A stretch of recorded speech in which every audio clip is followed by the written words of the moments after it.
What's up, guys? I think the lighting's gonna be a little bit weird for this one. I can't quite figure out how to not make it look like this. I think I need to get like, I think I need to get something to block out this window behind me, or maybe just a better light shining on my face. I don't know. What do you guys think?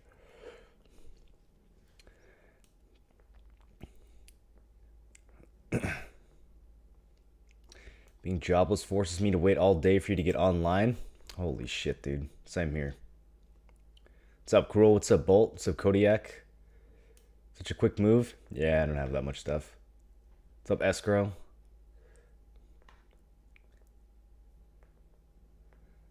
Start your own moving company. Moving quickly is easy. It's called have enough stuff that all of it fits in a single U-Haul trip.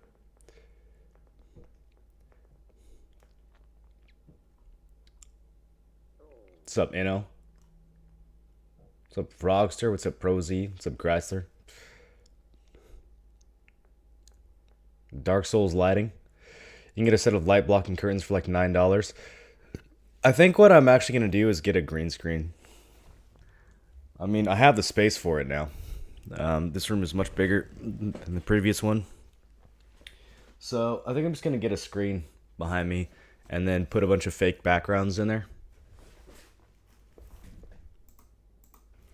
Where's my what's up? What's up, Magnus?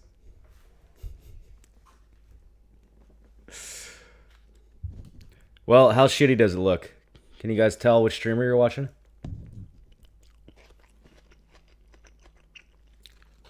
It looks fine in here at nighttime. It's just during the day. I was touching it last night and it looked totally fine, but right now the lighting looks super fucked up.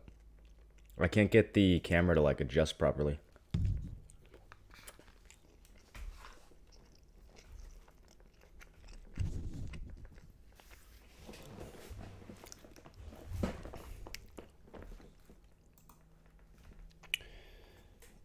Here, let me try one thing.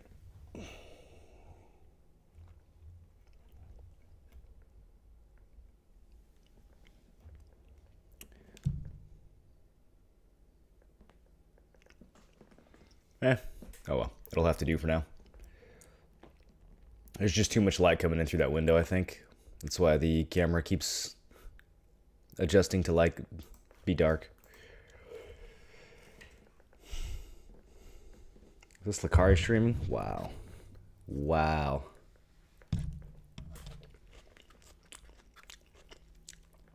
Looks fine. Lighting is similar to your old apartment. You think so?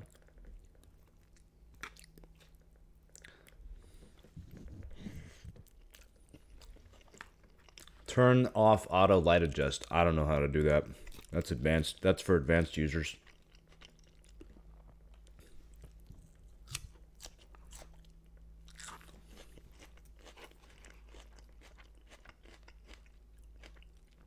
You have a golden glow. Well, I put a lamp behind the desk, thinking that it would put light on me, you know? And then you'd actually be able to see me. But it's still hella shadow, like super shadowy. I don't know.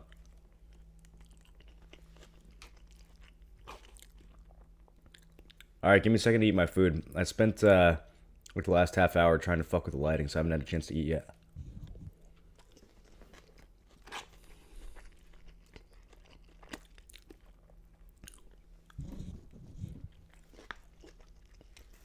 New place, no more vitamin D? No, no more vitamin D. I'm gonna have to start taking supplements.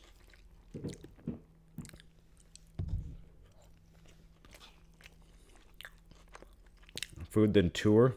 You want a tour of my empty room with a bunch of unpacked boxes?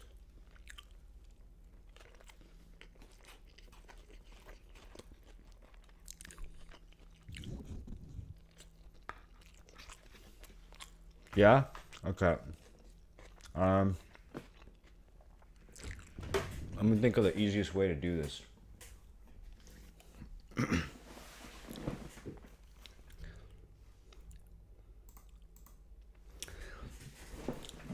Oh, I have an idea.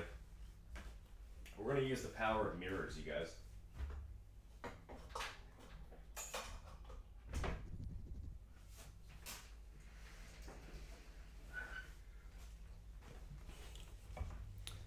so there's the light on the ceiling. There's my closet. See, that's all my shirts. Okay. Now, if I close, oh, and that's the lamp that I stuck behind the desk as a temporary fix. If I close this, now you guys can see the whole room, right? Here, let me back out a little bit. You can see me holding the camera. That's a bed in the corner, and that's a thing next to the bed that has stuff on it, and the walls are empty, and that wall's also empty. There's a door. More empty walls. The bed is huge. That's the box from the new mouse that I just got because I'm fucking rich now. It cost $9. And then that's the window that's fucking up my lighting at the moment. That's the chair that I'm sitting in. See, that lighting looks good. How do we get this lighting all the time? Oh, that's me again. Let me get out of the way. And then that's the other door. Cool. What a nice tour. It's a pretty big room. Pretty big room.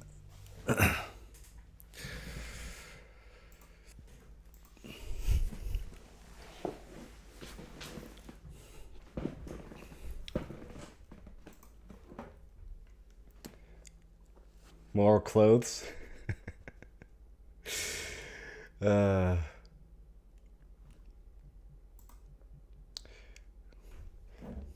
shit. Hey, did I fix the lighting by closing the mirror? That actually kind of looks better now, doesn't it?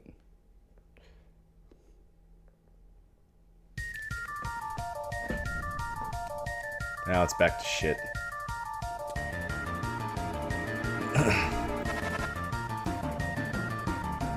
Il Booby Streamer House Tour. The stream I've been waiting for. Jay, welcome back for 4 months. 4 months this time around. Thanks for the support, Jay. Good to have you. You're still in San Diego? Yeah, I am. Bought the tent from the cash shop, but I have the one I got from the quest and it equipped. How do I unequip or remove it? I have no idea, dude. Just start clicking buttons. I'm sure you'll figure it out.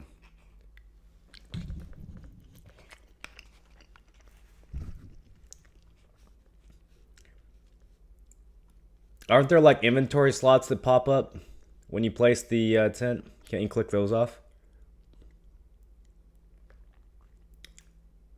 A bit better. Well, it was a bit better. Now it's fucked up again. All right, let me take a few more bites.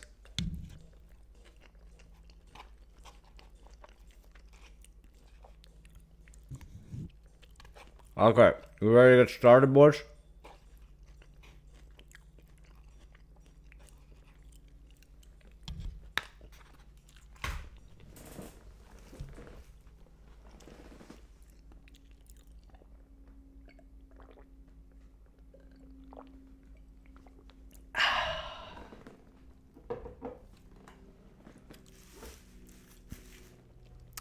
I got a new mouse.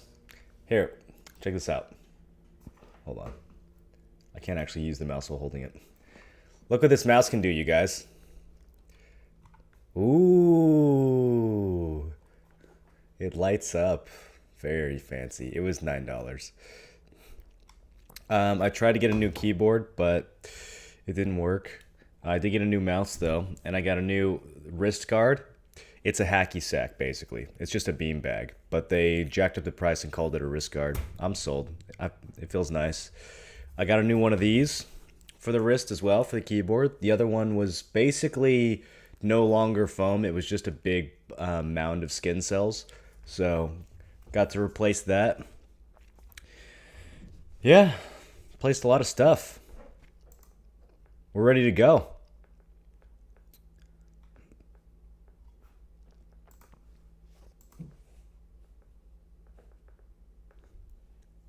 A wrist guard, so you're a baby? Oh, wow. This guy's too fucking hardcore for a wrist guard over here.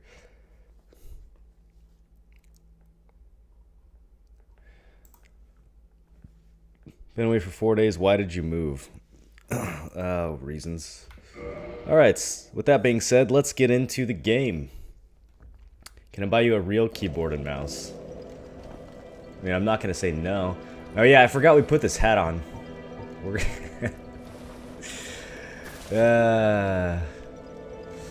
I guess we'll leave it there for a while.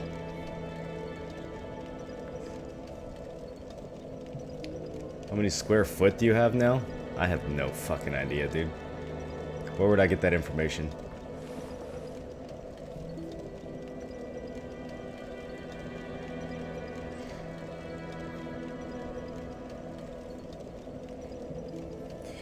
One problem with this room is it doesn't have a ceiling fan, so it's fucking hot in here right now. Let me see about if I can get some AC turned on.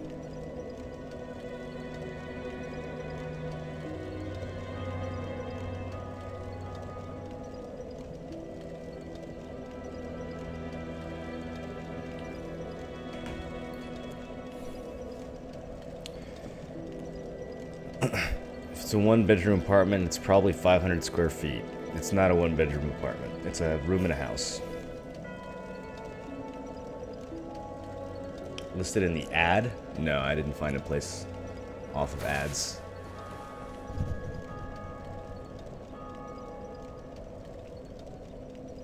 How am I doing? I'm doing alright. I'm doing alright. Let's get into the game. Let's get into the game today, boys. I forget what we were doing last time.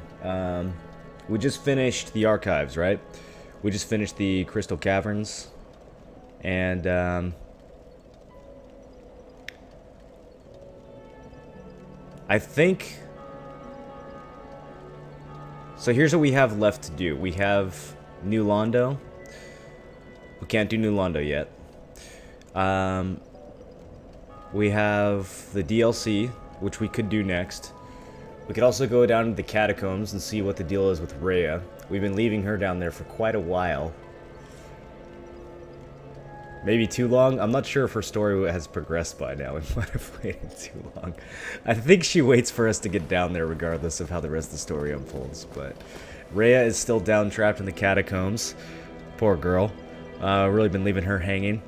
We also have... What else? Man, is that it? Catacombs, New Londo, and DLC. I think that's all we got left.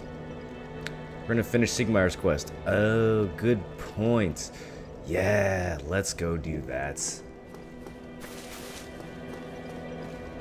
Well, hello again. I have finally located my father. All of your help was invaluable to us. Thank you so much. I was finally able to pass on my mother's last words. Well, that's nice. So she came all the way out to Lordran to find her father, so she can pass on her mother's last words. So... was her mother not undead? What does last words mean in this context? My father, he went on his final adventure. Don't worry, that's just the way he is. Undead or no. Sort of reassuring, really. If he goes hollow, I'll just have to kill him again.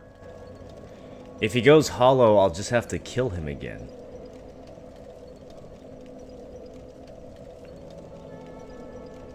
Don't forget to pick up some pyromancy. Yeah, we can do that while we're here. That's a good point, actually. That is a good point. My father, don't worry. That's just the way he is. If he goes hollow, I'll just have... So it sounds like Sigmaier has gone hollow before, and his daughter finds him and kills him when he goes hollow. And by killing him when he goes hollow, that somehow fixes the problem? I'm not sure what to make of that, to be honest. That's one of the more puzzling lines that I've encountered in this game. Are all the hollows that we are killing throughout our trip here, are we, when we send them back to the bonfire, do they regain their consciousness somehow? It doesn't seem that way. It seems like the story has given us hints in the past that the more you die, the more likely you are to become hollow. Isn't he undead? How do you know she didn't kill him the first time?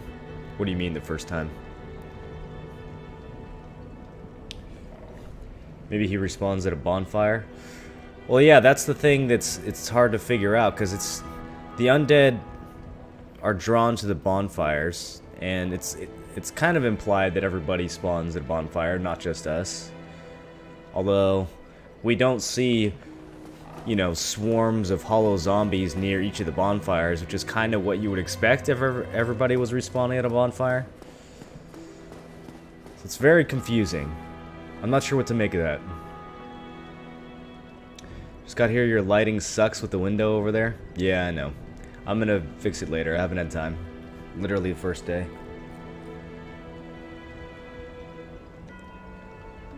Undead implies he's died once already. No, not necessarily. Not in this game. Undead implies that you are... it implies that you can't die. That's really all it implies. It implies that you're someone who is cursed with the dark sign, and that you can't permanently die. It doesn't necessarily imply that you have already died. There are lots of undead that, at least in theory, have never died, but they do have the undead curse. Oh, hello there. Oh, please, as always. The pyromancer's flaming. Well, please take. Okay, we already bought all of Laurentius's stuff. Let's go to... let's go to Daughter of Chaos.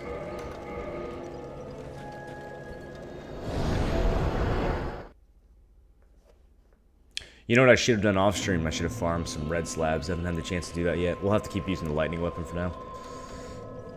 I don't know why I rested there. Alright, let's go back to Blighttown.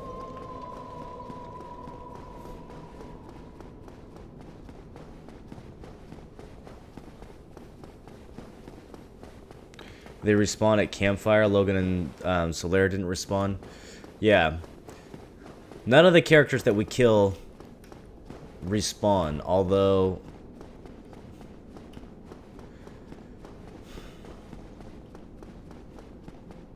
I don't know. I don't know what to make of that. I don't know what happens to these characters when they're dying. It doesn't seem like they're taking a permanent death. Is there any evidence that that's what's happening? You reckon you'll finish Dark Souls by tomorrow for PoE? No, we have way too much to do still.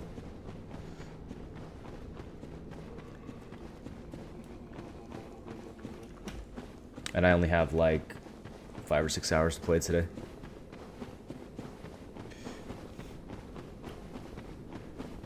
We probably still have... We probably still have a good, like, 10 to 15 hours of story to get through.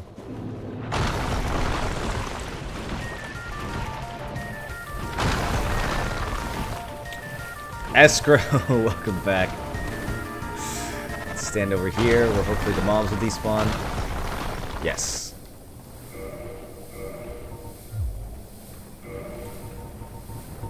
Eat some souls. Okay, okay. I thought you guys were... Whoa. This usually doesn't happen. Nick, thanks for hooking it up. Dude, Quailano's getting fucking wrecked by these ogres.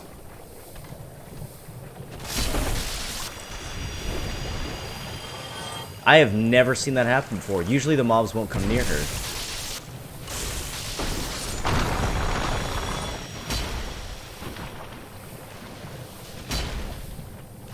These mosquitoes are the dumbest enemies in the whole game.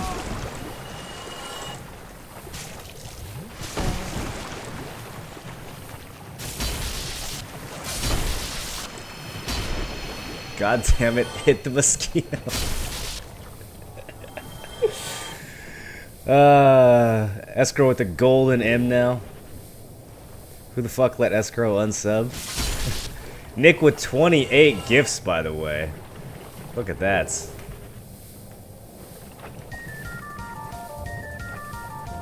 Crush Race, thanks for the Twitch Prime sub. Welcome to the 10th Overgame. I hope you're having fun.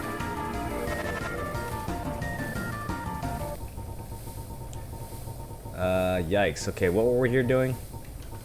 Let's cure some poison. Let's eat some souls. Okay, when you kill someone, you absorb their souls, right?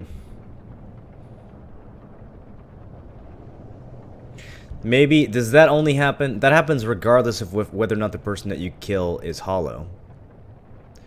I guess the question is, why don't our souls get absorbed by someone else when we die? Do you think it's just the game being meta? Do you think it's just gameplay considerations? Should it be that every time we die, our character resets and we lose our soul, we lose our progress? I don't know.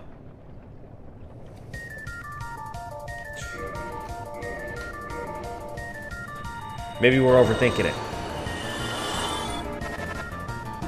Outstanding. Eyebrows Thank on you. fleek.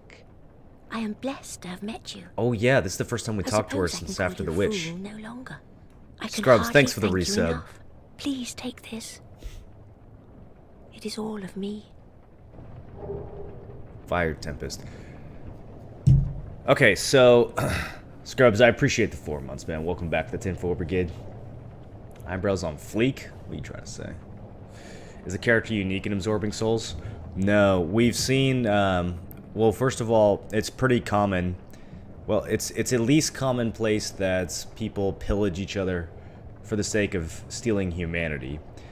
Stealing souls is a bit more vague, but we know that there are other characters who instruct us to go and kill things and take their souls, at least kill the lords and take the lord's souls. We also see in the Ornstein and Smough fight, whoever you kill first gets their soul absorbed by the person who's still standing. And you only get one soul at the end of that, so it is their soul is completely absorbed at that point. It's not separate anymore. At least in that instance. Alright, so we get this Fire Tempest Pyromancy, and she seemed pretty happy with the fact that we just went and murdered her mom. Thank you. I am blessed to have met you. I suppose I can call you fool no longer. Wait, when did she call me a fool? I missed that part.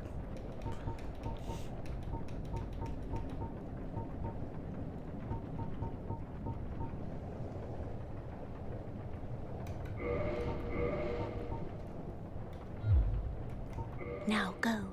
Don't you dare let yourself go hollow, lest my time spent on you be wasted.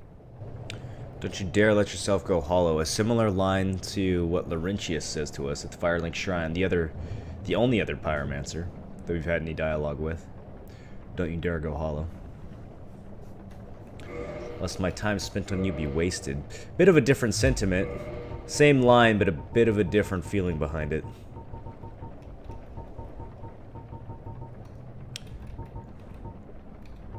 Now, this pyromancy that she gave us, anything special about that?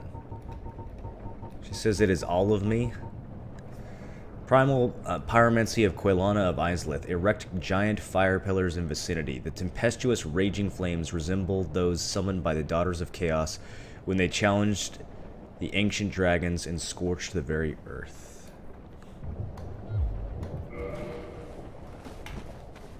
Okay. Boy, Shiva's still chilling down here. Does he have anything to say? Shiva, do you even have a story in this game? Did all your content get cut? We meet again. I have the equipment. Yeah, he's just basically a glorified weapon vendor now.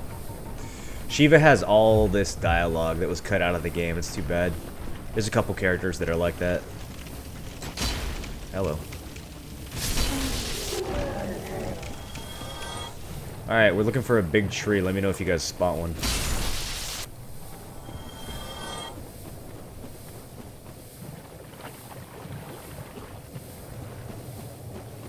Was this the remastered Bless? Yeah. Boy, that joke never gets old.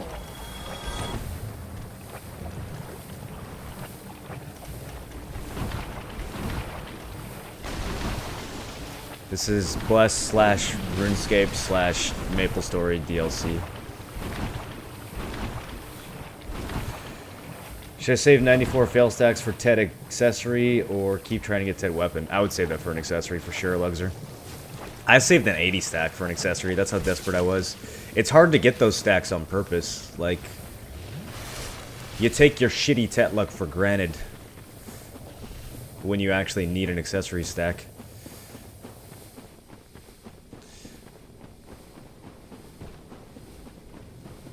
Alright, so if you guys remember from way back when we first came to Blighttown, there was a hidden wall right here that we swung at, and there was a chest behind the hidden wall. And then behind the chest there was another hidden wall, making this the most hidden tunnel in the entire game. Seriously though. It's kind of hard to find this on a blind playthrough. A lot of people miss it.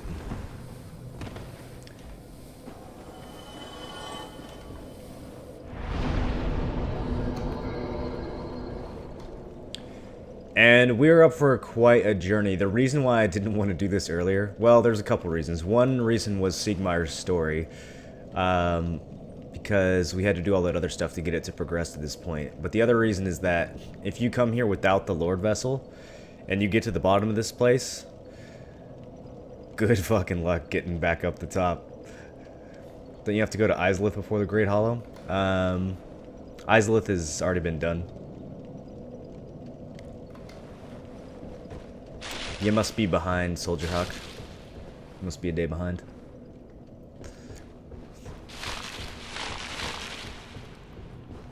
There's some good loot in the Great Hollow. I don't remember where any of it is, though. The Chloranthy ring is in that stump right there. But I don't remember how to get in there. We don't need the Chloranthy ring for this build anyways.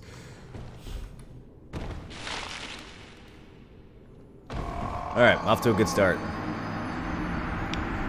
Would you enjoy illusory walls in this game if there weren't orange signs from other players? I think, yeah,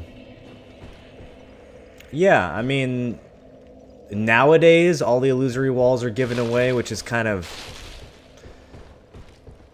to be expected, right? Because everyone knows everything now. Oh, that's how you get the Chloranthy ring. Found it, you guys.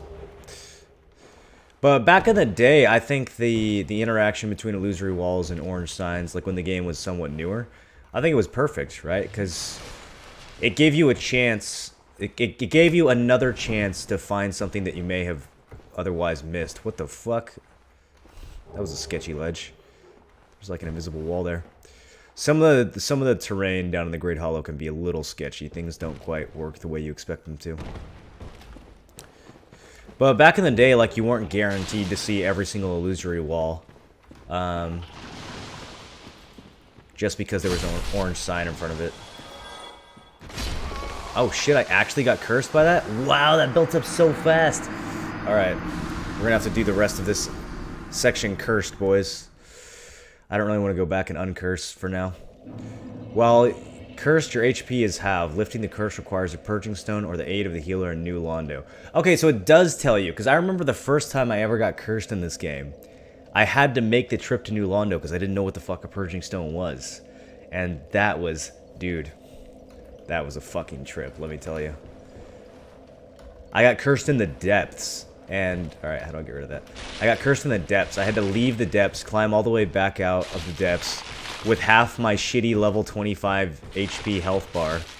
We have plenty of health now, even after the curse, but the first time I ever got cursed in this game, you know, my health bar was probably like 4 or 5 squares long, and that got cut in half. So I had to make my way through New Londo, which is a high-level area, with like fucking 2.5 bars of health. And I didn't even know how to damage the ghosts or anything like that.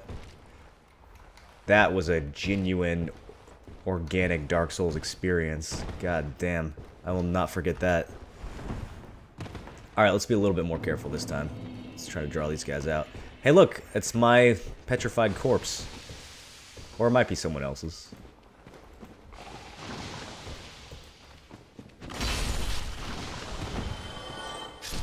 Nope, cursed again. Maybe I should put some curse resist on. Purging Stone lore. Do I have any Purging Stones in my inventory? I should have got some before we came here. I don't think we got any, though. I think they're back at the vendor. We'll have to buy them when we get out of here.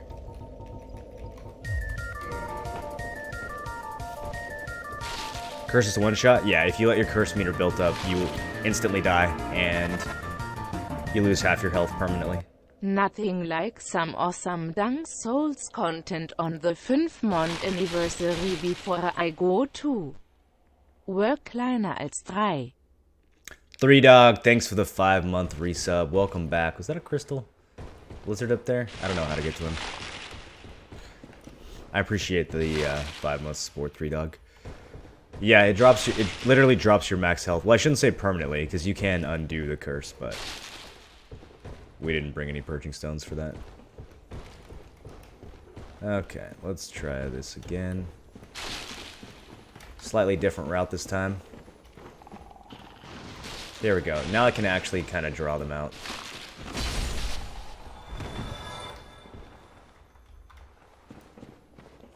On this ledge. Shit! It's okay, he jumped past me.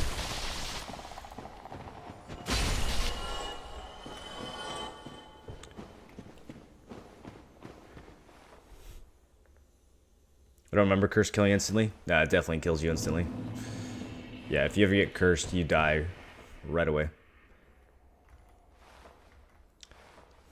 In Dark Souls 2, they made it petrify instead.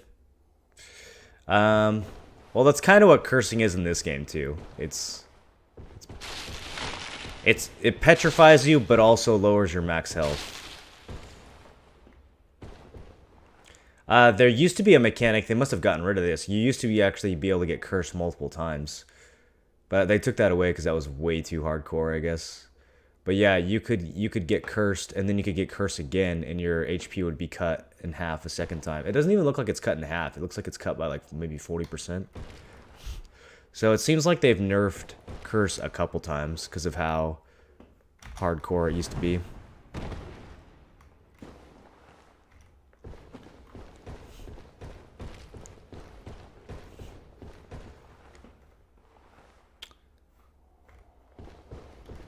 One of these days I'll find my way around this place.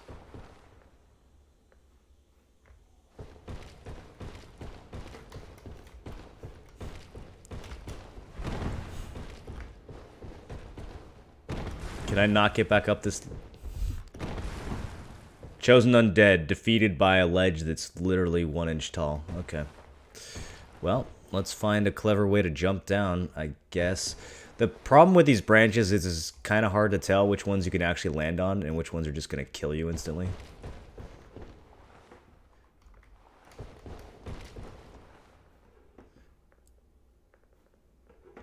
Alright, let's surf this branch down a little bit, and then...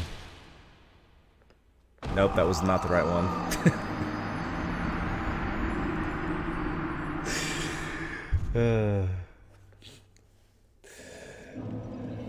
2 inches of ledge? Dude.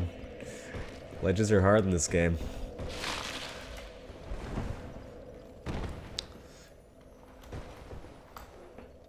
I can hear that crystal lizard. Alright, here we go. This looks like a better route. Yeah. Now we can circle back around this way.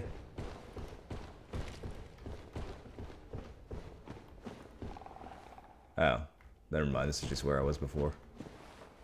How about this branch? This branch looks promising.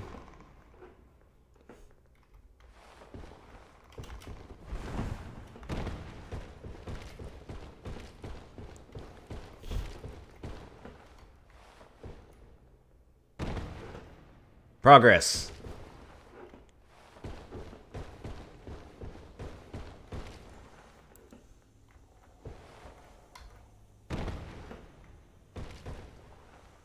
Check out that shadow.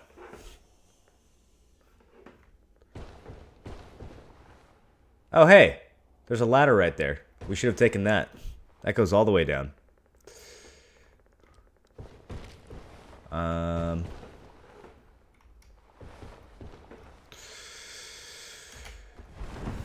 Oof.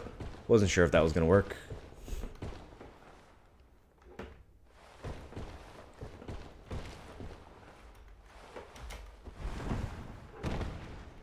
Okay, we're getting pretty good at this.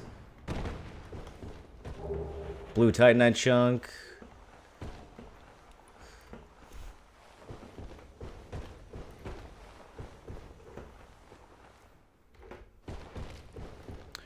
We could probably clear the rest of this fall. Let's look for one more branch. Let's top off a little bit. There's gonna be more of these lizard things down here.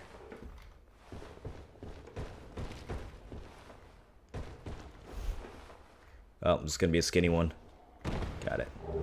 Hey, a red chunk. We actually needed that. Alright, you come a little closer. Can you... Oh, he can reach me up here? Holy shit. I'm out. Alright, this time we have a lot of room to move around, so we shouldn't be much risk of actually getting cursed.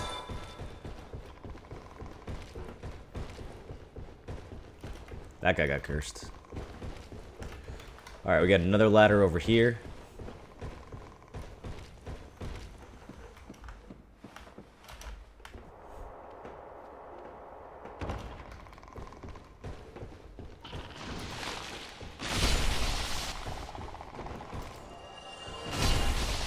Followed by a bunch more lizards.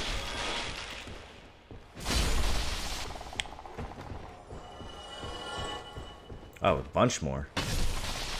I don't remember there being this many. Holy shit. Oh, that lizard he got smart on me. Look at him. Look at him with the lizard jukes. If you suicide with Rare Ring of Sacrifice, it will remove the curse. Oh, I think it will, actually. I think we can do that, yeah. Do Divine Blessings work on curses? Probably not. I don't think I ever tried it, though.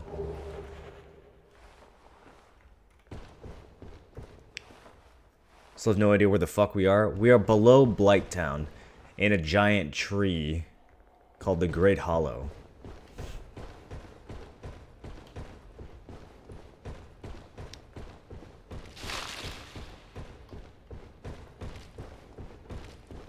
Perhaps one of the great arch trees from before the Age of Fire.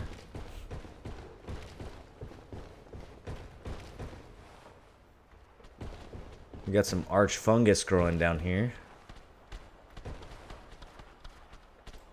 And some hostile mushrooms that trip and fall when they try to attack you. God damn it, they're so cute. I always feel so bad murdering these things. Look at him, he trips and falls. He's a little baby. Oh, and they cry when you kill them. It's so sad, you guys.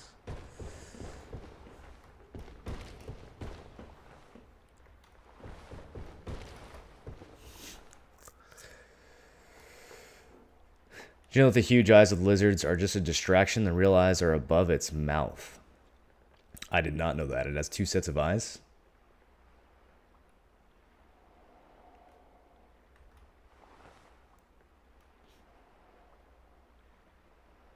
Never completed this game, but spoiled as fuck.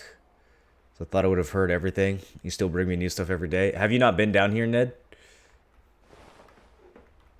Yeah, a lot of people don't, like, if you haven't, like, looked up a guide for this game, a lot of people have no idea this part of the game even exists, which is crazy, because look how fucking huge this area, like, this is a full-blown level, right? The Great Hollow, it's not like not just like a hidden room or something. It's like a whole gigantic area that they hid over here. That most people, honestly, most people are never going to find. Like, the majority of the people who play this game, unless they look it up, are never going to find this area. I think that's really cool. I think it's pretty ballsy of a developer to be willing to do something like that. Willing to put all these resources into a part of the game that people may not even find.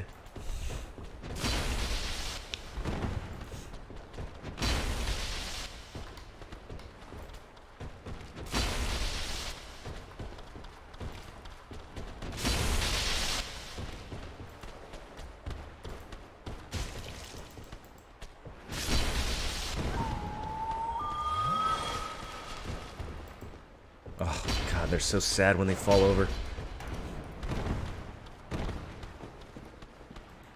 Oh, shit! Fell right into 2 more of them.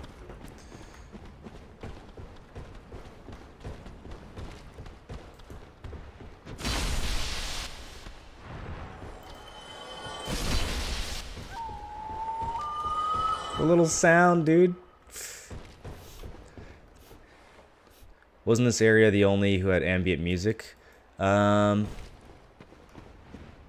a good question. Like outside of boss fights? Holy shit, those things fucking punch. Alright. We should not try to poise trade with the giant mushroom.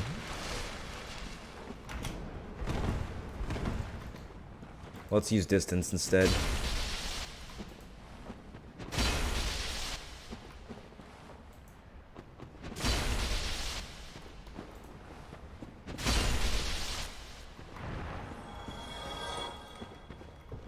I wanted to get a backstab on him, but that doesn't seem to work. Hello?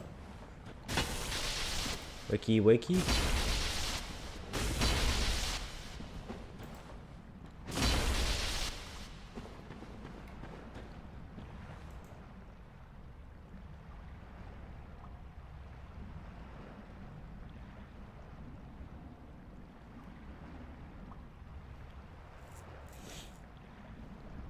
Why are you role-playing as a mushroom?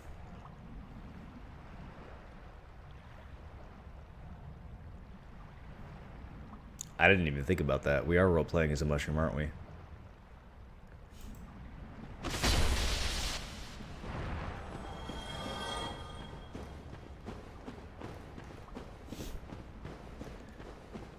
He doesn't care you murdered his children?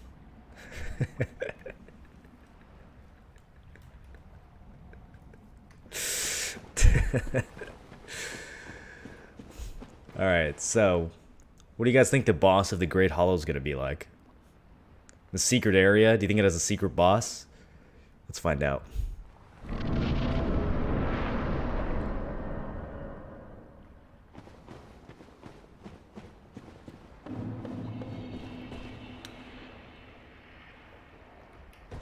There's another secret area.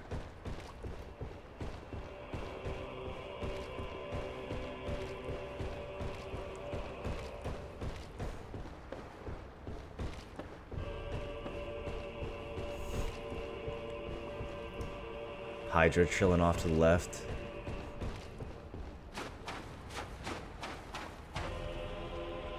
And a bonfire with 2 Knights of Katarina.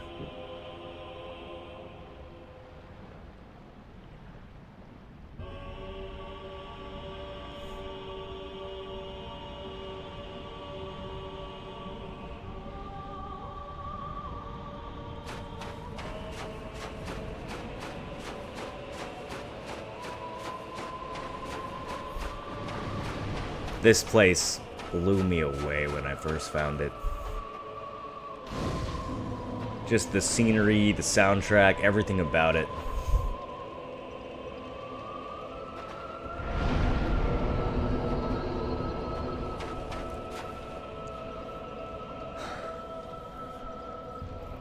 Because I was obsessed with checking illusory walls the first time I played this game, so I actually was able to find the Great Hollow on my first like blind playthrough of this, and I got down to the bottom,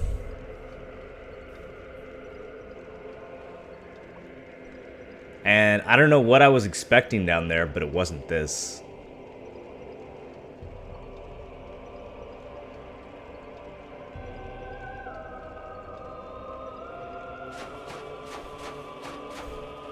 Ash Lake.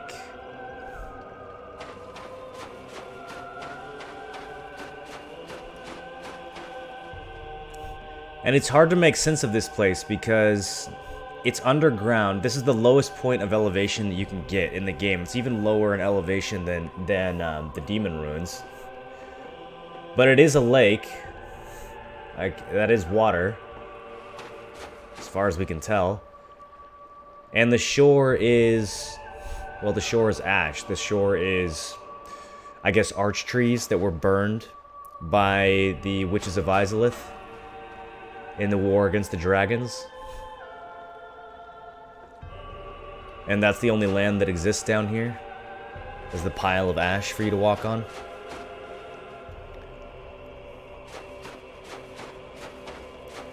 What's happened over here? This doesn't look good.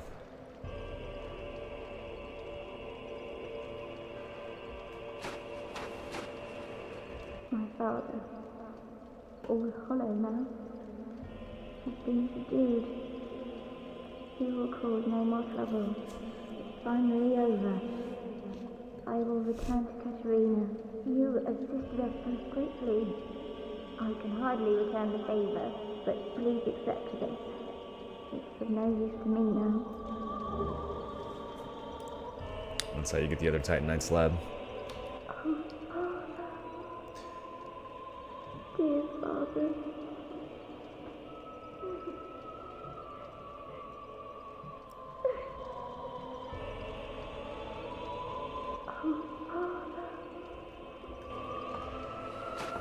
So she did indeed kill him again.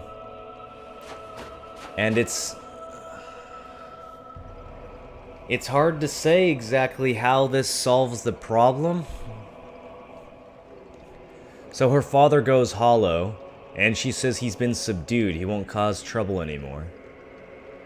So who did she do this for? Did she do it for her dad, that he wouldn't suffer anymore? Did she do it for the people that he might potentially harm as a roaming hollow, looking for souls?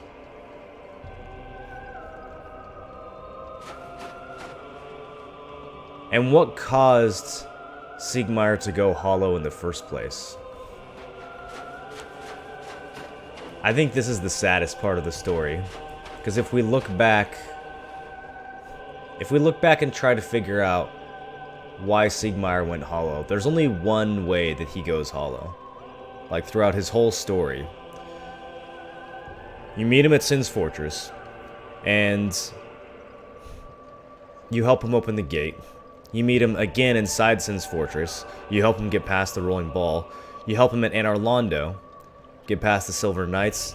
You meet him in Blighttown. You help him get past the Poison Swamp. You give him moss. And then finally, after all these times of helping him, after all these times of finding him in a situation where he can't solve the problem on his own, right? And he has to ask for help. This proud knight of Katerina, an honorable knight for Katerina, finds himself over and over again in situations where he has to ask you for help. And you have to think if maybe that was chipping away at him a little bit. Because when you finally encounter him in Lost Izalith, he looks at that as his opportunity to redeem himself. You guys are stuck underneath the demon ruins, surrounded by these Chaos Eaters. And he says, look, I owe you from all those other times that you've helped me. This one's on me. And he charges down into the pits, thinking he's going to go out in a blaze of glory, shouting about, you know, I'm a knight of Katerina and feel my wrath. And he finally has the opportunity to save you this time, not the other way around. But then, what do? We hop down into the pit, and we kill the Chaos Eaters alongside him. And we end up saving him again. And you can hear kind of the depression in his voice when that happens. When we get down into the pits, and he says, why didn't you get away? Well, I guess I owe you again.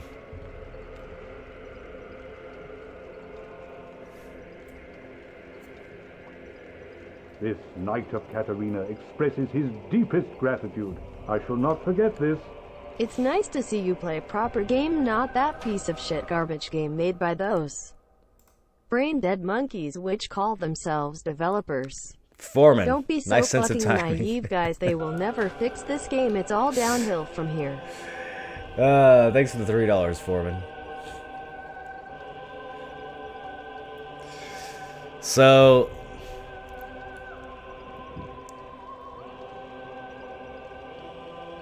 I think this tells us something about what it means to go hollow in this game. Because we saw Logan go insane. We've seen a couple people go hollow at this point. We saw Oscar of Astora go hollow. I guess we don't actually know his name is Oscar, but I'm gonna call him Oscar anyways. We saw the guy in the asylum, whose name we don't actually ever learn, but I think in the guide or something it says that his name is Oscar, because that's what everyone calls him. The knight from Astora who saved us from the asylum at the very beginning of the game, we see him go hollow.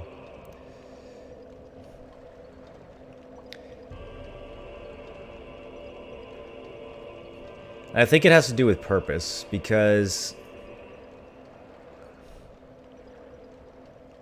Oscar in the asylum, he only goes hollow after he gets there and gives us the key and gets us to go out. He has something to do up until that point, and once he fulfills his goal, it's only after that that he goes hollow.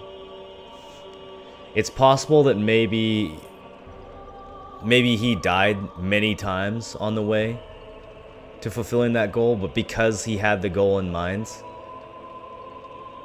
that's what kept him going, that's what kept him coming back.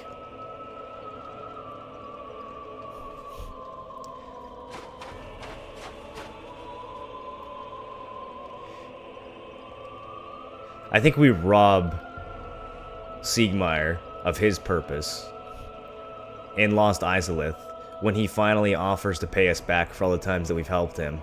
And instead, we jump down into the pit and we kill the Chaos Eaters instead of escaping like he wants us to. I think it's too much for him. I think there's too many times where he's been saved. And I think that's what brings him to hollow out.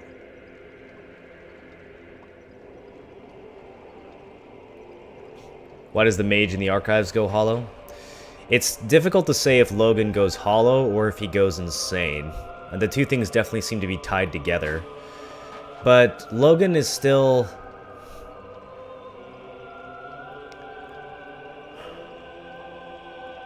he's still talking to you. So I don't know if he's fully hollow. Because he seems conscious, he just seems crazy. Same thing with Solaire. When we meet Solaire at Lost Izalith and he has the sunlight maggot on his head, it doesn't really seem like he's hollow. Although maybe he is. But it more just seems like he's gone insane, and maybe those two things are equivalent in some sense. But you have Solaire yelling about how he's finally found his son. And in the cases of those two characters, it's like they fulfill their purpose, but they still lose their mind anyways. Logan fulfills his purpose, which is, you know, discovering Seath's knowledge. But we know that Seath also went insane from that knowledge. Solaire... I don't know what to say about Solaire. He was so dedicated to his mission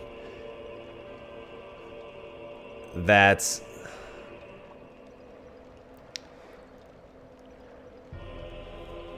it's like Solaire failed his mission, but he was so dedicated to it that he couldn't come to terms with the fact that he failed.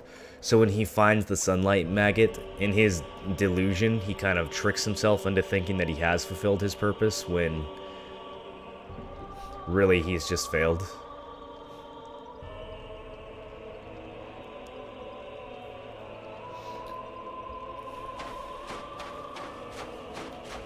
There's one more character.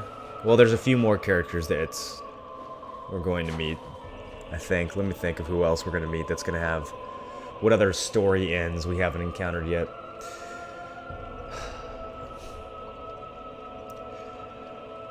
There's one character that we spoke to at the beginning of the game, the Crestfallen Warrior in Firelink Shrine, who ran off somewhere, and we're not quite sure what.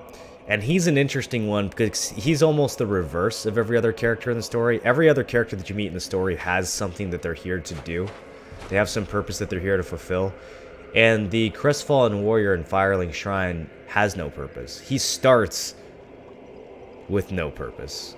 He just sits at Firelink Shrine, talking shit, and being completely apathetic. And then he only gains a purpose when Framp shows up at Firelink and starts making a bunch of noise. And then he finally says, "Oh, I'm gonna go off and do something about this." And we'll see how his story ends in a little bit when we get to New Londo.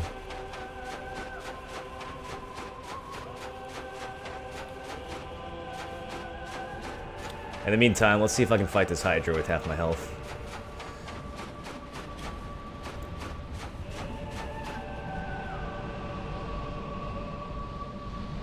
I think you're right, though. I think this is the only area in the game with ambient music. All the other music in the game is tied to boss fights.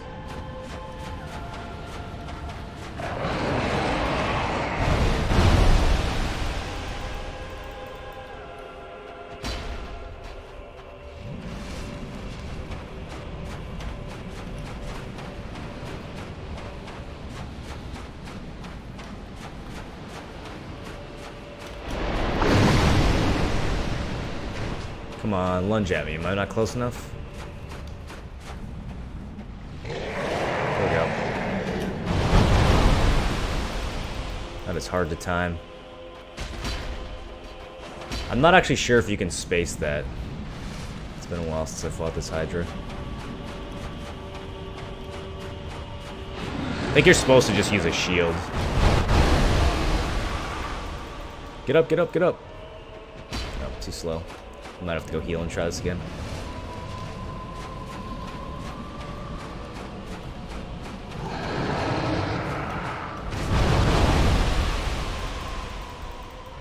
Yeah, we're not getting up fast enough.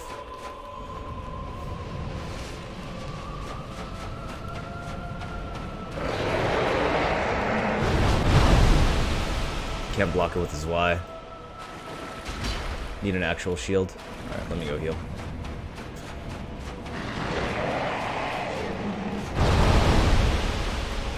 Well, maybe we could space it.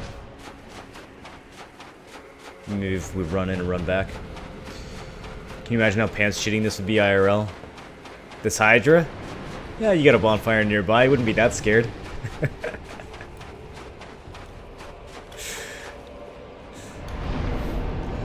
Well, the presence of the Hydra is interesting here anyways. The only other place we see the Hydra is in Darkroot Basin, and maybe that's because that's the only place that there's a lake deep enough to hold it. Or maybe it's because someone is controlling the Hydra and put him here for a reason. Come on, god damn it.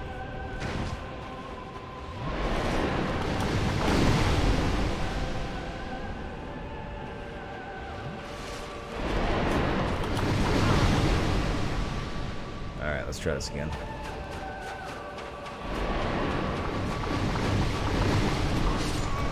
Rip. It's a bad time to look at chat. How is Albion doing as an MMORPG? I don't know. How would you measure how it's doing? What criteria would you use? Always wondered what a Hydra is doing down here. Do you think Hydras are connected to Seath? Maybe. There's a little bit more evidence down here that we'll find that Seath has something to do with this place. If I can get past this fucker. Alright, there we go. Draws in. We don't have to deal with this goddamn water.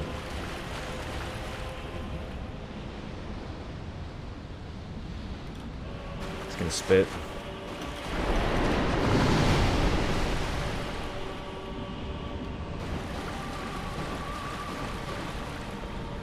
It's gonna spit again? Come on, get in here. God, that is really scary though. Look how good the Hydra looks up close in the remaster.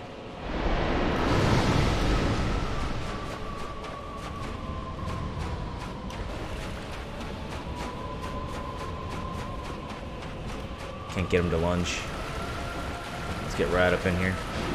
Here we go. Alright.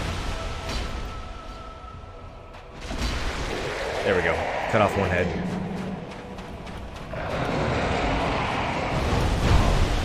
Yikes, get up, get up, get up, get up, get up. Okay, landed a hit.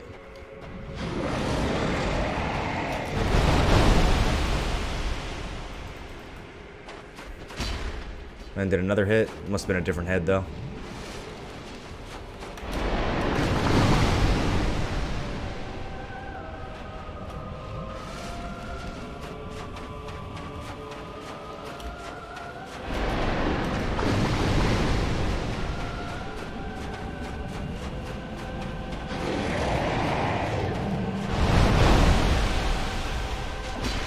There we go.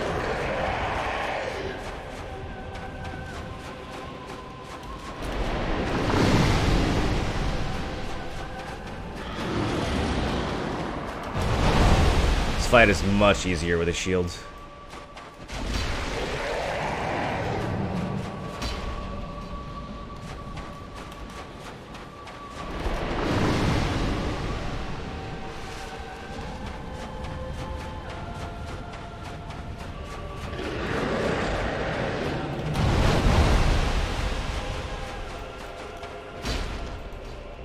One more hit and he's dead.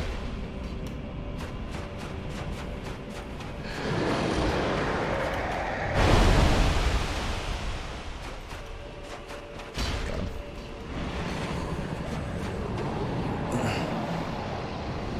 Would you recommend people to go back to Albion now that Bless was a flop?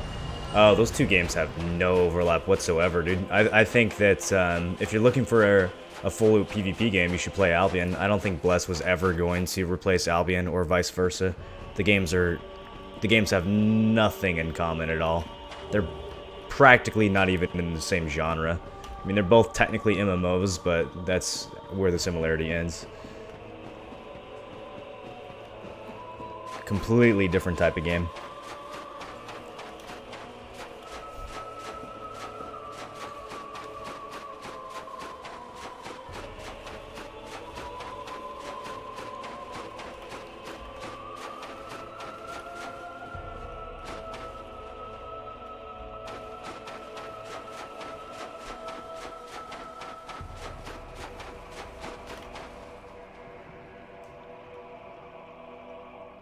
What the hell is that?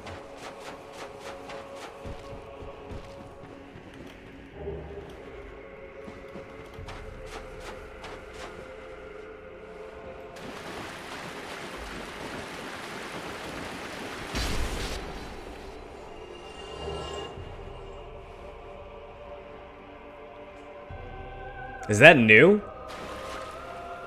Is that like some red phantom thing that spawns because I'm cursed? Super rare mob, Vagrant? Is that what that was? Golden rare? That's super rare, right? That was a Vagrant? Should I have let it live? What was it? I've never seen one of those in game. Someone with a lot of souls died in the area? Is that what it means? I don't know what the Vagrants means. I've heard about them, but I've never actually seen one.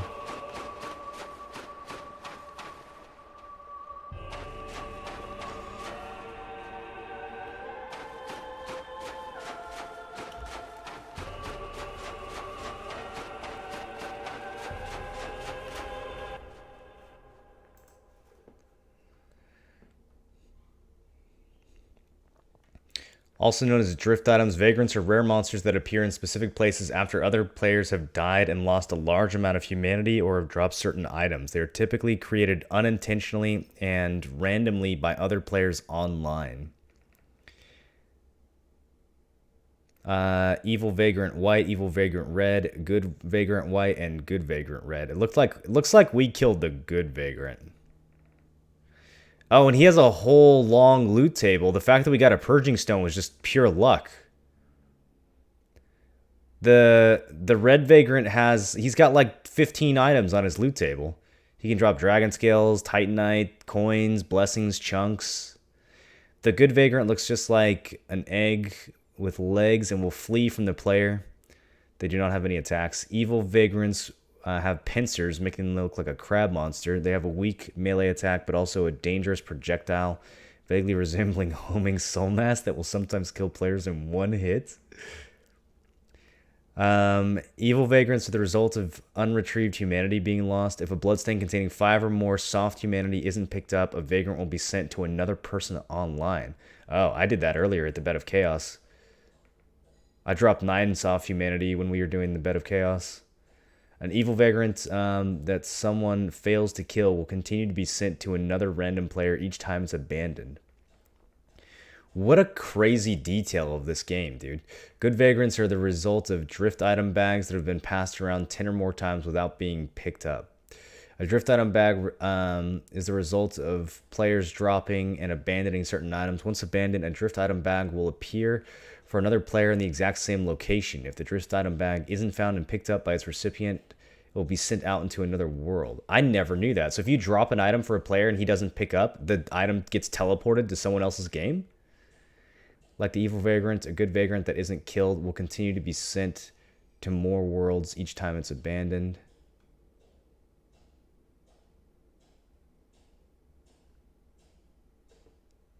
That is fascinating.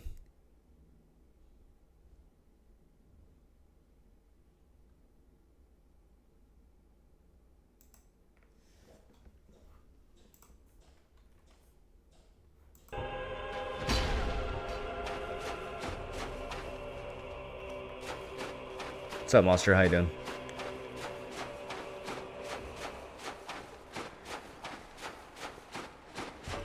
Still no green screen? Nah, I'll get one probably tomorrow.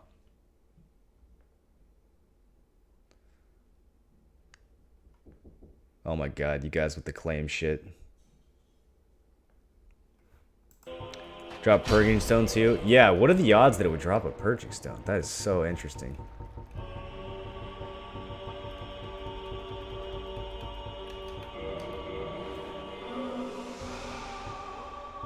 Alright, there we go. Curse has been lifted. Alright, now let me see if I remember how to navigate this thing over here.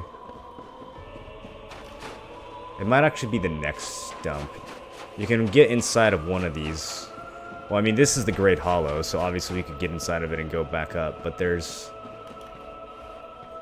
more to it than that. Maybe it's the next one.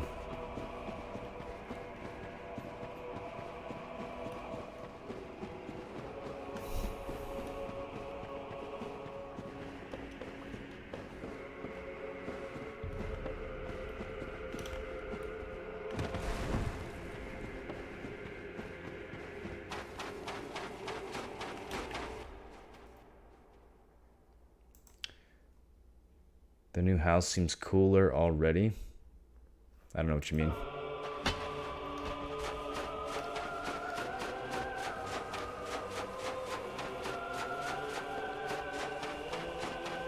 Okay, so this is where we came down from the Great Hollow. Let's just go forward. I think what I want is in the next area.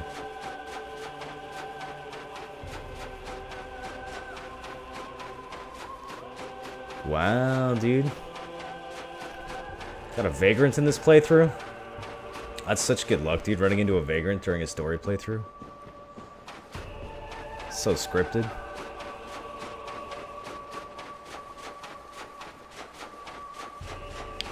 So over here we find these crystal crab things, which we saw in the Crystal Cave, which implies some connection to Seath.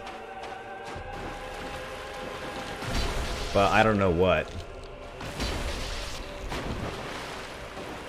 I mean, take a look at these things.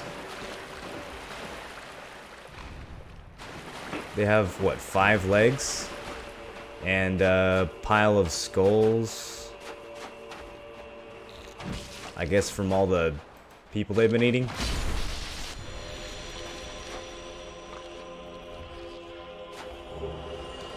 And these drop Twinkling Titanite, just like the ones in the Crystal Caverns.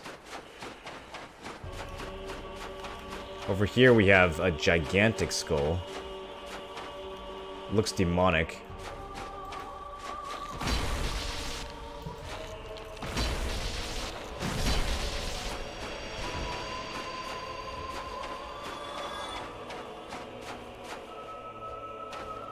Humanoid with horns. Some sort of giant demon.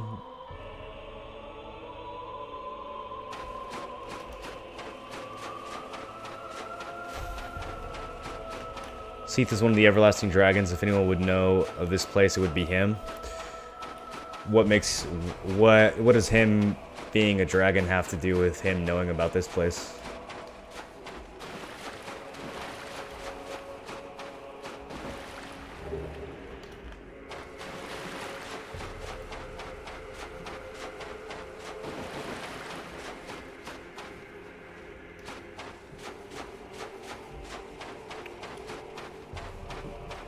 Trying to make scales for himself and created these. Created the crabs.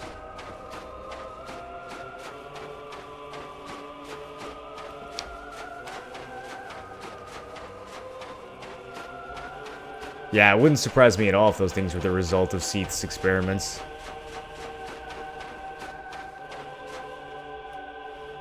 I don't remember the skull in the sand. Was that there in OG Dark Souls? I think so. I think it was there. I don't know what to make of it, but I think it was there.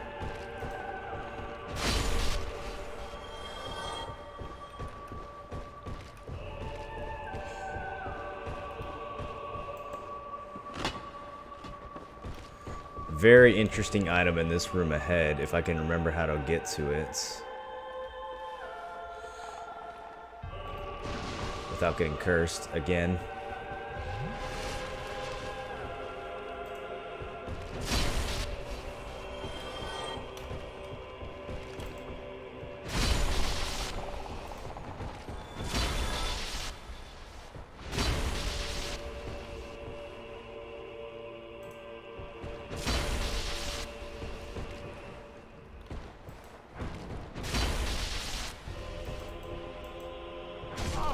Rip.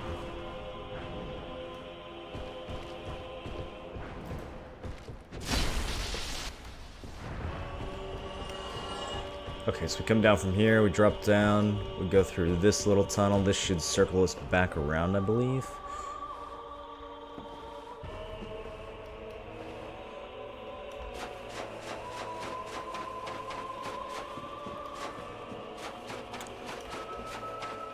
Oh shit, hold on, now we're just back out to the lake. I always forget how to do this.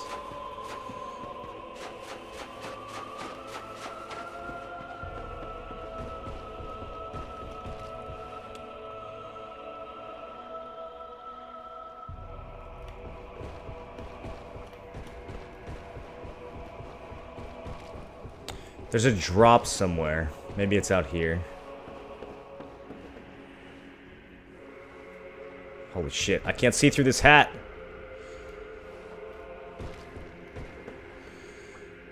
Okay, yeah. I think... Oh god, this is risky.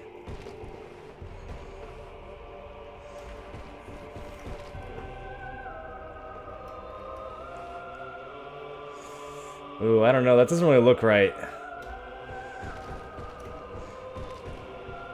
Oh, here it is. Here it is. Okay. Fucking hat, dude.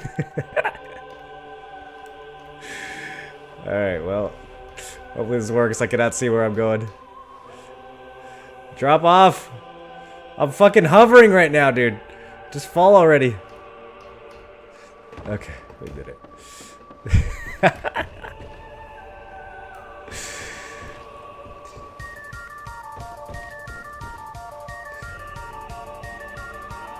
Fokarme, welcome back for 18 months, dude.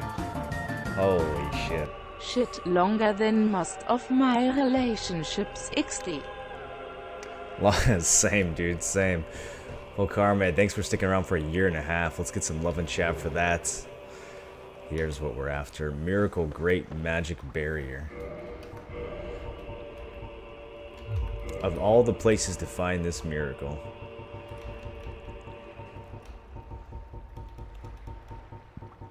This miracle is actually super strong in PvP. Basically completely shuts down magic damage. Reduces it by like 90%. Good duration too. Miracle of Bishop Havel the Rock. Cover body and powerful defensive magic coating.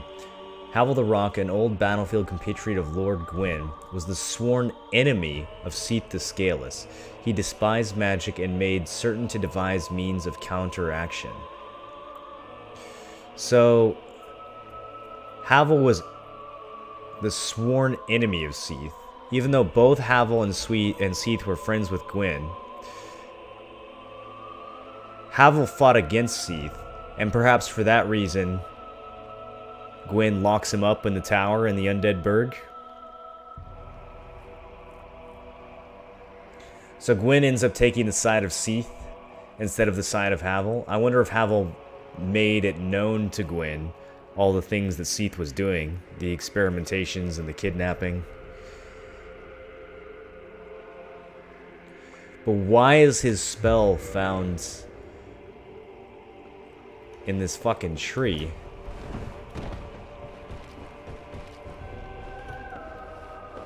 near a Hydra and some crystal Seath monsters.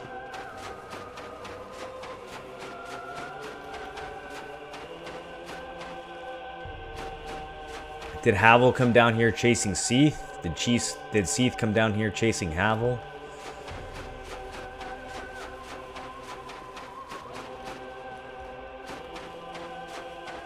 And there's just enough sand. This kind of looks like there's no more of the lake. If you're not being thorough, it kind of looks like the level would just end here, but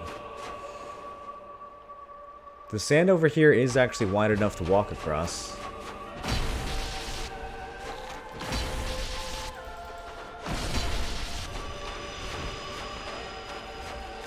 So let's see what we find back here.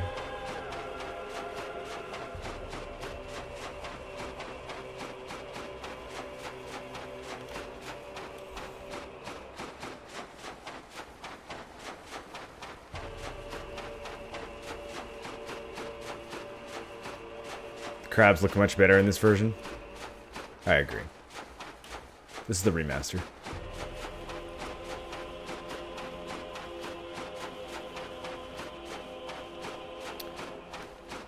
Is the soundtrack remastered? I think the soundtrack pretty much sounds like it did in Dark Souls 1.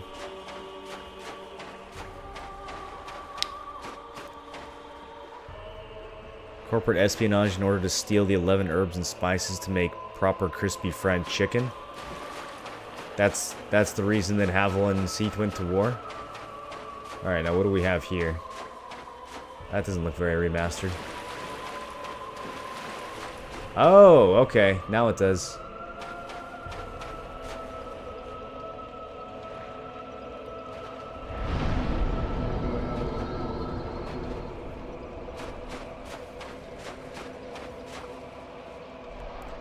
Pray to the everlasting dragons.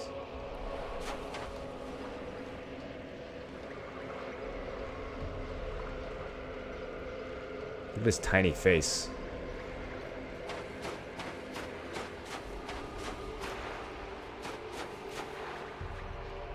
So this is the everlasting dragon, huh?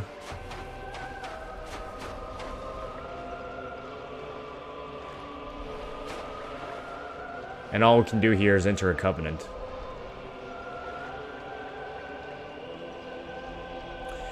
I'm curious how multi-covenants work now, because they added the ability to change covenants at bonfires in the remaster. Let me give this a shot. Dragon Headstone and Dragon Eye. And now we can offer dragon scales, which is a hell of a thing to offer. Dragon scales are the only materials that you can use to upgrade dragon weapons. Dragon Eye, online play item. Find a player who has acquired a dragon scale and invade that player's world to pillage it.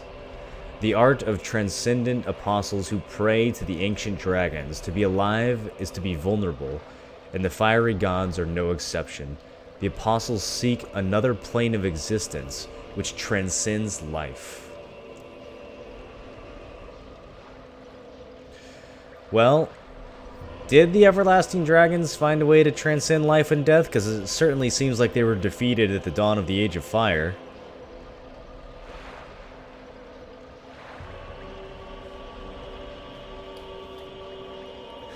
So what are the followers of dragons really seeking? Transcendent apostles who pray to the ancient dragons. To be alive is to be vulnerable, and the fiery gods are no exception. So by devoting yourself to a dragon, these people seek to become invulnerable? I don't think that's what happens.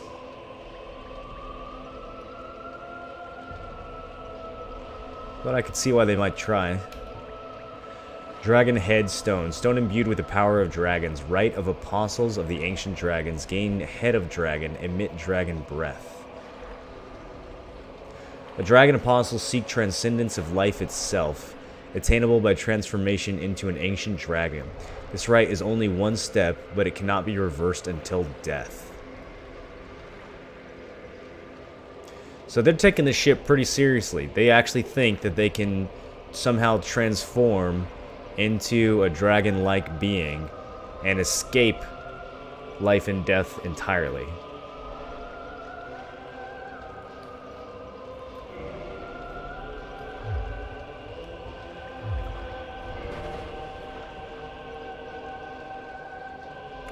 One more interesting thing about this everlasting dragon. He doesn't have an everlasting tail. But he doesn't give a fuck if you cut it off. He certainly looks vulnerable, just like the gaping dragon. Perhaps the first flame brought life and death to the dragons. Maybe they were only everlasting before the first flame, before life and death. Once disparity came, then it came for everyone.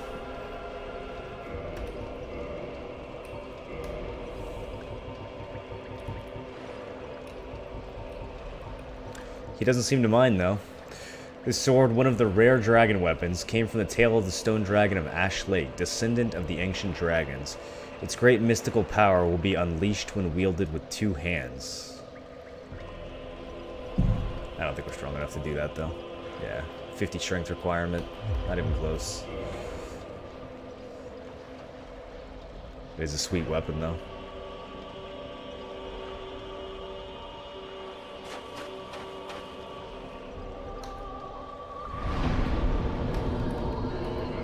That's Ash Lake.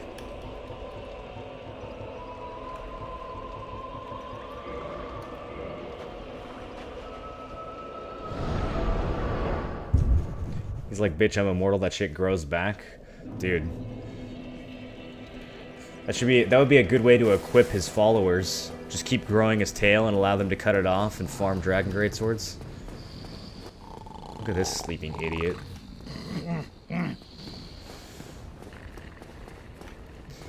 Laurentius, how you doing? Oh, hello there. You've been a stranger these days. Why? What spectacular pyromancy? So he's reacting to the pyromancy we got from Quaylana. I have never seen anything like it. Why, yes, of course. Thank you for sharing. I'm still an able pyromancer. I shall locate her myself. I'm in your debt once again. Well, he now has a new purpose. A pyromancer's flame is well pleased. Goodbye then. Beast, don't you dare go. Dare go hollow. So he's gonna take off now and go looking for Quaylana.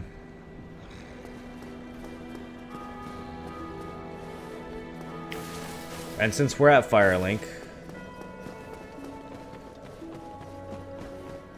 does she have anything new to say? Probably not. Forgive me. I am impure. Please, leave. I wish. Yeah, she still says the same stuff as before.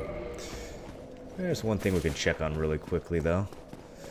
There was a character that we mentioned, the Crestfallen Warrior, whose name we never get. The only character that you meet with no purpose in this game.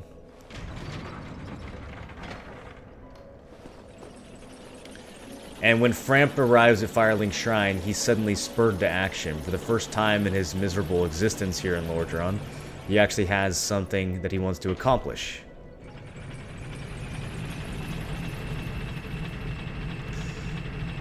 And for some reason, he heads to New Londo in order to do it.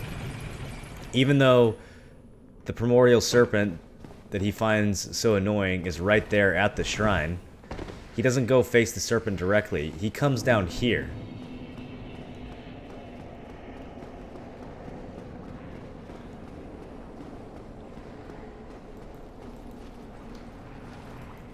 And there he is, all hollowed out.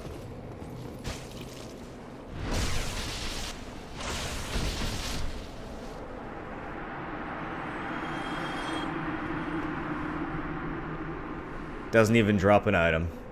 No lore, nothing interesting, no final words. Just hollowed and alone in the ruins of New Londo. On his journey to... To what? To join the Dark Wraiths, maybe? We know that the Dark Wraiths are buried under New Londo. Don't really know what else would be out here. And that's the end of his story.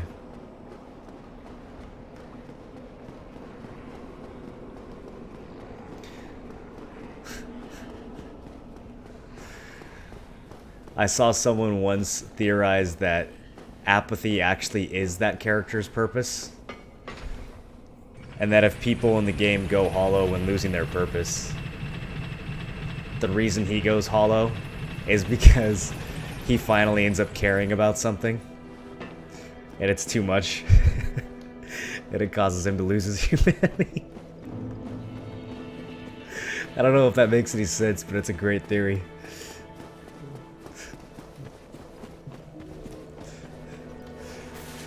It fits his story. Fits his character. We're gonna save New Londo for now, though. We're gonna head to the catacombs next. I need to visit my boy Vamos anyways. We got some upgrading to do.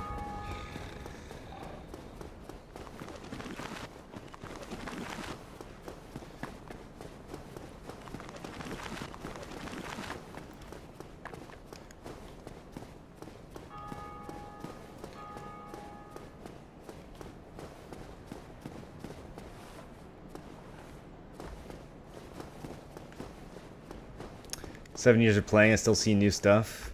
Was that the first time you saw the hollowed Crestfallen?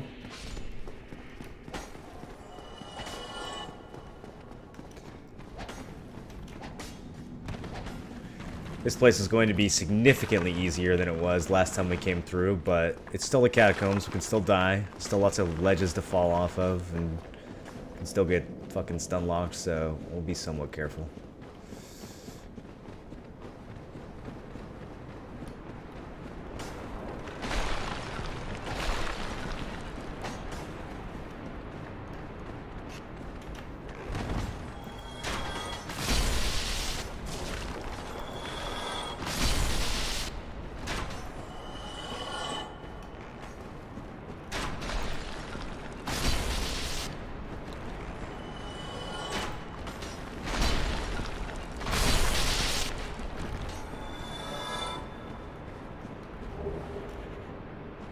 Shitty shields.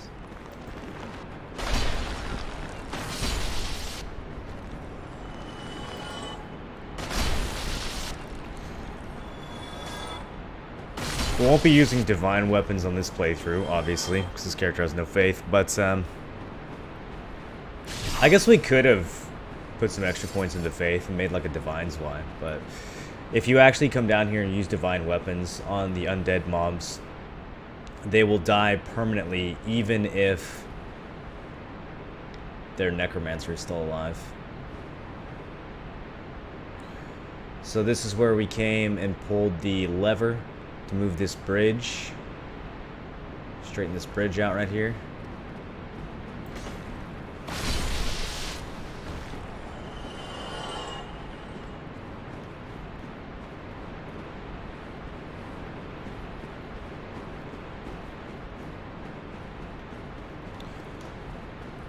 There's one thing. There's a hidden item in the catacombs that I always forget how to get to. It is super well hidden. There's a illusory wall in one of these hallways. I don't remember which one. I don't think it's... Maybe it's further down. It's gotta be somewhere near the top. Not this close to the top, though. Does anyone know what I'm talking about? There's a very interesting miracle that's hidden down here.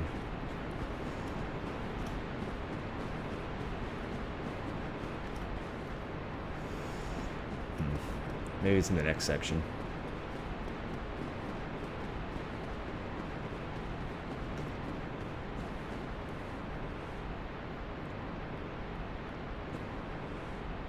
I was doing New Londo yesterday, thinking of going to sleep after fighting Four Kings, supposed in that room with a shitload of stairs. But everything I did was dying.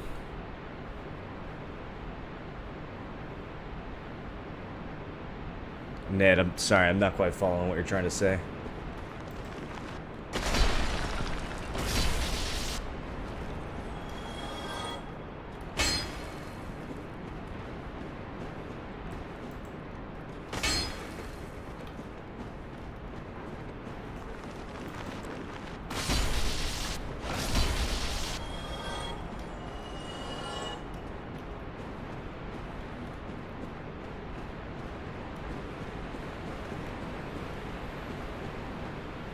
Okay, so this leads to a fog gate under the bridge that we just crossed.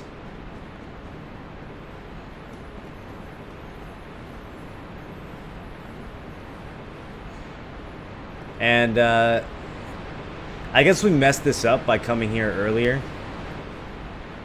He must have already proceeded to go down below. Probably what happens is once Rhea comes down to the catacombs, Patches moves on. There was a character over here that we saw earlier, but I didn't talk to him. Or we did talk to him, and he asked if we were a cleric, and we told him no. We had a bit of a conversation, and if you try to walk across this bridge to the White Gate, he will pull this lever and drop you down below, and laugh maniacally. But of course, we were down here to meet Vamos, and so I didn't want to do that. But seems like he's gotten his kicks and went ahead and moved on.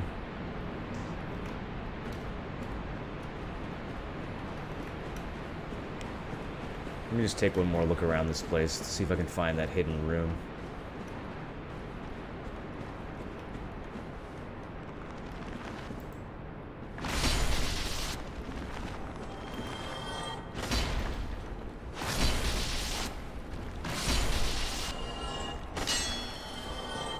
I don't remember where it is, dude.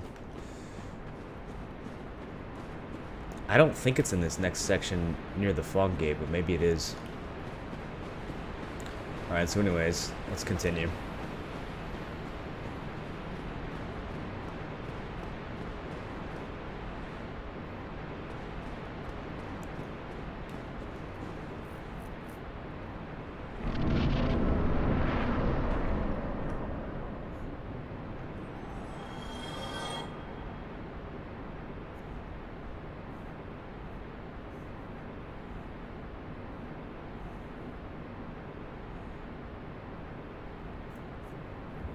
How do you find safe without researching? Well, we haven't quite got to that point yet, so I don't want to talk too much about it. But when you go to New Londo to try to traverse the Abyss, you talk to the sealer there, and he tells you about Artorias. I'm not sure if the Legend of Artorias takes you to the Darkroot Garden or not, but there's an item sold by Andre of Astora called the Crest of Artorias. So that's a hint that if you want to learn more about Artorias, that the forest is the place you need to go. Here it is. This is the room I was looking for. But we haven't even talked to the sealer in this playthrough yet, so at the moment, we don't have that information. Oh, shit. Alright. So you go through this somewhat hidden wall. Not a totally illusory wall, but there's kind of like a wall of bricks that looks kind of breakable, and if you attack it, it is breakable. That brings you down here to this shit show of a place. This pit full of skeletons, which are continuously respawning, which means there's a necromancer around. Oh, and a giant skeleton. Hi. Darkmoon Seance Ring, which we'll check out in a second. There's a little side wall here that's kind of easy to miss. You can come down, get the Seance Ring, and leave in a panic and not even realize that there's yet another sideways path coming up here. And if we follow this all the way up,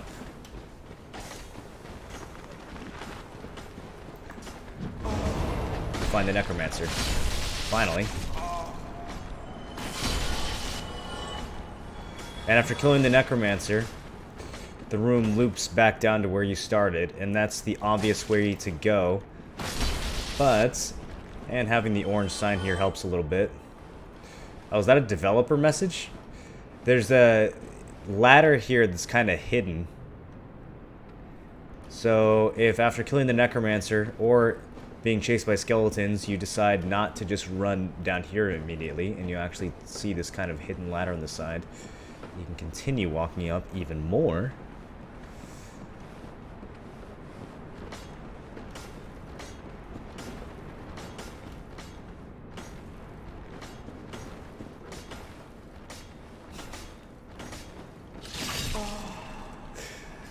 Finally, there it is. Tranquil Walk of Peace.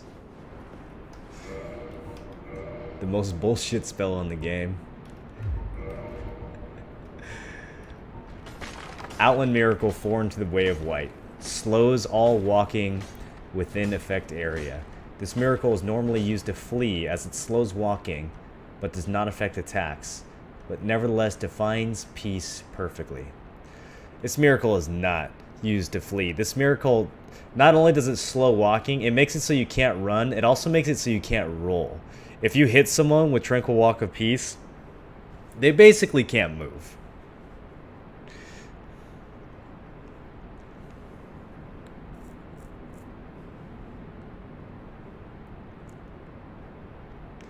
Hard to pretend to be a noob while actually knowing everything. I wouldn't say I'm pretending to be a noob, I'm just not talking about information that we haven't come across yet, because it's going to be confusing to people.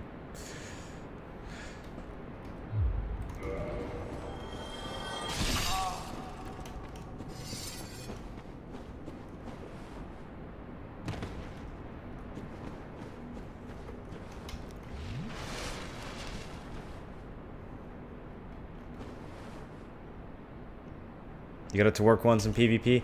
I mean, normally when people see you cast it, they just run away from you until it wears off, but yeah, you can be pretty BM with that spell.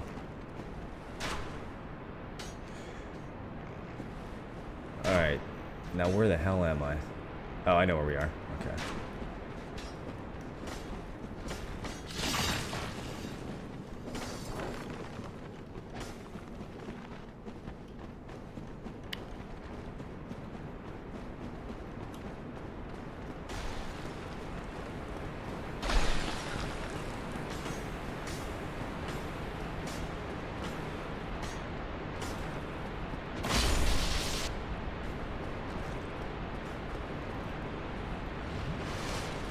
More tombs everywhere.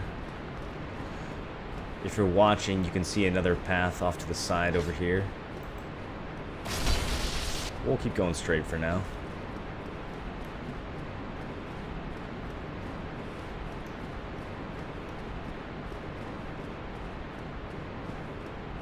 And there's a big ass Titanite demon.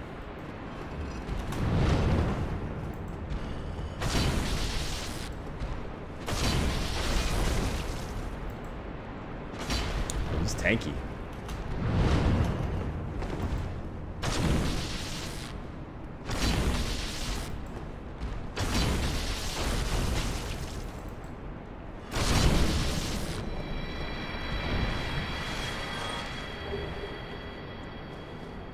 Behind the Titanite demon, we find 3 Eyes of Death. This is something I bet a lot of you haven't seen. The dreadful Eyes of Death spread disaster across neighboring worlds. Phantoms lured to the host world may end up as victims, allowing the Eyes of Death to multiply and leading to further proliferation of Bane. If you have at least one of those in your inventory, you may notice this thing sticking out a little bit, and if you walk close enough to it, you get an option to nestle in Coffin.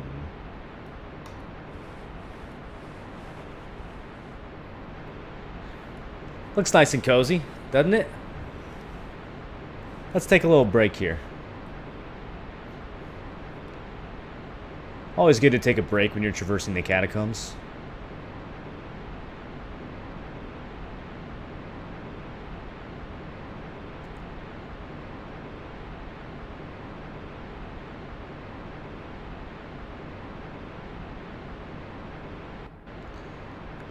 A lot of stuff in the game, but in vanilla he actually isn't in. Artorias? Yeah, the Crest of Artorias and Ingward's mentioning of Artorias, all that stuff is in the vanilla version of the game.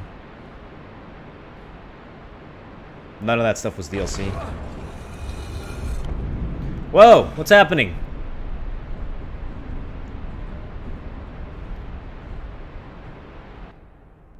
We got yanked down through a tunnel.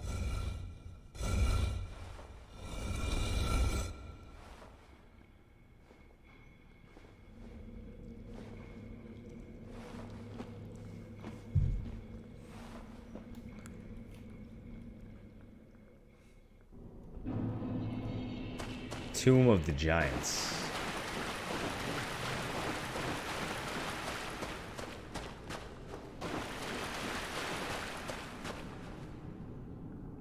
There he is, Nito, first of the dead. One of the lords from the Age of Fire. Except, we're not here to fight, we're here to pray?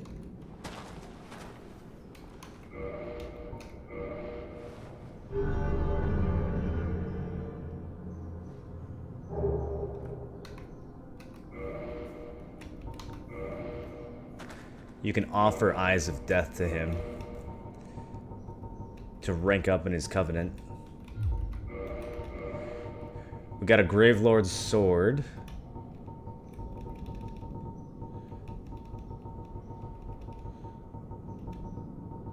Which I scrolled past, like I always do.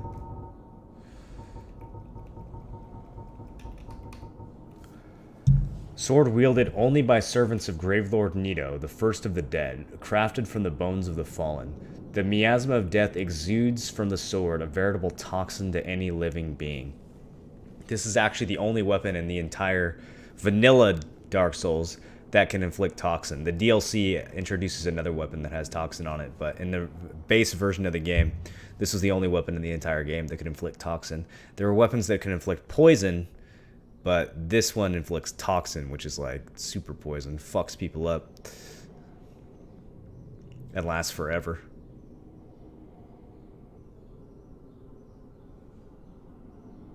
So Nito really likes spreading death. Seems to definitely have an interest in killing as many things as possible. Does he become stronger when people die? Let's see if his miracle tells us anything. Gravelord's Sword Dance. Miracle known only by the servants of the first dead, Gravelord Nito. Giant Gravelord's swords jut out in vicinity. Nito sleeps deep within the Tomb of Giants, quietly overseeing all death and waiting for his servants to usher in the Eye of Death.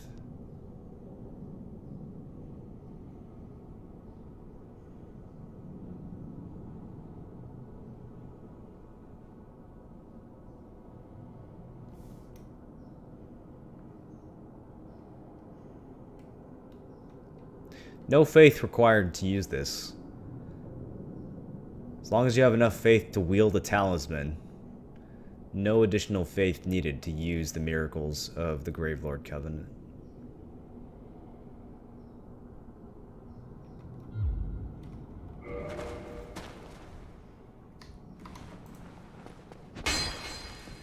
But we can't hit him from here.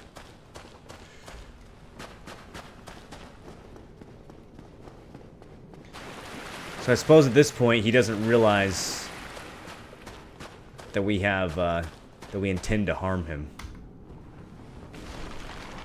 So if we actually want to fight him, we're gonna have to find another way down.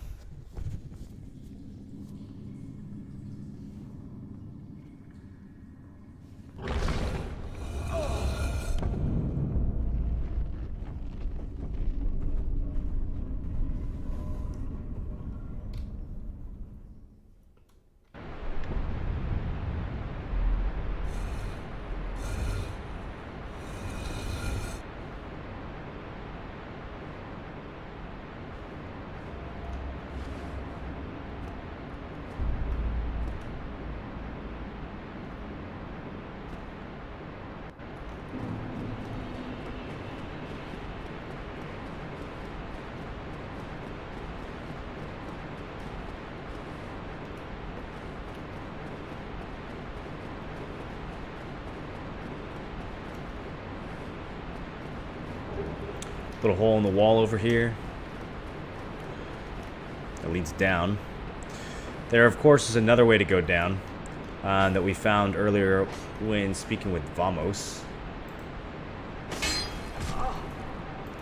There's a couple ways you can actually climb down the catacombs. The Vamos way is much faster, but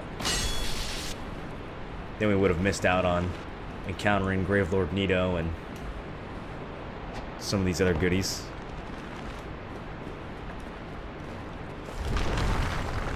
Hole in the ground and a Black Knight who was mid-swing already? Bullshit, dude.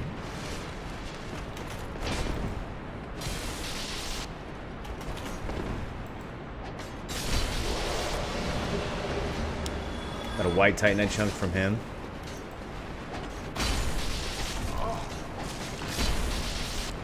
These skeletons are not staying dead.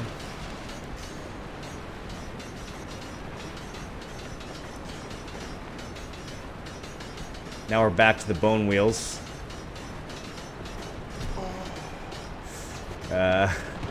Wish me luck, boys. Where's the shit? Let's go this way.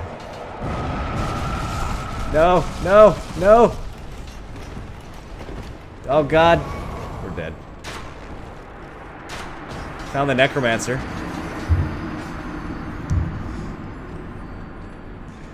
Do Gravelording or Riot? We could do some Gravelording.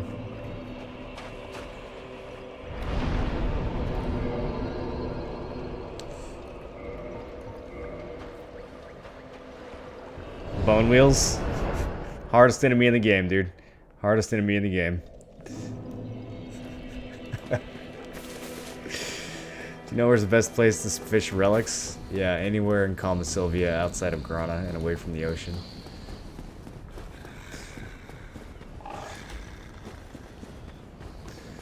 These bone wheels ain't no bitches like the DS3 ones. Nah, the DS3 bone wheels ain't shit, dude.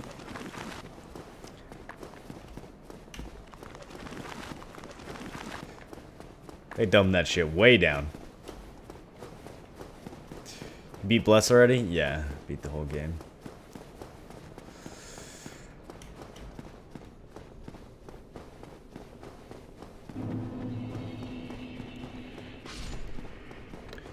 Alright, let's take a slightly different route to the bone wheels this time, so that I can actually rest at a bonfire down there on the way.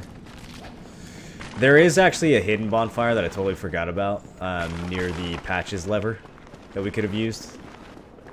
But I wasn't thinking about it for some reason.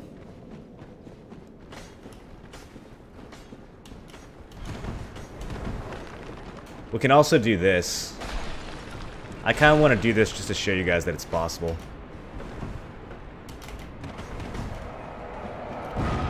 So this brings us right back down to where the sarcophagus de Nito was. So you can actually, at the very beginning of the game, before you do anything else, you can run down here from Firelink, jump off that ledge, hop in the sarcophagus, and get the Gravelord sword, basically at level 1, with no effort, within like 2 minutes. And it ends up being a really powerful weapon at that point in the game.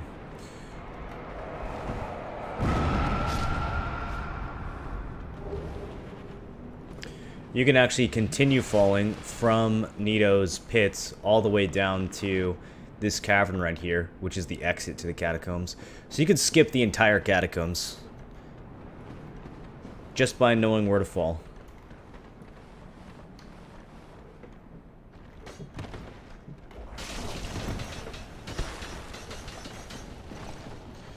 We're not going to do that, though. I have an appointment to keep.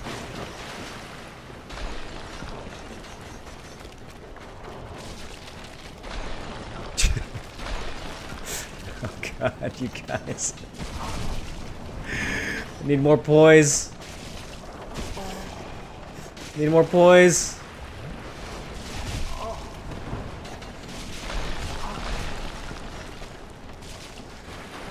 We can make it.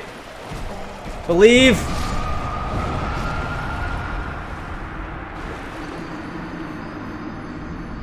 Maybe we should go the other way.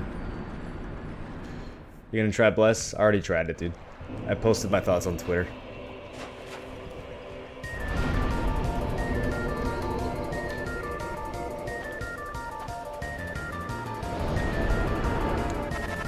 Agility, welcome back for 4 months. Bone Wheels sounds like the name of a porn production company. Bone Wheel? Does that sound sexy to you? I'm not so sure about that, Agility.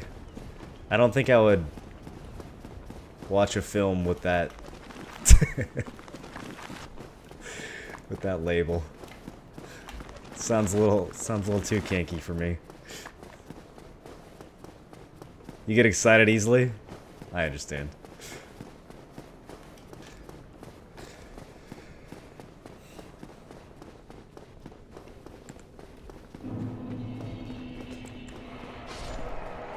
Alright, this time, instead of rolling down to the bottom and backtracking to Vamos, let's actually take the correct route to Vamos.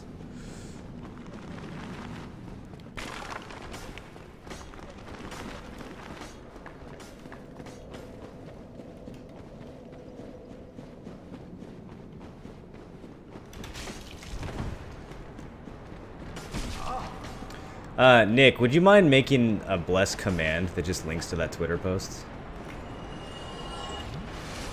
Could I trouble you to do that?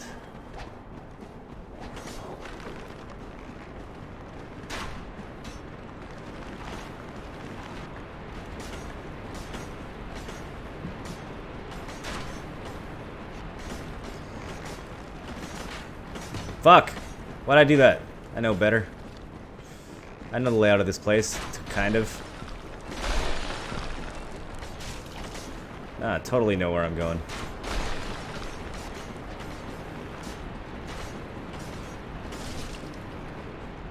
There we go. That's better.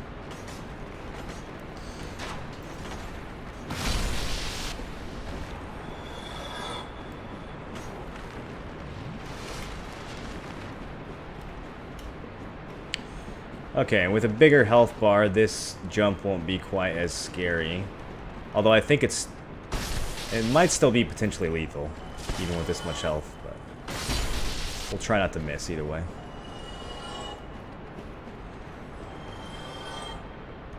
We don't have the item as guidance this time. Oof, that was close. I almost fucked that up.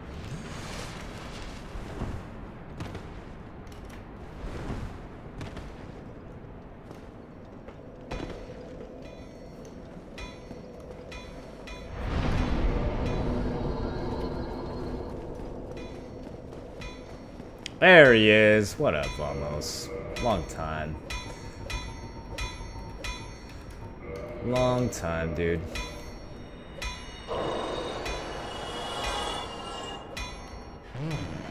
My, is that an ember from New Londo? And a fine ember it be. What do you say? Why not leave it with me? I'll give you a flame to feast your eyes upon. The large flame ender is supposed to be from New Londo, according to this guy? No, it's not. It's from Lost Izalith. Well, maybe not Izalith exactly, but it's from the Demon Ruins. Why does he think it's from New Londo? Do you guys think that has lore implications, or do you think that's just a bug? Yes, very well. We'll get these old bones to work.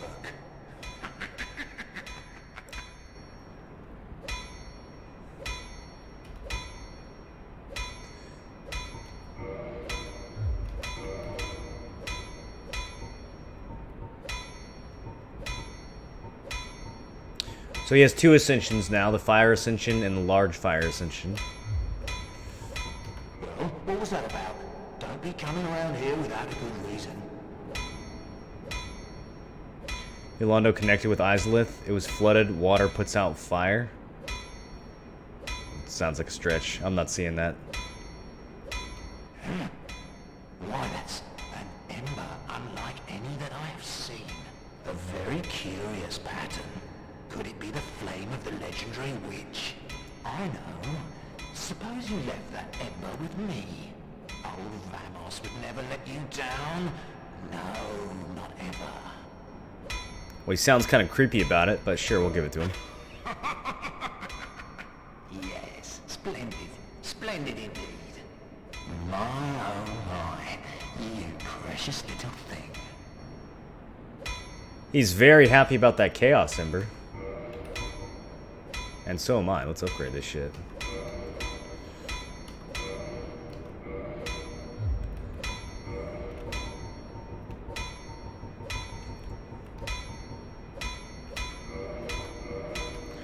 So now instead of being a 50-50 split, it's a little bit more to the side of fire.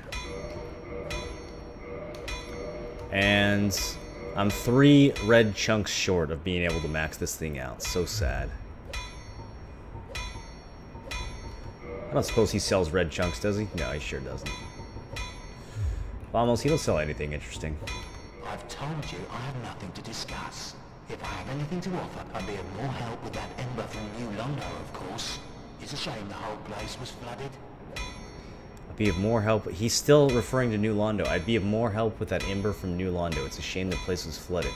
Doesn't make any sense, though. The fire ember wasn't in New Londo. It was in the demon ruins. If that'll be all, then be gone with you. You'll spot... There is an ember in New Londo, and he can't even make use of it.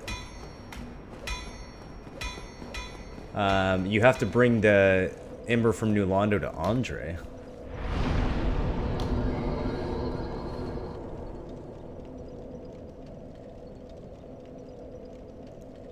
The audio for this guy sucks. Yeah, he's supposed to sound all fucked up.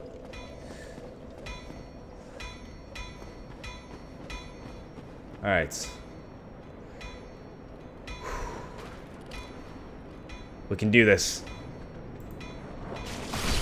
2 down. 3 down. Come on, bitches. Who else wants some?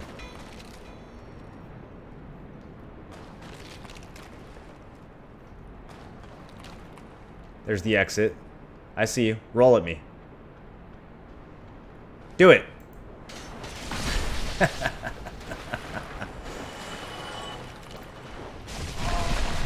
Yikes, ran out of poise.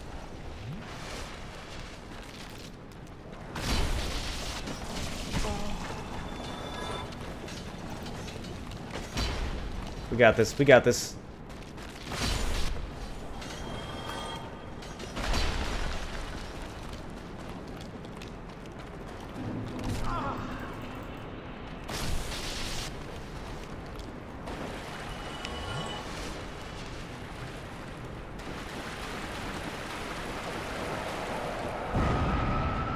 Okay, through this wall here is the Necromancer. So now he's dead, and he'll stay dead. And he dropped a Skull Lantern, which is very useful. That's a rare drop. How do you get down here regularly? I don't actually know. Let's backtrack a little bit. I want to see how this connects back up to the upper catacombs. Because I always got down here just from falling through the Black Knight room. Is this back in... Oh, so instead of falling into the Black Knight room, you can go to the side here and then just climb down normally. Okay. Huh. Interesting. I never go this way. Honestly, I usually just skip the catacombs completely unless I need an item down here. But that's good to know how that all connects.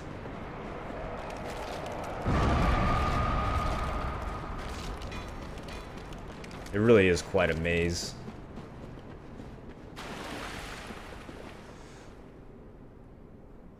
We could fall down and get that armor later if we want it. Oh wait, no, that's not the armor, is it? What is that? I actually don't know what that item is. I can't remember. Alright, and we reach the white gate at the bottom of the catacombs. Finally. Still no Rhea of Thurlin, though. Still haven't found that cleric.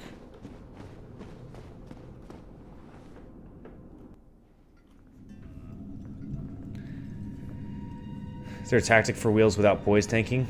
No. I mean, you could use light and a shield, but they're hard to dodge because you can't see them coming.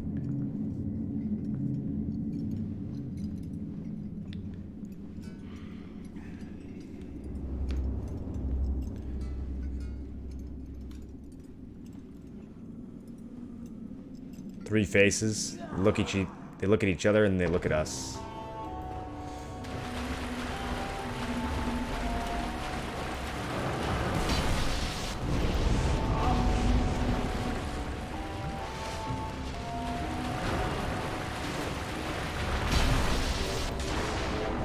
Not one of the harder bosses in the game.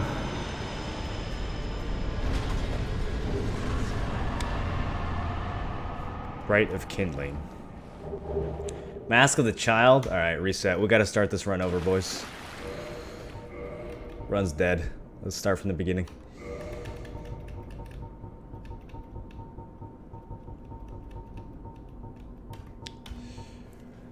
One of the three masks of the Pinwheel, the necromancer who stole the power of the Gravelord and reigns over the catacombs. This mask, belonging to a naive child, slightly raises stamina recovery speed. There's two other potential drops that you can get. There's the Mask of the Mother, which says... One of the three masks of Pinwheel, the necromancer who stole the power of Gravelord Nito and reigns over the catacombs. This mask, belonging to the Kindly Mother, slightly raises HP. It actually raises your HP by 10%, which is pretty good. It's more than slight. And then finally, the Mask of the Father, the most infamous of the masks.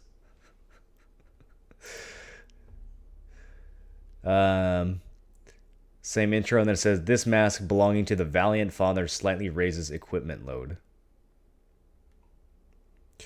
And this is the Father mask is, of course, the one that people use with the giant build to fit the giant's armor in and still being able to do light rolls. Super, super meta build. So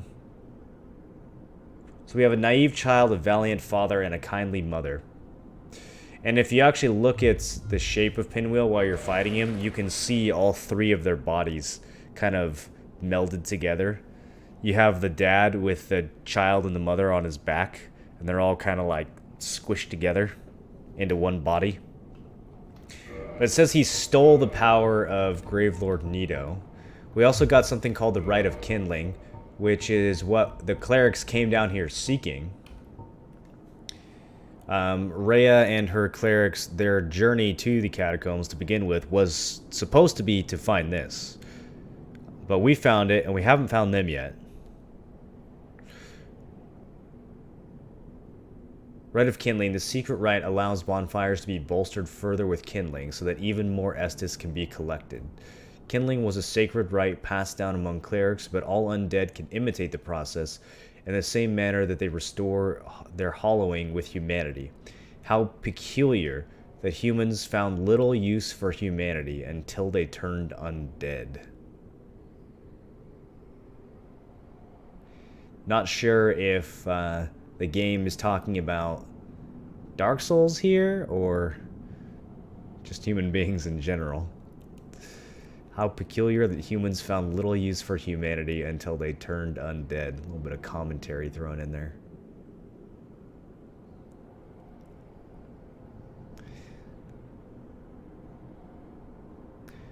So this allows you to feed extra humanity to a bonfire so that you can get up to 10, 15, or even 20 drinks of Estus from a single fire.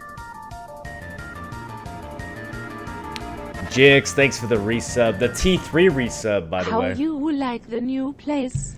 Hope you are having a great day. Welcome back for 10 months, Jix. I appreciate that.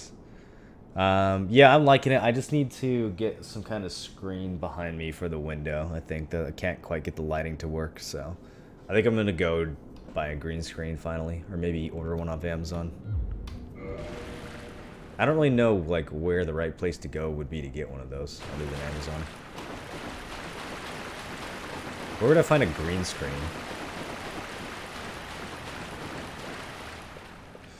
Here we see a table with a skeleton on it, surrounded by a bunch of books. The skeleton...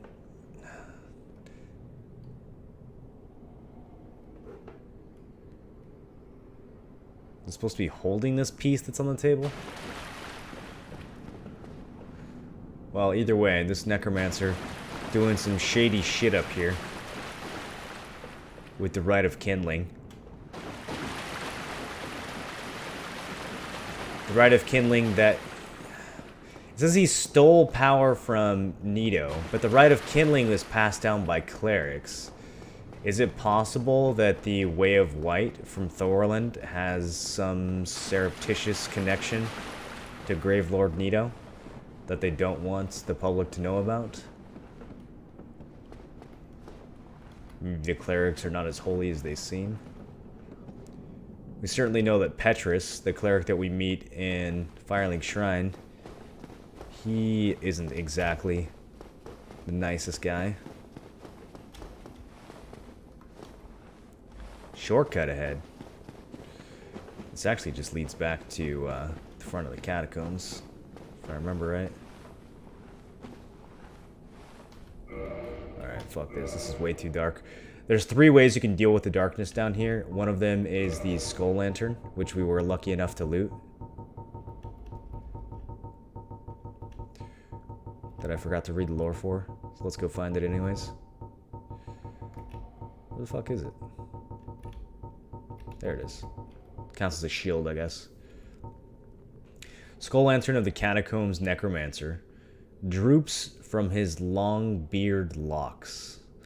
This lantern lights the Tomb of Giants, Nito's light-devouring domain of death. Also serves as a fire-damaged strike weapon. So, if we throw this on... Whoops. Did not mean to cast Power Within. Hey, now we have light. Except I'm not strong enough to one-hand this Vi. So, that's not going to be our solution. The other solution is the Cast Light Sorcery. But we don't have enough intelligence to use it. So, that leaves us with one other option. Luckily, we've been to Lost Izalith, and we have found the Sunlight Maggots. Solaire's glorious source of incandescence. And quite a fashion statement, too. So we'll go ahead and rock that.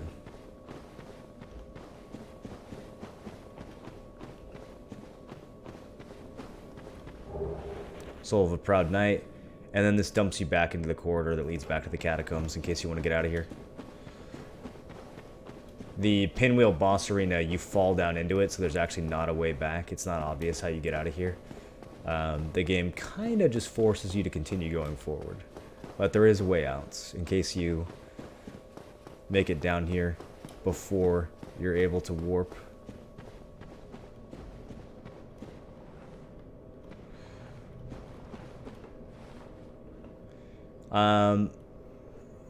So you have these little prison things that are on the ground that help guide your way. There are pretty much cliffs everywhere that you can just fall off because of the darkness and die instantly. And even with the lantern, that's probably going to happen, I'm not gonna lie. Did I just kill myself with Power Within? I wasn't even thinking about that. You checked the Dark Moon Seance Ring yet? No, not yet. We're gonna do that later.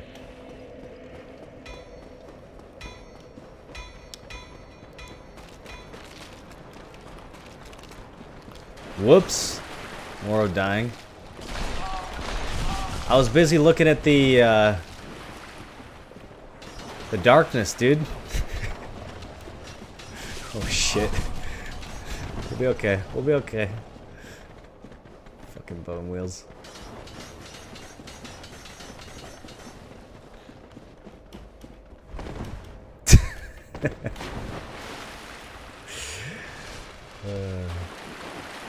Alright, well, let's try this again. All because I wanted to show the lantern.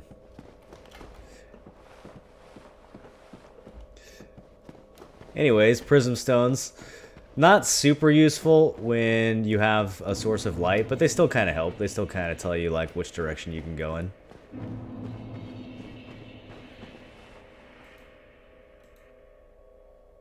If you don't have a light, this guy is just eyes. Isn't that spooky? But if you do have a light, then it's not as bad.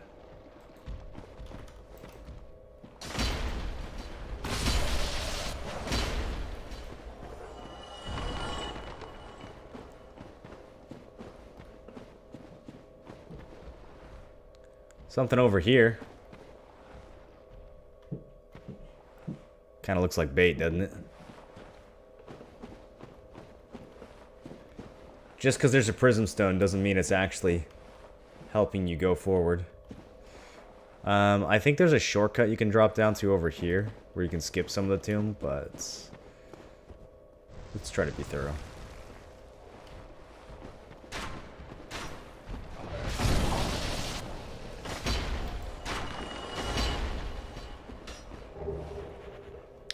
Maybe not. Maybe you just drop down to this point. Check this out. You can see the demon ruins down below. Even way down in the Tomb of the Giants, you can still look to see how it's connected to the rest of the Dark Souls world. The rest of Lordran. Alright, there's an archer dude over here somewhere.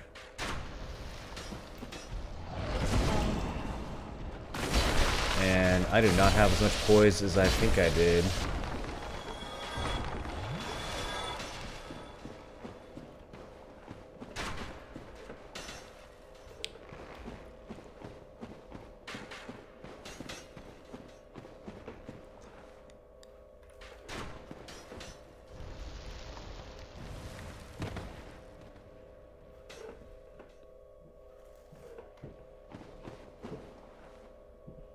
Hey, it's our friend from up above. What, you again? Well, well, you've been a stranger. Good to see you well, mate. All right. You came at the perfect time. There's a fine stash of treasure right down that hole. I found it first, but we're friends now. I'll split it with you, in any case. Have a look. It'll shimmer you blind.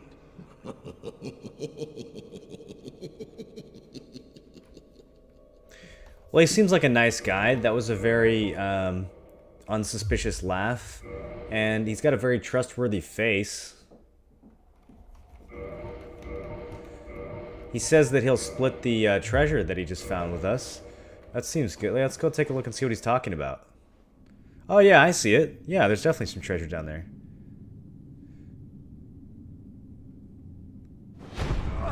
Wait a minute.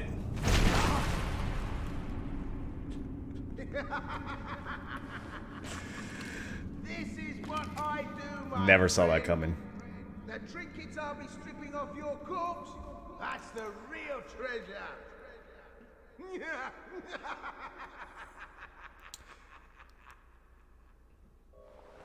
Well then.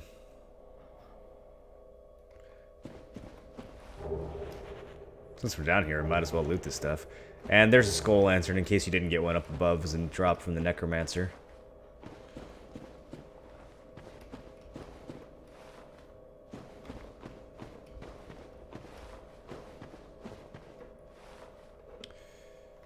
There's a pathway up. And there's a cleric.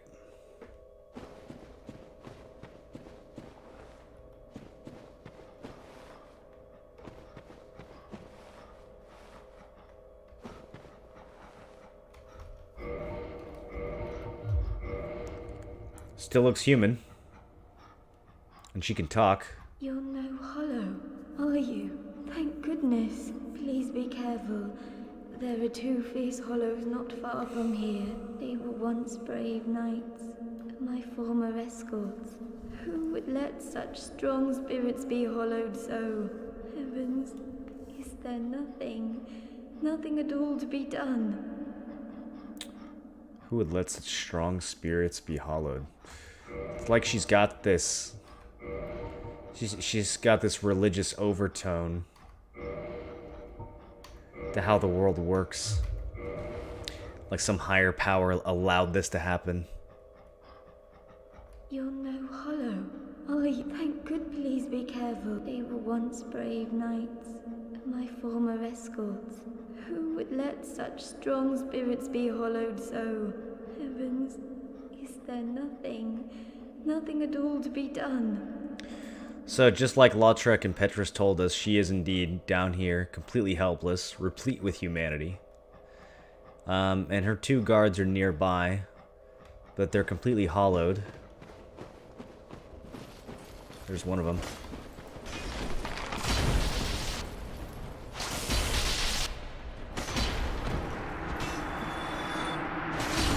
the other.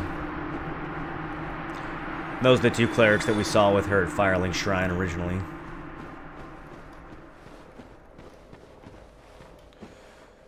You banished those two hollows, did you? It pains me to think of the trouble my failings have caused. I am certain that both Vince and Nico are grateful to you. Thank you so very much. Here, these belonged to them. You deserve them more than I.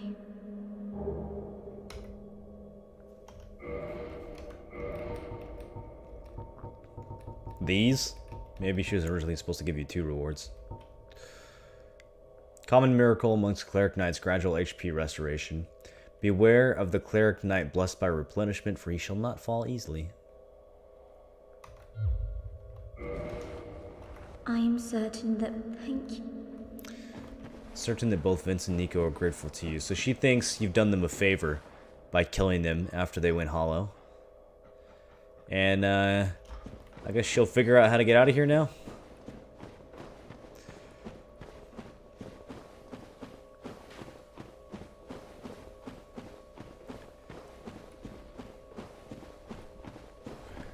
On the way up, we encounter these gigantic skeleton mud sticks that fall on you.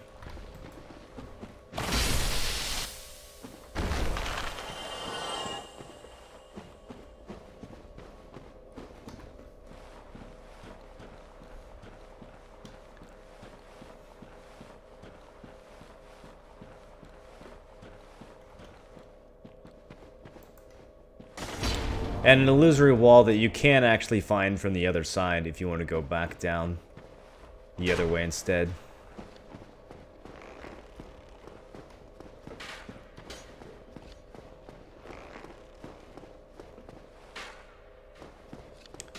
Got that archer up above still firing down at us. There's a ladder that goes down. 2 archers firing up at us.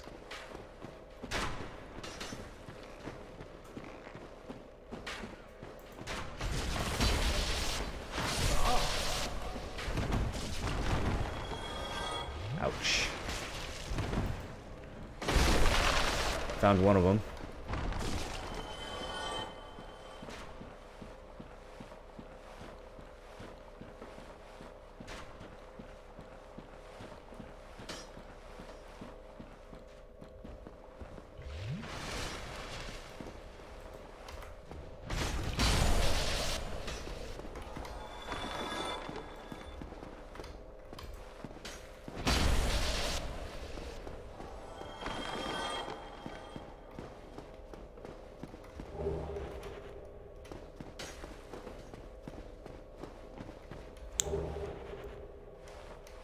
That part's always a little freaky. Getting a little bit low here. I want to pop a humanity, but I don't want to take an arrow while I'm doing it. Okay, I think we're okay. Jesus, where's the humanity? I should have gone from the bottom up. Okay, so we consume some humanity. We're full health. Doesn't line up with the whole purpose thing. These guys had a purpose, right? Well, what is their purpose? Their purpose is to bring Rhea to the catacombs and secure the Rite of Kindling.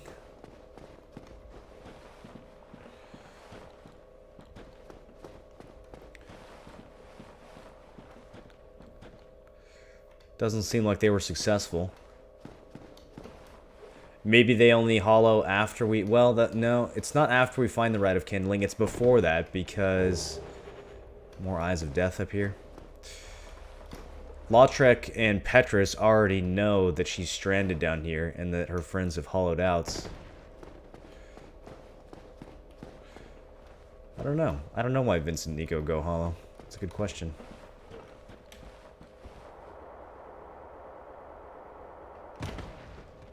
Maybe they simply died too much in the process of guiding her down here.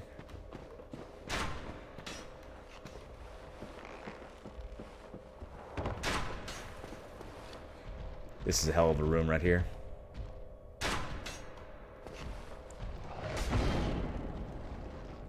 A whole grip of giant skeletons.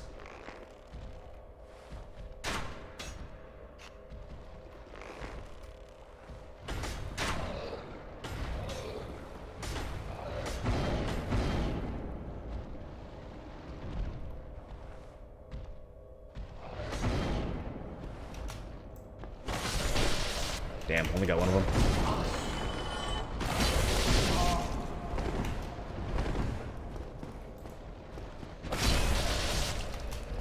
Ooh, boys, I don't know if we're gonna make it.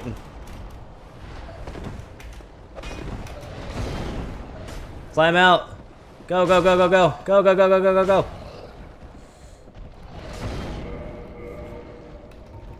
Should not be doing this without Estes.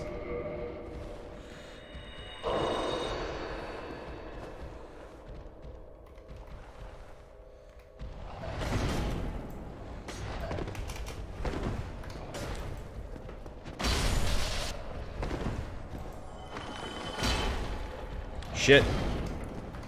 I need stamina.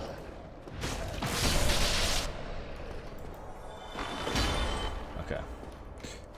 Is there still one or two down here? Yeah.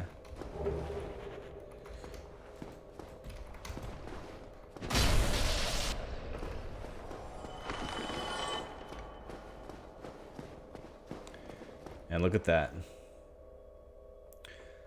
Another abandoned blacksmith workshop with a Andre looking dude and a large divine ember.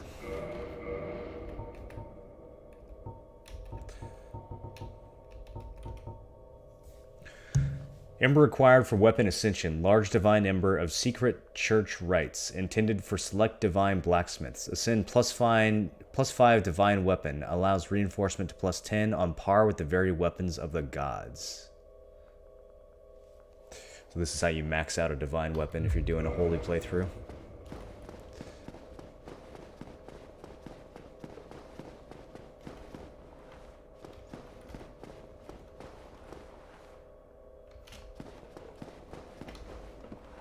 We played Demon Souls? No, I have not.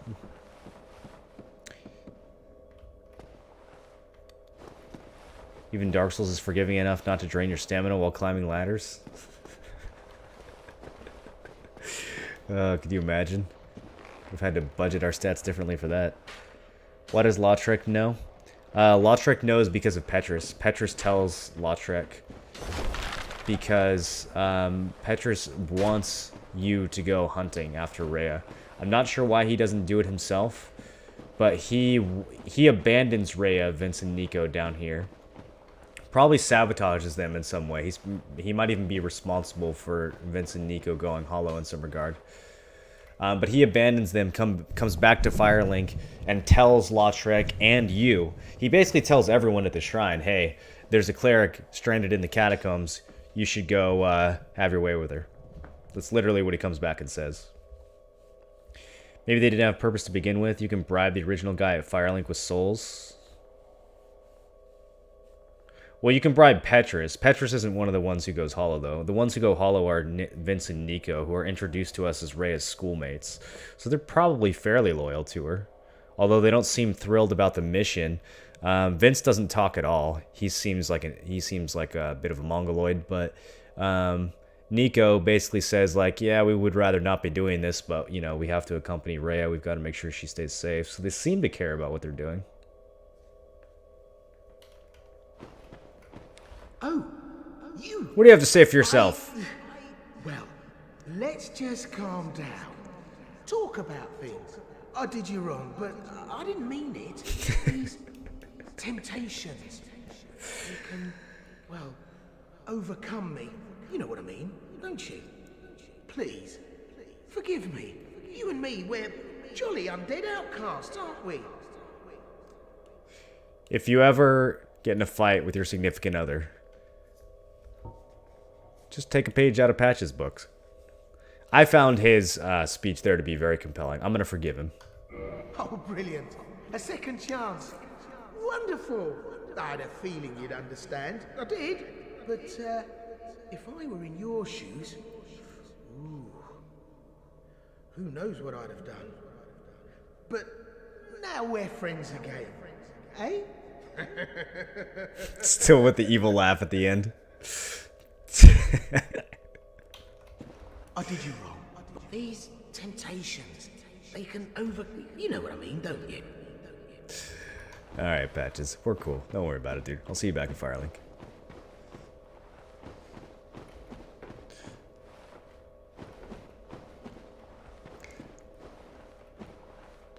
Bonfire. And a skeleton dog.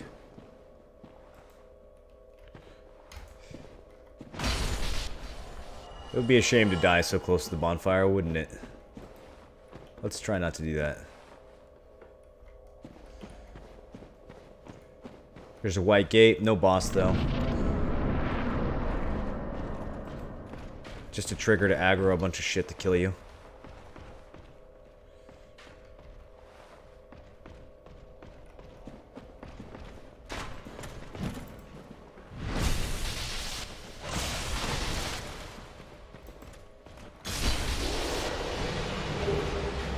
Oh, nice. He dropped the Black Knight Halberd. Oh, there's fucking dogs everywhere, dude. I just want that bonfire. Can they aggro at least? Alright, there we go. Okay, he fell down. Did he die? Okay, he died from that, so probably not a good place to fall.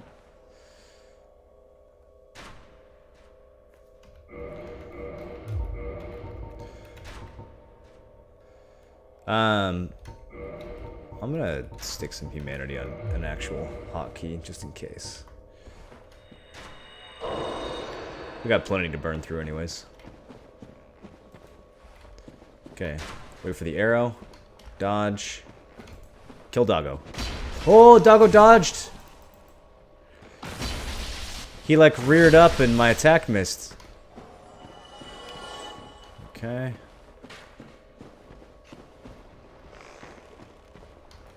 Oh, the archer's right here.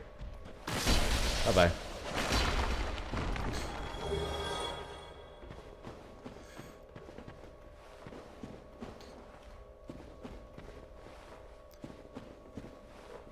Where the fuck did that bonfire go? Yikes.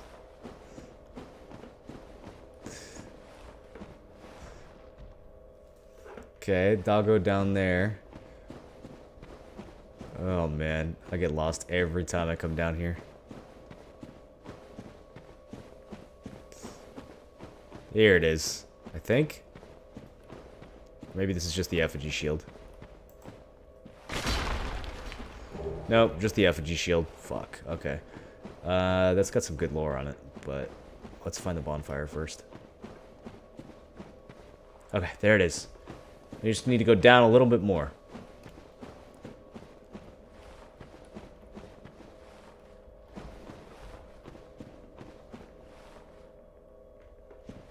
Well, we could apparently drop here because there's a dog standing there.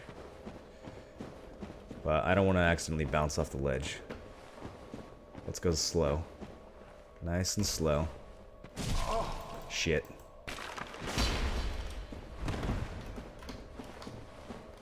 Very clever, doggo. Damn, dude. Doggo. I can't poise through doggo's attacks. Alright. Dead doggo. Where is it?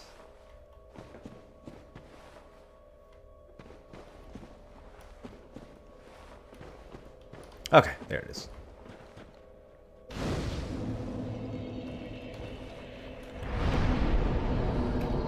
Let's reverse hollowing. I want to get invaded while we're down here. That sounds like a fun time.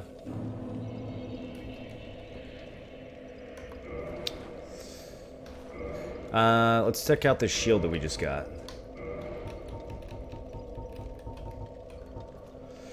Frightful occult shield defends against divine weapons and lightning. In an ill-fated plot to destroy the very gods, the followers of the occult once attempted to steal the power of Gravelord Nito, the first of the dead. An ill-fated plot to destroy the very gods, the followers of the occult. This isn't the first time we've heard about this occult uprising. It's mentioned in the Painted World of Ariamis, all the stuff that when we find the Dark Ember, We find a bunch of Velka garb. There's some hints that maybe Velka and the gods were at war. Velka's referred to as a rogue deity. We hear mention of the occult in the Painted World. We also find the occult club in the basement of Anor Londo next to all of Havel's gear, which kind of implies that Havel may have been in on the occult rebellion as well. And this also mentions an attempt to steal the power of Gravelord Nito. We know Pinwheel did steal the power of Gravelord Nito. So could Pinwheel have somehow been aligned with Velka and Havel and whoever else was part of this occult rebellion? I don't know.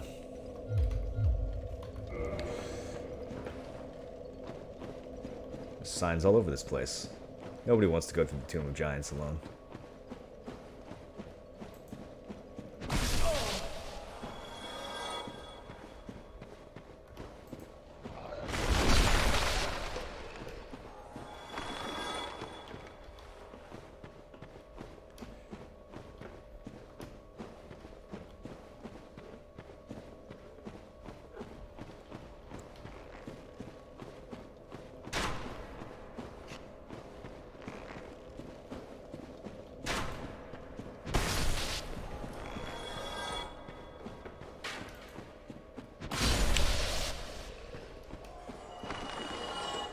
Next part always gets me killed. Where is it?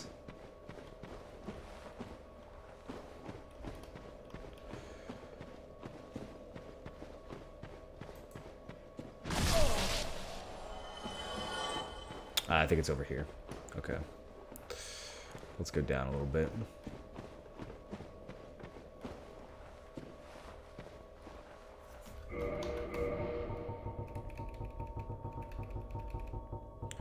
Should have brought some prism stones. Let's try using shit to navigate the Tomb of the Giants.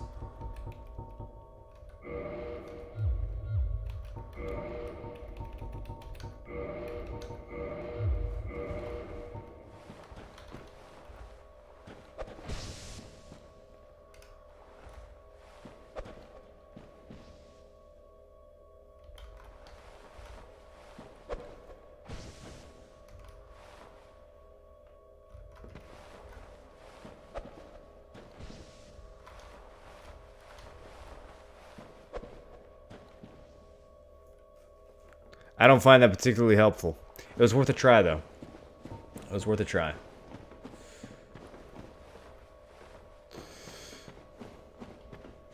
There's a bloodstain down here. And a skull. Okay. You can hear the nearby bonfire. Another ledge down below.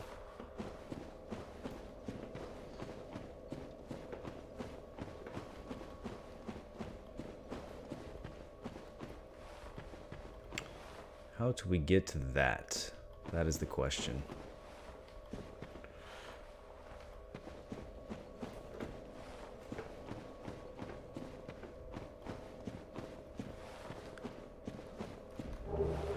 A white titanite chunk.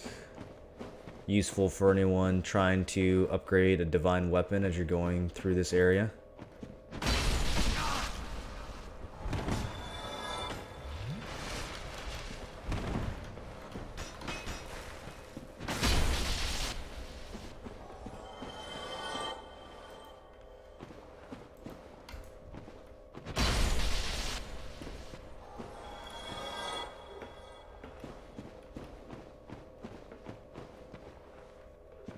Man, even with this light, it is so hard to tell. Okay, well here's something. Let's check this out. Soul of a Brave Warrior. It's not what I want though. It's not the ledge I'm looking for.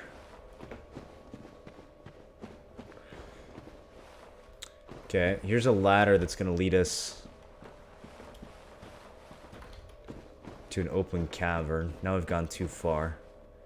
We're no longer in the light-devouring Tomb of the Giants. You can kind of see the fog over Ash Lake in this direction. I don't think you can actually see the ash itself, but interesting that they give you a little bit of an opening here to kind of see the Ash Lake motif. Just a brief gap in the mountains there to show you what might be down here if you weren't in these light devouring caverns.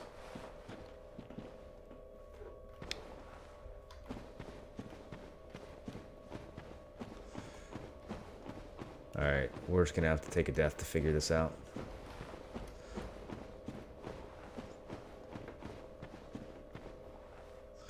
There's one item that we saw a moment ago that's can't quite figure out how to get to. It looks like it's across a ledge, but it's too high to jump to. That right there. So what we need to figure out is, how do we get to the ledge above this, which we also can't see?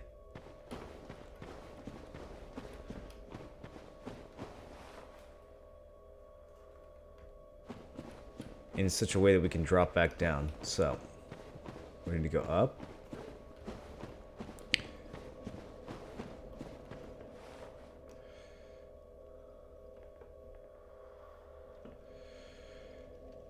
Ooh, you can't even see the item from up here, dude. Here, let's see some other people try and fail to do this. Oh, never mind. He just died to the skeleton. That's not useful. Let's see what this guy does. This guy's trying to make the same jump as me. I know it. Okay, maybe not. Fuck! All these dead people are useless.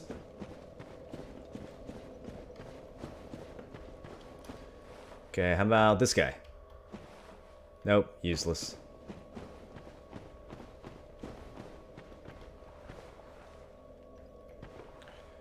Can we see those stains down there anymore?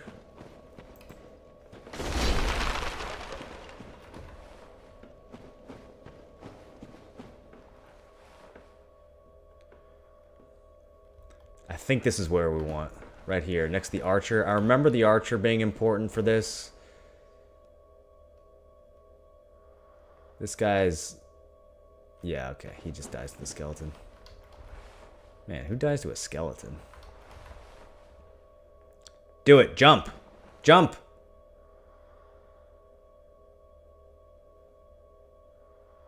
That just looks like someone who was AFK and tabbed back in and walked off a cliff.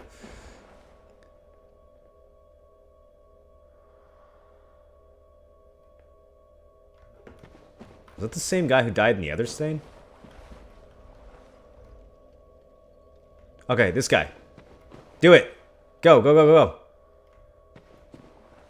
No. Alright, here we go, boys.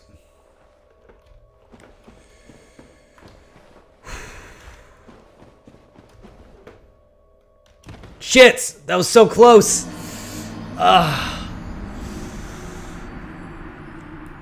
Would be a lot less passionate about the game if it was first person. I don't know how first person would affect my passion for the game. I guess it depends on how it played. I'm not really partial one way or the other.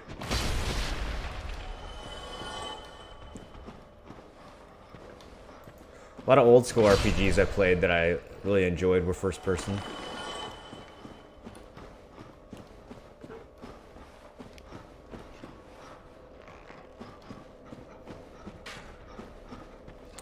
Okay, so it looked like we needed to go a little bit to the left there, right?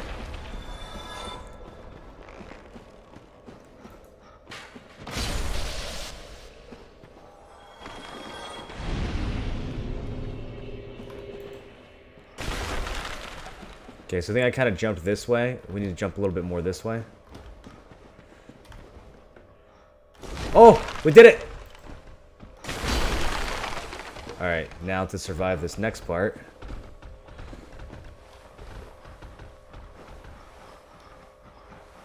As soon as we get this item. Oh, get it! Kill him!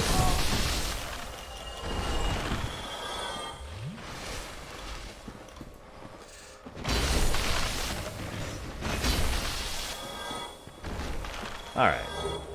Not so hard with this Vihander. And those guys have pretty good drop rate for white chunks. Now, how to get back? Trying to catch some doggo movement.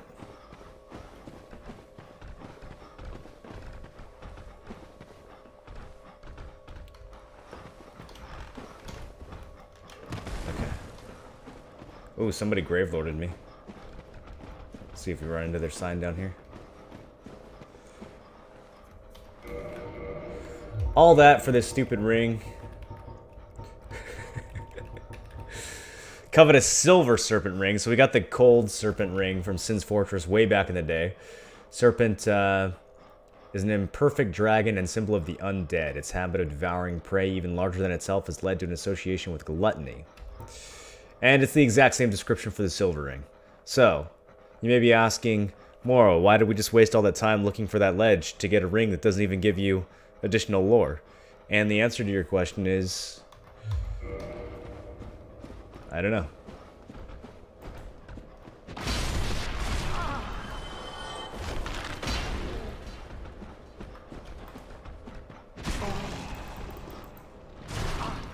Oh my god. I'm getting so outplayed.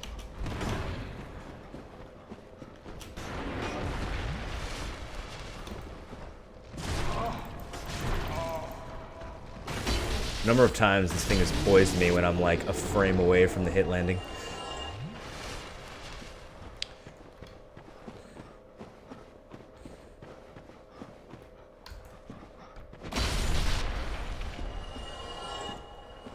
Alright, how do we get back to that ladder that we found earlier? There's the cavern. There's a bloodstain. Here we go. Nope.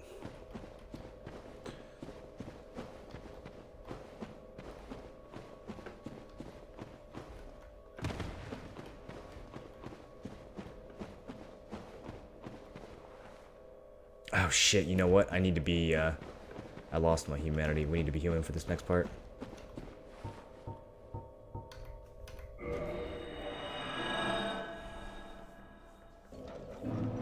You done with Bless? Yes.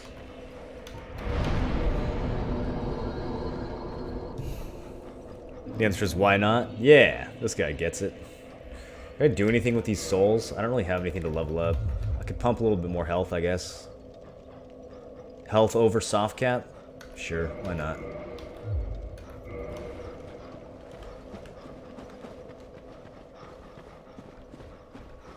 Too bad you can't upgrade your Pyromancy Flame at a bonfire. That would be convenient. I guess we could warp to Daughter of Chaos and spend it at the Pyromancy Flame there, but... maybe I shouldn't be running past these enemies. There's a quick way of getting down, but it's been too long. I don't remember it.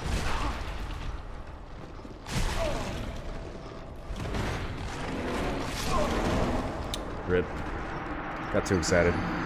Get the effigy shield already? Yeah, I did. I think we got all the items that we need from this area, but I wanted to get to the next area while human. I shouldn't have tried to sprint past the skeletons, though. That was stupid.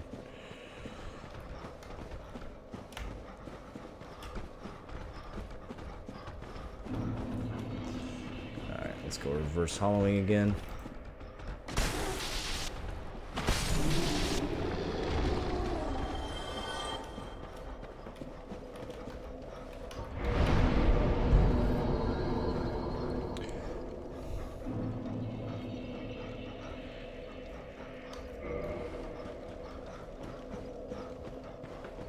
Alright, this time, slowly. Otherwise, Dark Souls will punish me for being impatient. There is definitely a way to just run past these skeletons, but I don't remember what it is. You can just hop down one of these ledges to get to the ladder. Shit, dude. Their attack animation is like just fast enough. There we go. Got him that time. Where the fuck did you come from? Is that the one up above? Did you fall down on me?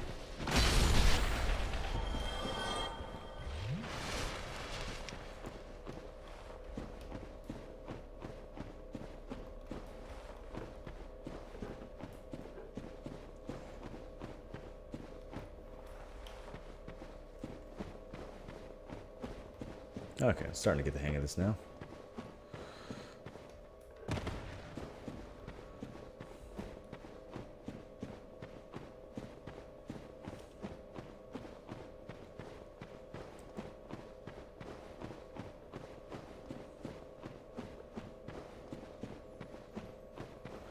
This was the cavern that we couldn't identify at first. Oh shit, Crystal Lizard.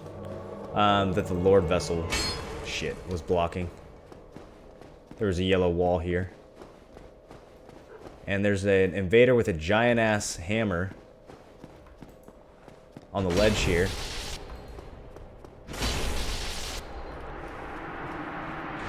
Who should have had his shield out.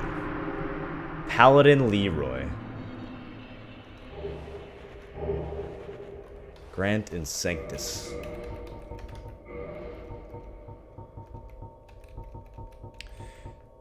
And Leroy is interesting because you can summon him to fight Pinwheel. But you can't summon him to fight Nito. In fact, when you head down towards where Nito is... Nito's house? He invades you instead of putting his sign down to help you. We know that Pinwheel stole power from Nito, so Pinwheel and Nito are against each other. I guess we know which side Leroy's on. Is he actually aligned with Nito in some way?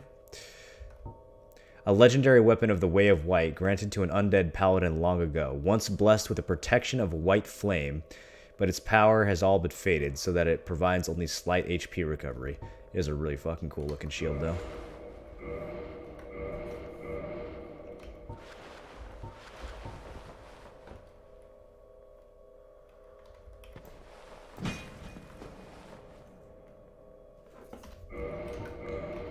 Doesn't look too good in this light. Trust me, it's cool looking. Okay. He also dropped a weapon, Grant.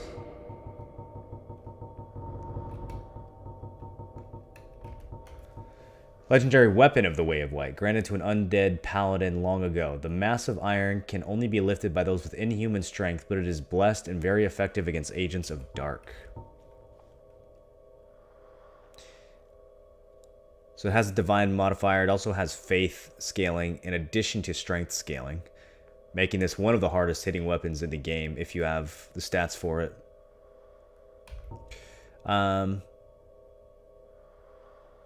It's a legendary weapon of the Way of White. So the Way of White are willing to help you fight Pinwheel.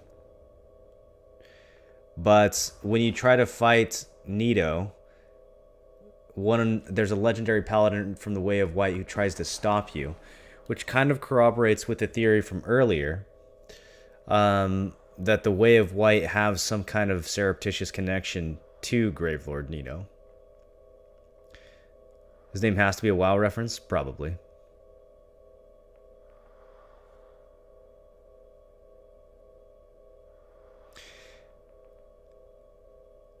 Maybe all the clerics that are sent to the catacombs on this sacred mission, this holy pilgrimage to find the Rite of Kindling,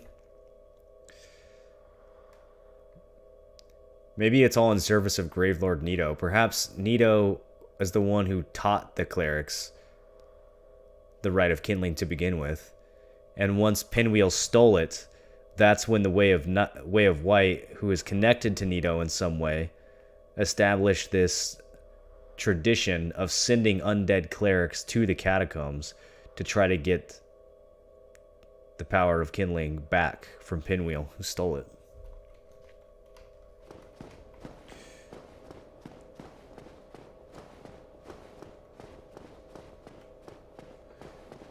Still, you wouldn't expect the Way of White, a bunch of clerics, to be associated with all these undead necromancers down in the catacombs. And it seems like even the clerics don't really know what they're getting into. I mean, Rhea, Vince, and Nico certainly don't seem to think that they're coming down here to aid necromancers. That's not how it was framed to them. You get a mud undead stick who spawns behind you here. This is a spooky ledge. I've actually died on this ledge several times. You got the archer behind the mud stick shooting arrows at you and shit. These things can easily knock you off. And then, once you finally get to the end, check this out. This motherfucker tries to kick you off! He's hidden around the corner and he just boots you. Yeah, this ledge will kill you like 7 or 8 times the first time you play the game. You'll just die over and over again. You'll die first time to the one who spawns behind you. You'll die a second time to the one that surprise spawns in front of you. You'll die a few times to the archer. And then when you finally get here, you just get kicked off the ledge. And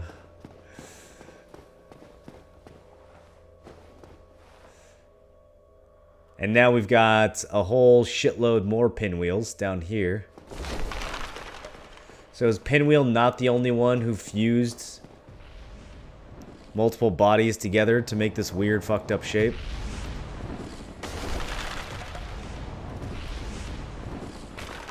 Oh yeah, also there's baby skeletons that try to kill you. Probably the most weird and disgusting and disturbing part of the entire game.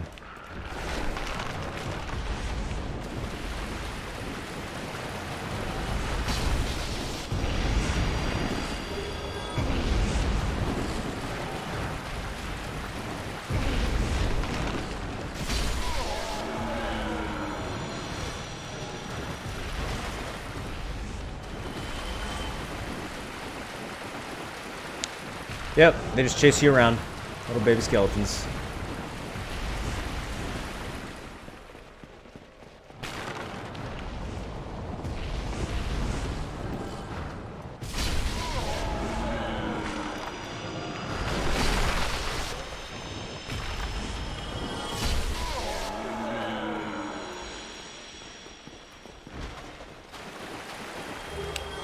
Another white titanite chunk.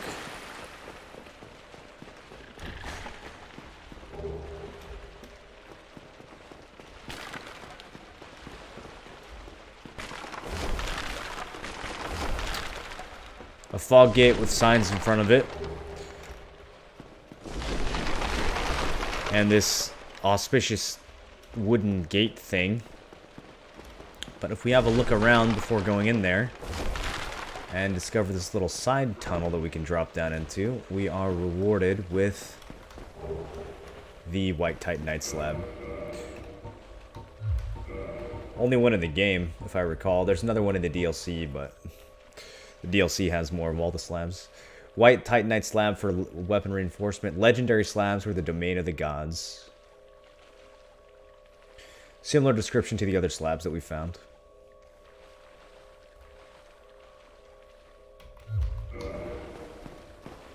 That allows you to max out a divine or an occult weapon. Either one. These things are literally too short for me to hit. When they hit you, they have a small amount of poison buildup. And if you think that there's a lot of these, and then it seems like they won't stop coming, that's because they will not. They will just keep spawning forever out of the water. Little baby skeleton things trying to kill you with poison and baby punches. They also have a very high drop rate for humanity. So,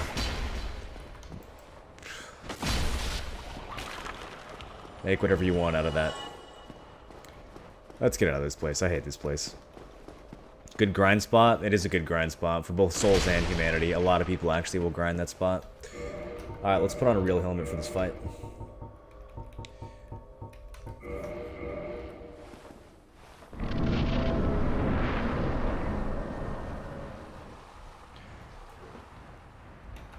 Want the lore on that one? Which one? The baby skeleton? I don't know what the lore is on the baby skeletons, dude. Nito's down here farming humanity and spreading death. I don't know where the baby skeletons are coming from. Maybe it's just like a natural result of how much necromancy and humanity has been built up and spent down here. I really don't know. Does this area seem easy because he's over leveled, knows everything, or both? I don't know that I'm over leveled. I do have a max out weapon, which you may not necessarily have when you get to this point. But usually by this point in the game, people's weapons are at least like 12 or 13. They're getting close to max. But ours are fully maxed at level 15. And also, I know where to go. Put on the sombrero. Sombrero has shitty stats. I want a little bit of poise for this fight. It's going to be important, especially since I cooked some Maestus on the way down here.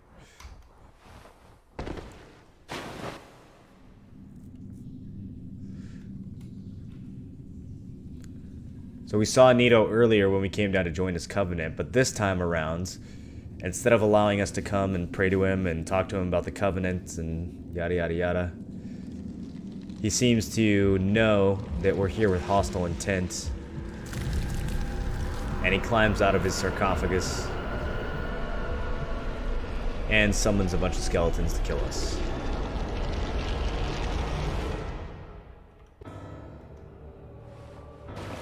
Jesus, I lost a lot of health to that fall. Okay. You're supposed to wear heavy armor for this fight. But we'll see what we can do without it. Those skeletons will not stay dead. In case you were wondering. They will revive immediately. So you've got respawning skeletons. You've got the boss itself. He will hit his own skeletons with his attacks, though, which will incapacitate them momentarily. And luckily, with this Vi, he's going to explode, isn't he? Yeah, that explosion will hit his skeletons, too. With this Vi, we can catch some of the skeletons in the arc of our swing, so that also helps. Is he going to explode again? Oh, shit, he still hit me?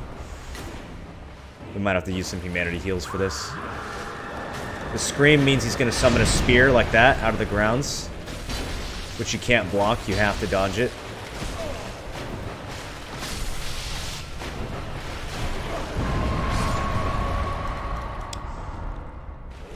Big heal.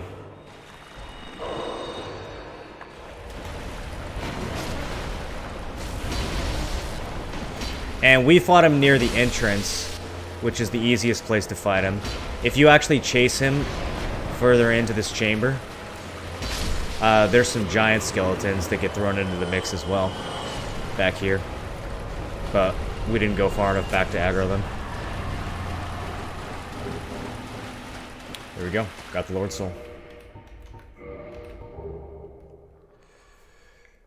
And this is an actual Lord Soul. Grave Lord Nito is one of the people who found a Lord Soul from within the flame. Soul of Grave Lord Nito, first of the dead. This Lord Soul was discovered at the dawn of the Age of Fire.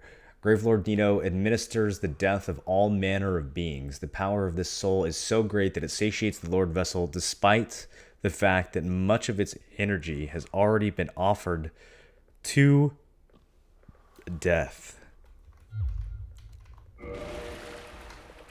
I don't know what it means for the energy of a soul to be offered to death. Maybe it just means that a lot of his soul has been expended in the process of spreading death.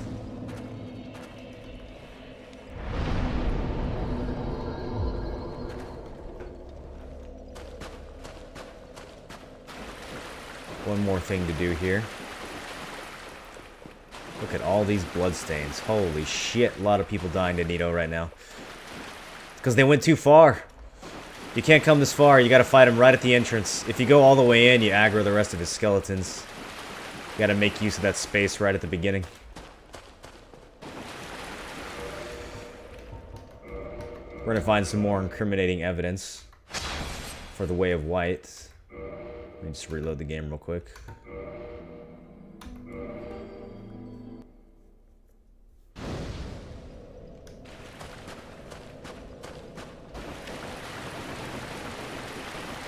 Where is it?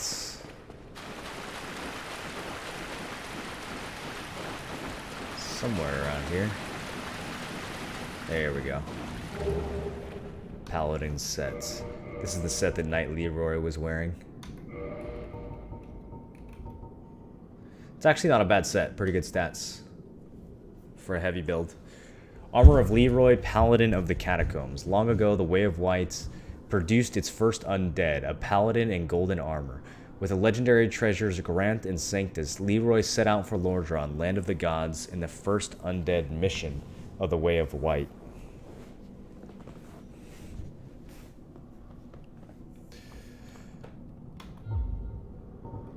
And unclear what that mission was, but whatever it was, it seems like Leroy and perhaps not all the members of the Way of the White, but certainly some of them, created some kind of pact with Nito. Because we find his armor down here in Nito's resting place.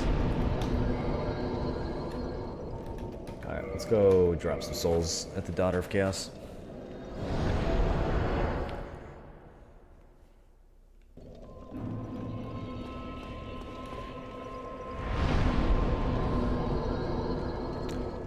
Some pyromancy going on. Nito? I don't think he's using pyromancy. I think he's using miracles.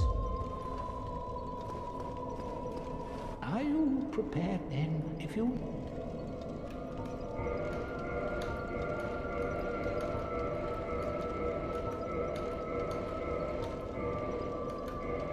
Alright, the pyromancy flame is maxed out. He can't ascend it though. Only Quaylana can ascend it.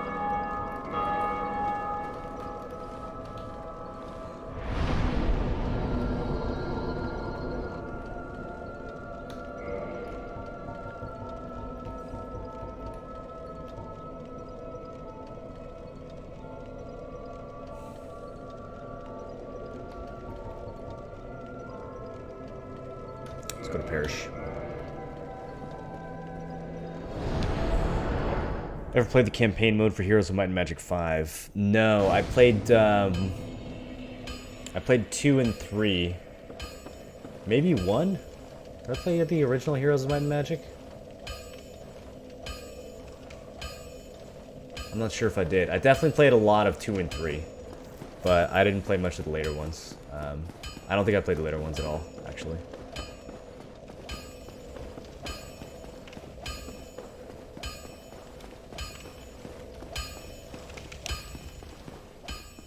The Witch was in the Bed of Chaos, and the Gravelord is in the Tomb of Chaos. No, the Gravelord is in the Tomb of the Giants.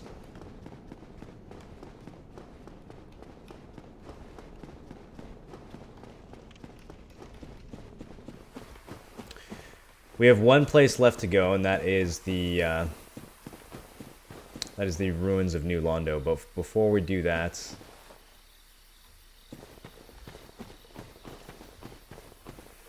actually, there's a couple things that we need to do before that. Let me think of what order I want to do them in.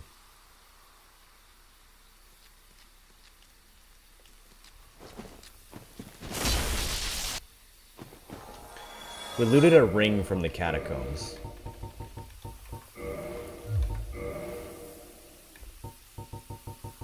That we haven't looked at yet. Called the Darkmoon Seance Ring. So there was another seance ring called the White Seance Ring that grants attunement slots. Head Bishop of the Way of White and Apostle to All-Father Lloyd, uncle to Lord Gwyn.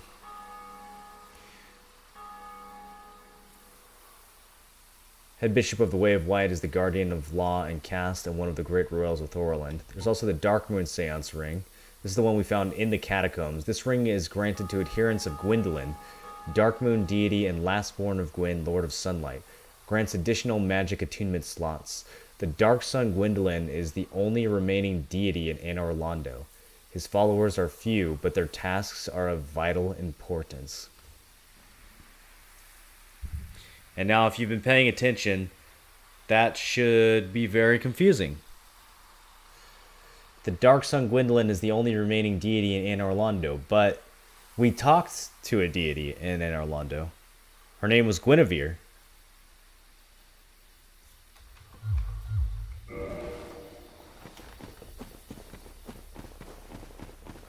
Why does the ring say that Gwyndolin is the only remaining deity in Anor Londo?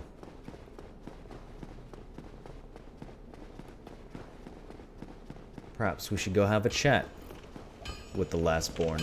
See what he has to say for himself.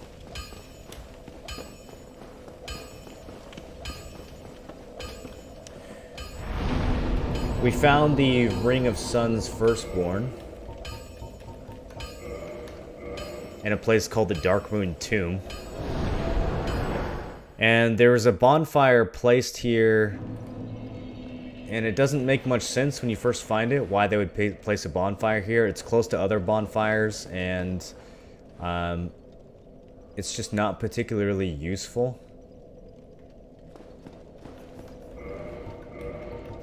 But if we equip the ring that we just got, it's a Darkmoon ring, and we're in the Darkmoon Tomb. Suddenly, the wall behind this statue of Gwyn disappears. And there's a hidden staircase leading to a white fog gate. Halt! This is the tomb of the great Lord Gwyn. Tarnished it shall not be by the feet of men. If thou art a true disciple of the Dark Sun, cast aside thine ire. Hear the voice of mine self, Gwyndolin, and kneel before me. Huh, so we found him. O disciple of the Dark Sun, thou hast journeyed far. Hear my voice. If thou shalt swear by the covenant to become a shadow of Father Gwyn and Sister Guinevere, a blade that shall hunt the foes of our lords, then I shalt protect thee, safeguarding thy person with the power of the Dark Moon.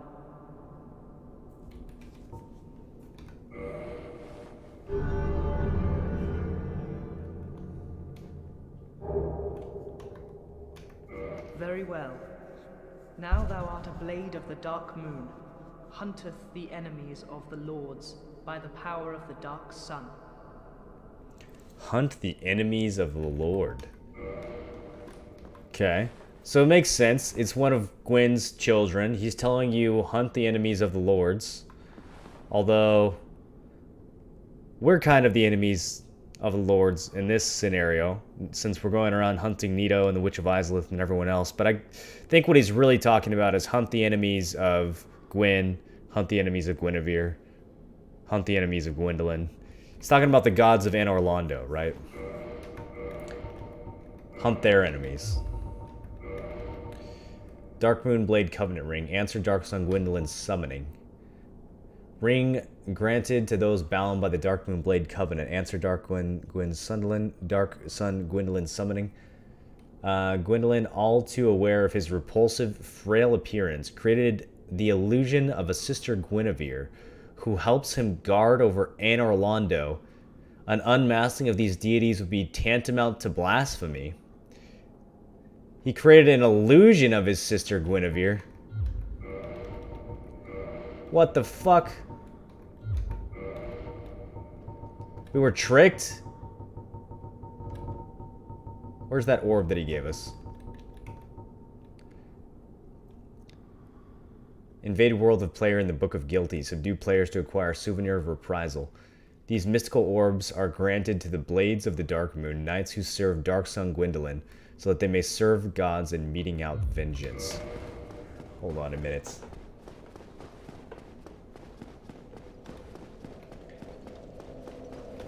I mean, if she's an illusion...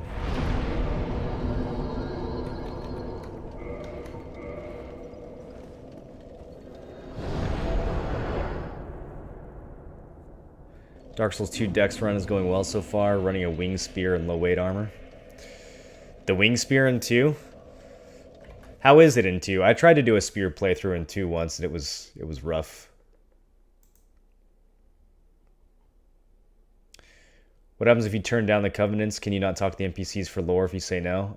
Sometimes you can. You just don't get the items. You don't get the covenant related items.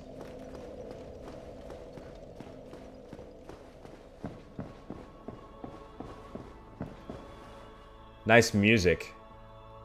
O chosen undead, thou hast journeyed far. So, we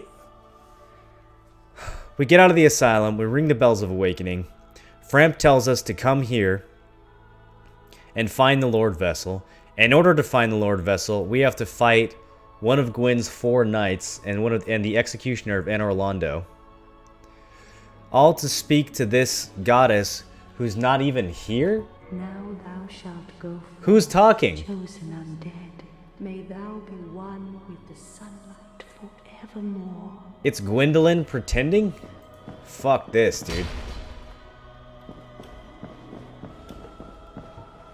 I'm gonna throw some shit at her.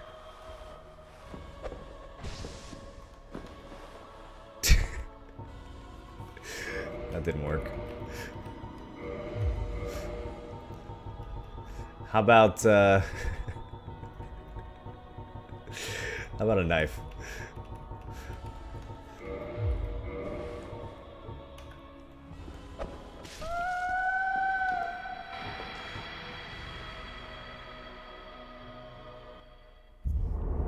Thou that tarnisheth the Godmother's image, I am Gwendolyn.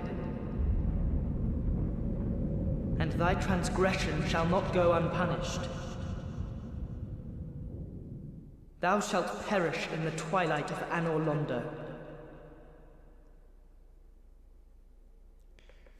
Anor Londo, the city of magnificent sunlight. It's now gone dark. So not only was Guinevere an illusion, but the very light of Anor Londo was faked by Dark Sun Gwendolyn, who is the last deity here.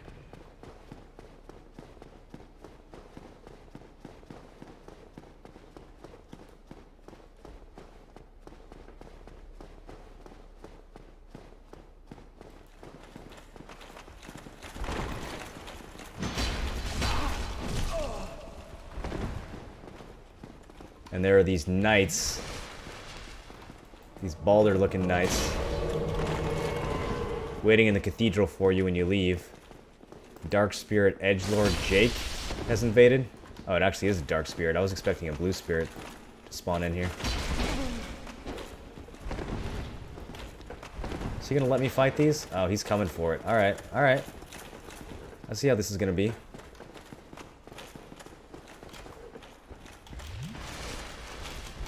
Oh, really? Come on, dude. In my fucking roll animation.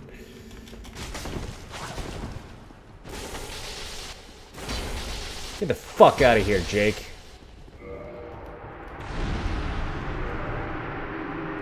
Yeah, down. That's where you are. Let's hit him with another one of those. That's right. That's right, one more. Jake. Fucking trying to cheese me while I'm fighting mobs over here. I would have done the same thing if I were him.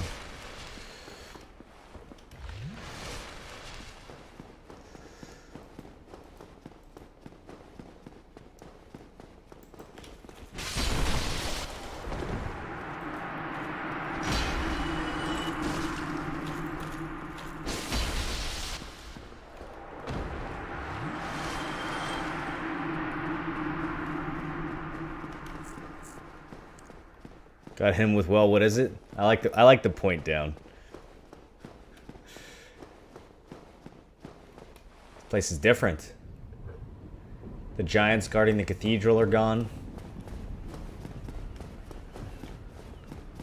The Batwing demons are gone. Our boy's still here. What's that? Shiny, shiny. Oh, he recognizes the ember that we have. I make weapons shiny. Very sophisticated analysis. Shiny, shiny. I make weapons shiny. And he can now ascend our weapons to be crystal weapons. Good for him. We can also... We have some candidates for...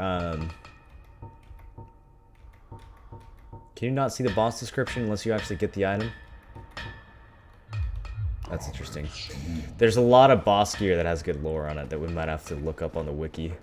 Because it would take too long to acquire that stuff in-game. But he can also... you know how in your inventory it says... When you get these souls...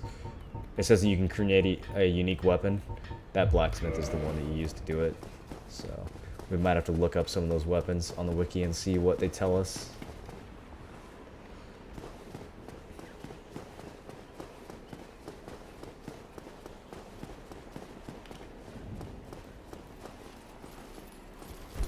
So it was you, was it? The Firekeeper. How dare you produce a blade upon a deity? How did you ever get this far? I shall end your suffering here and now. It is the least that I can do. Loyal to the gods, here keeping the fire in Anor Londo, so that the chosen undead can continue her journey and get her revelation from Guinevere. But how? This man is a threat, Master Gwendolyn. And the Firekeeper soul that she drops. And now her fire will go dark.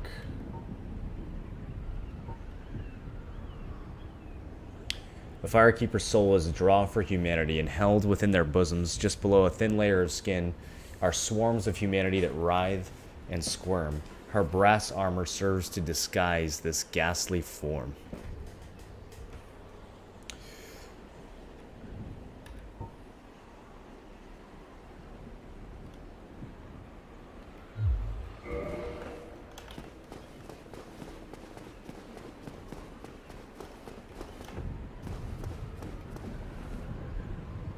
Twilight indeed. Look at this place now. No more sun.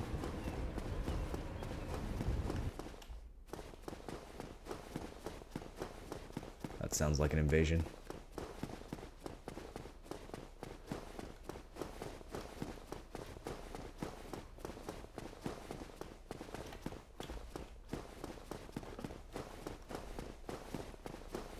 Flip the light switch, can't see.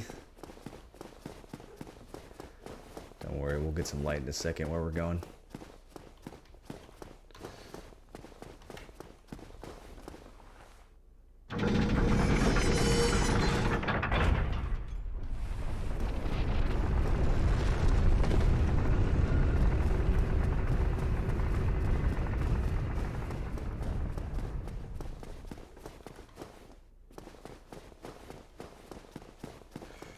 So this is the tomb of Lord Gwyn down here.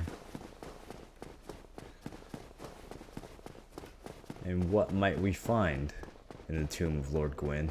The person that we are supposed to succeed. The person who linked the fire. Keep in mind, this whole part of the game is completely optional and completely missable. I certainly didn't find this in my first playthrough.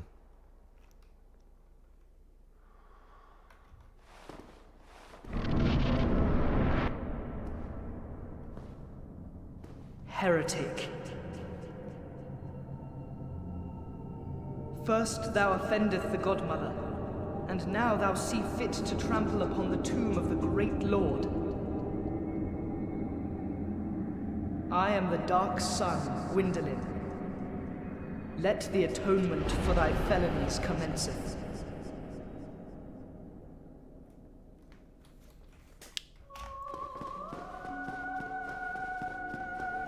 Same music from the Moonlight Butterfly fight.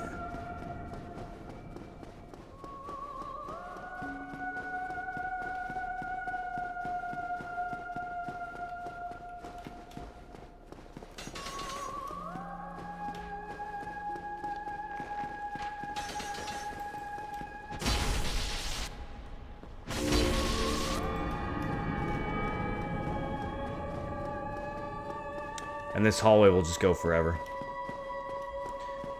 For as long as you chase after Gwendolyn. He'll continue to teleport backwards, shooting you with his bow and his sorceries. Oh, heretic, swathed in dark, an eternal curse upon thee.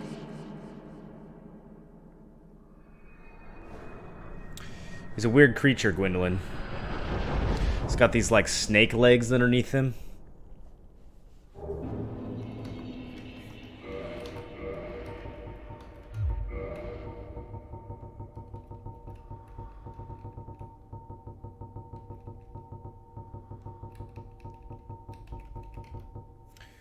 Soul of the Dark Moon Gwendolyn, god of the Dark Sun and guardian of the deserted Anor Londo. Special beings have special souls, yada yada yada. Use the soul of Gwyn's lastborn.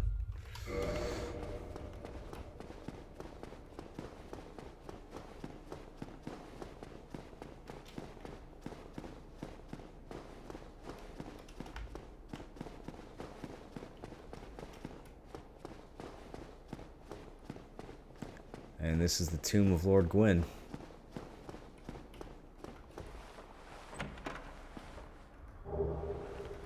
Miracle Sunlight Blade. And the brass set.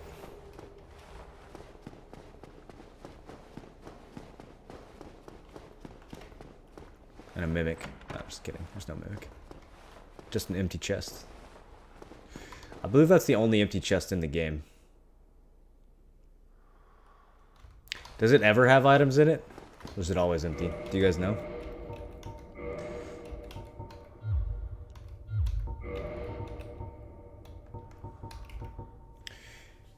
Sunlight Blade, miracle wielded by Lord Gwyn's firstborn, boosts right weapon with rays of the sun. The power of sunlight manifested as lightning is very effective against dragons.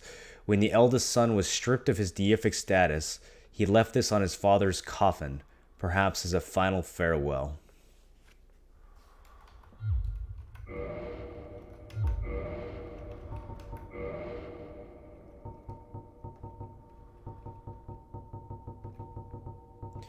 And the brass armor of the Firekeeper.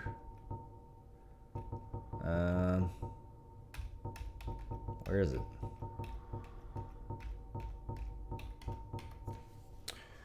Armor of the Dark Moon Nidus, Firekeeper of Anor Londo. After becoming undead, she visited the Dark Sun Gwyndolin at the Mausoleum of the Spiral Depths, became a Blade of the Dark Moon, and assumed the flame-keeping duty. She received this armor, which hides her hideous form and helps her hunt the guilty. It's another really well-statted. Good poise, good defensive set. Not too heavy. Good all-around stats.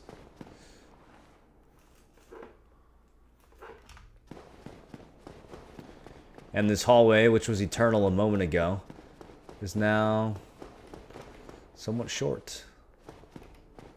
Statues of the Silver Knights on either side. And now Anor Londo is truly empty. No Firekeeper. No last deity staying behind, maintaining the illusion, maintaining the farce.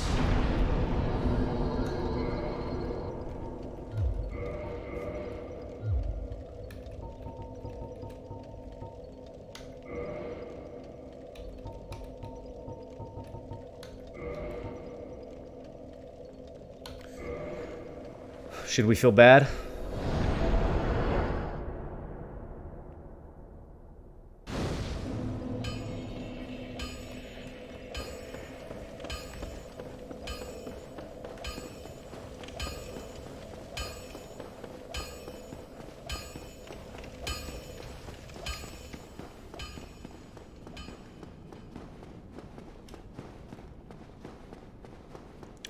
Why are you killing all these beings? I have no idea about the lore.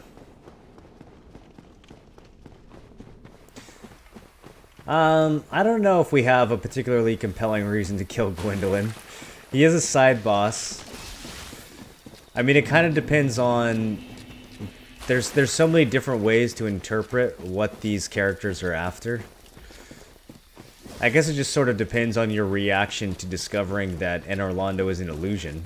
Because your whole quest here, you're being told by these people, by this primordial serpent and all these deities, that you're the chosen undead and that you're supposed to go kill these other deities and bring their souls back to the Lord Vessel and continue Gwyn's legacy. And when you start to find out that maybe some of Gwyn's friends or associates or children are lying to you, then perhaps you take matters into your own hands and go and sort things out for yourself. Is Anor Londo dark forever now? Yes, it is. Dark forever. That is correct.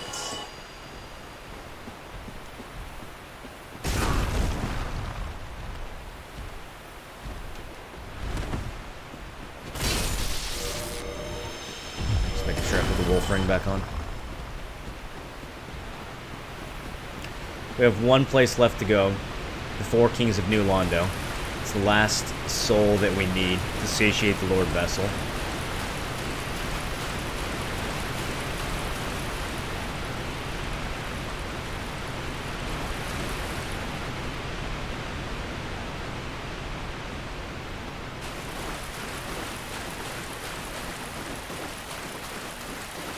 The first time we came to Darkroot Basin,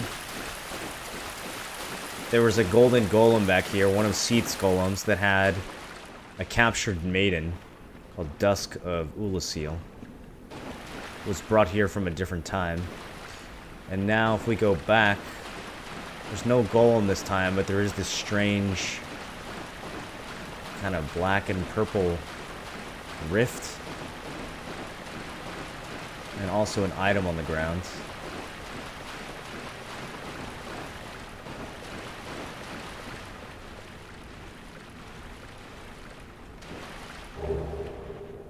The dusk set.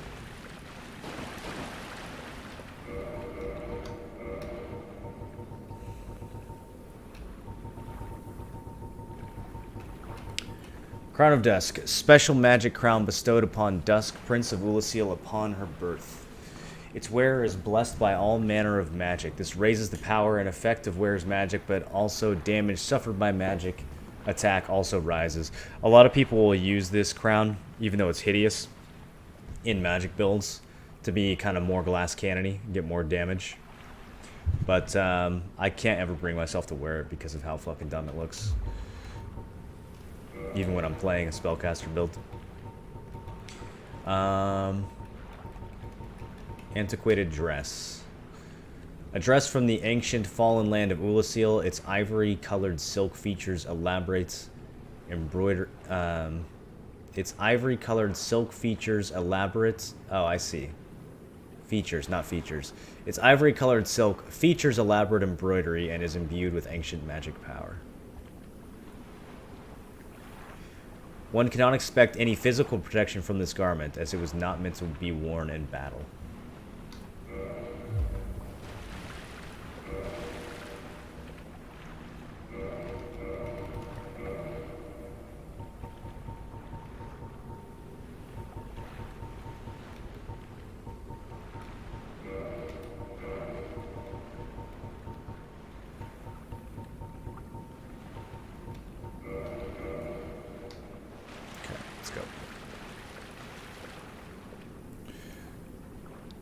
It's like a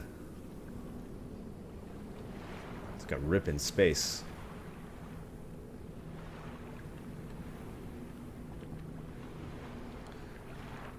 Should we take a closer look? Chaos Vi win. I mean, we could use it now. It's not fully upgraded though, so I'd be taking a damage hit if I use the Chaos Vi. It's significantly worse than the Lightning's Vi at the moment. I need to get 2 more upgrades. Well, I need to get 1 more upgraded on it. I already have this slab. I just need to get 3 more chunks, which I was supposed to do off stream, but I haven't had time. I was gonna ask if they have DLC in this game, the one where you go back in time. Yes, this is the DLC right here.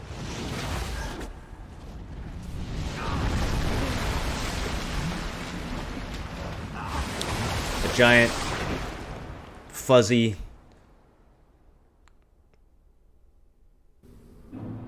hand comes out and grabs us.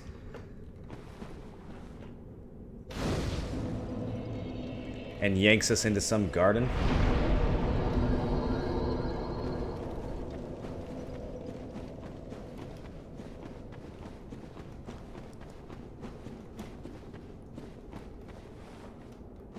And of course, the first thing that happens when we step into this garden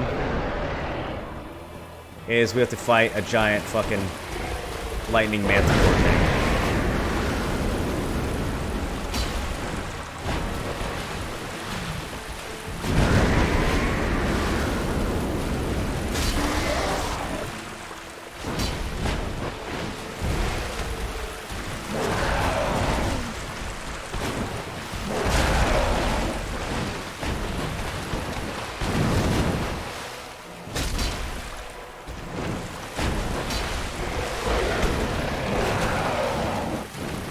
out of stamina. I'm getting way too greedy, boys.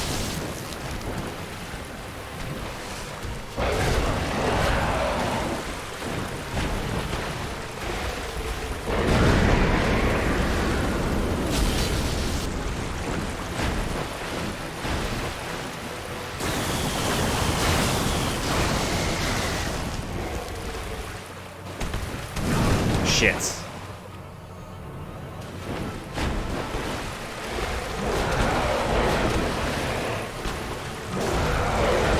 Should have drank twice there.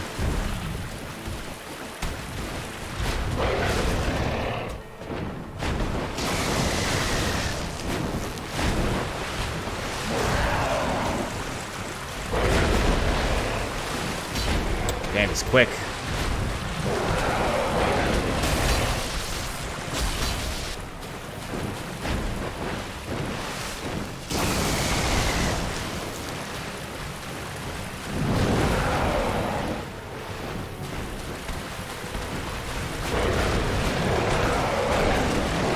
Oh, that's not good. I thought I could trade with him a little bit there. That's his tail. And then got fucking kicked in the face. I need to look for a heal here. Oh, I really need to look for a heal. Okay, we're good. We'll be okay. Got him.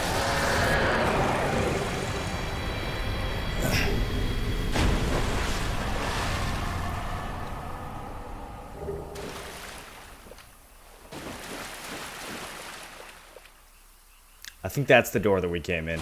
Alright, let's see what his soul and his tail will tell us. His soul is a bit different color than the rest. And unlike the other boss souls, you can't make a weapon out of it. Although you can get a weapon from cutting his tail off, which we did. Soul of the white-winged lion watchkeeper who dreaded the spread of the abyss.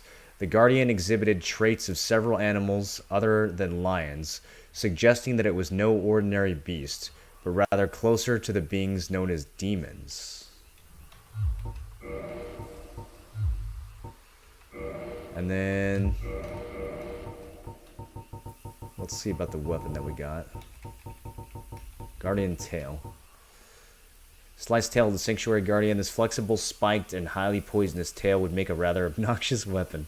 That's a very meta description. Yes. A whip that inflicts poison, that would be very annoying. If someone were to use that.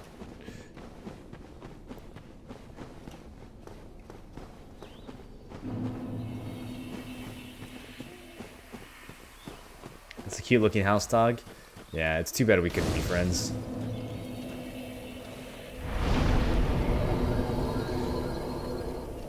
This place look familiar at all?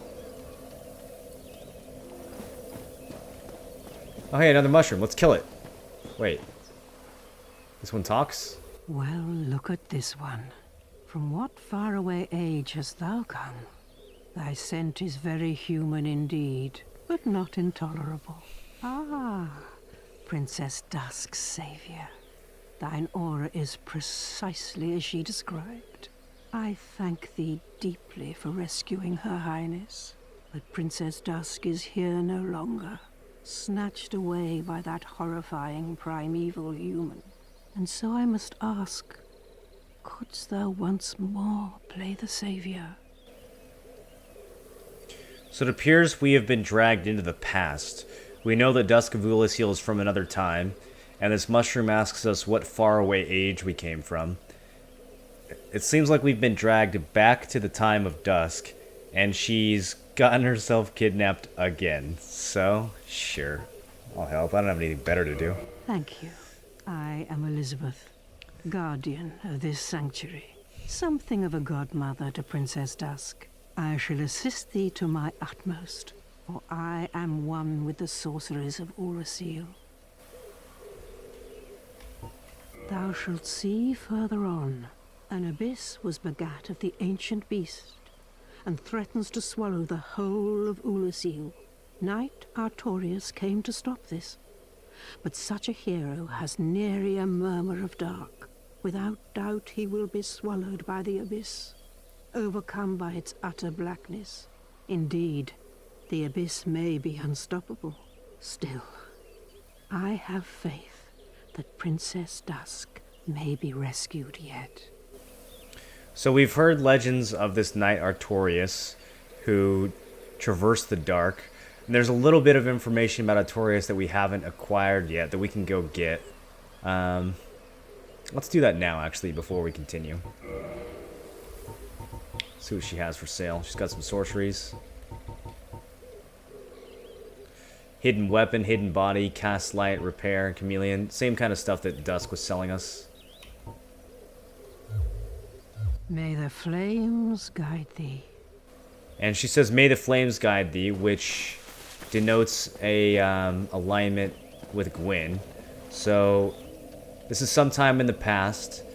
Gwyn's 4 knights are still around, although maybe they never went anywhere. I mean, Ornstein was still around in the present, but back then, in this land called Ulasil, one of Gwyn's knights, Artorias, comes to stop the spread of the abyss. The spread of the abyss that was begat by a primeval human. That's how she describes it.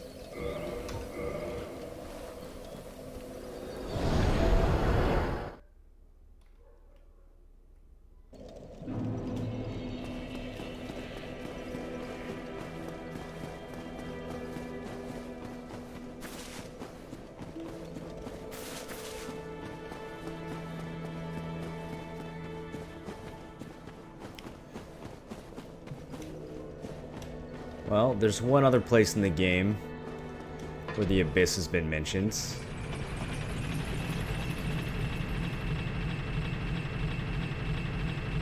We know that the city of New Londo was flooded. What exactly does the sealer set tell us that we found in Blighttown? It says...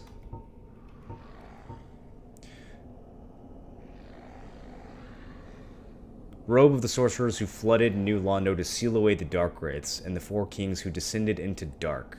The sealers were once known as healers, and the bright crimson was a symbol of that. Do the other pieces tell us anything else?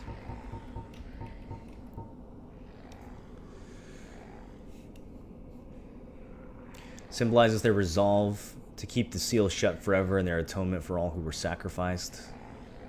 But 2 of the 3 forsook New Londo upon tiring of their duty.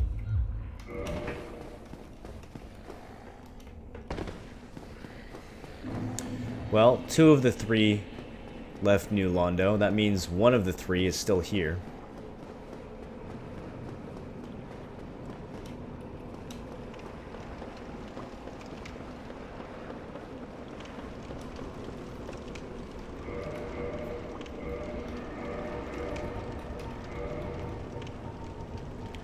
We encountered these ghosts earlier when we were exploring a bit, and we know that we can't hurt them with regular weapons.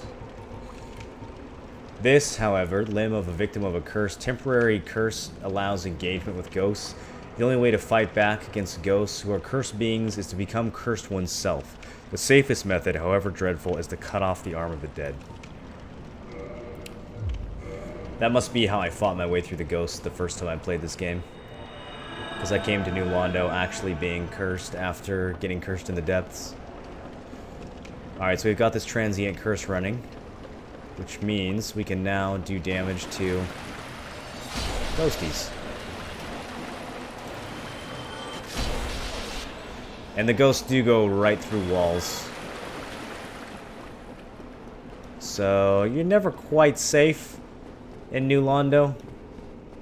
The mobs will just literally pop out of walls in places that you shouldn't think that it would be possible to get attacked from. They'll come up through the grounds. They'll come from anywhere. You always gotta be on guard.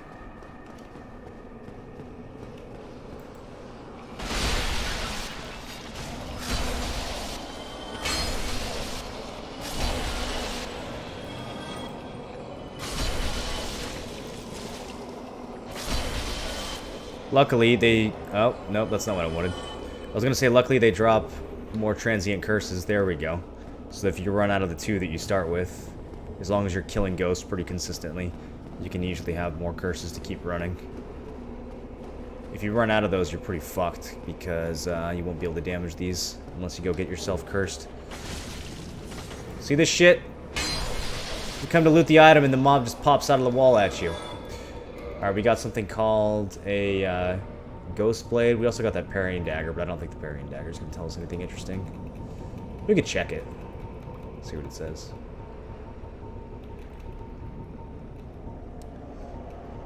Here's the Ghost Blade.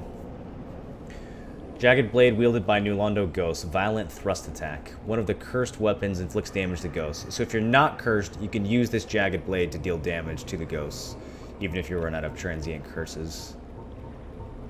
And the parrying dagger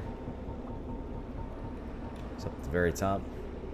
This dagger is useful after parrying and is normally equipped in the left hand, a favorite of the Knights of Kareem, who are famous for fighting without a shield.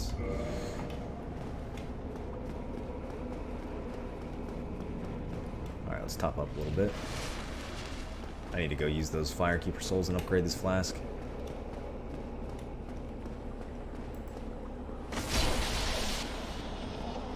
There's a white gate, but if you ignore it and come over here, there's a special ghost that will scream at you, but I went ahead and killed her before she was able to do that.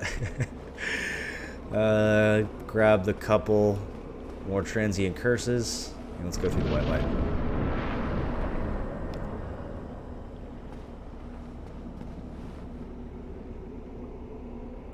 What's the 3 in the top of the HP bar? It's how much humanity we have at the moment. Look, you got ghosts up top that will stab down from through the ceiling to try to get you. There's a ladder right here you can kick down. That opens a shortcut. Although questionable how useful that shortcut actually is.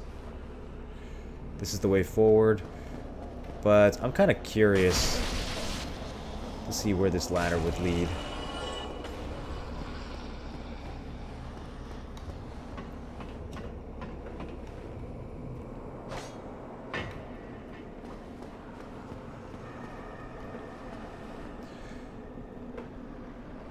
Yeah, I don't actually know how you would get over here. Maybe you could jump down from something? I'm not really sure why that is a one-way ladder. I don't know how you would get here before accessing the ladder. And if you fall in the water, by the way, you die. So we need to not fall off of any of these ledges.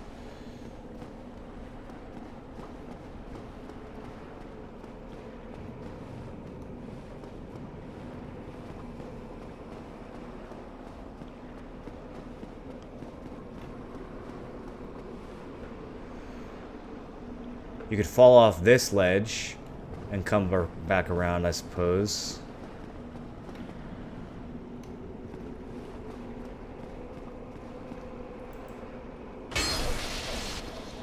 I'm really glad that worked. I was not sure if I had an angle to actually do damage to that ghost. That could have gotten ugly.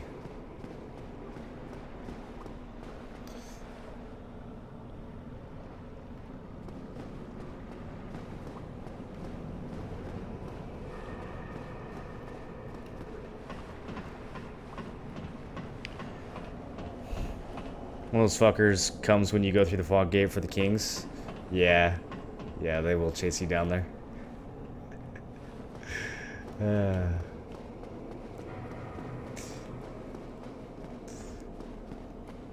Good times.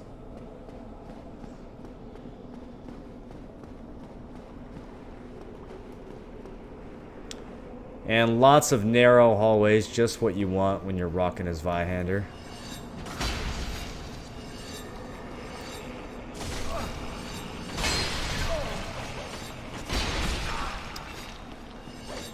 My transient curse wear off? It did. I don't think I was dealing any damage there.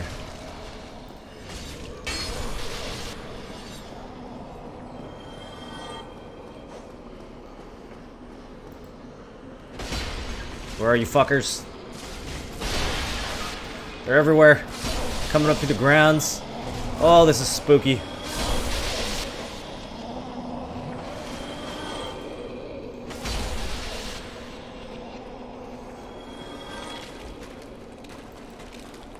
No screaming for you.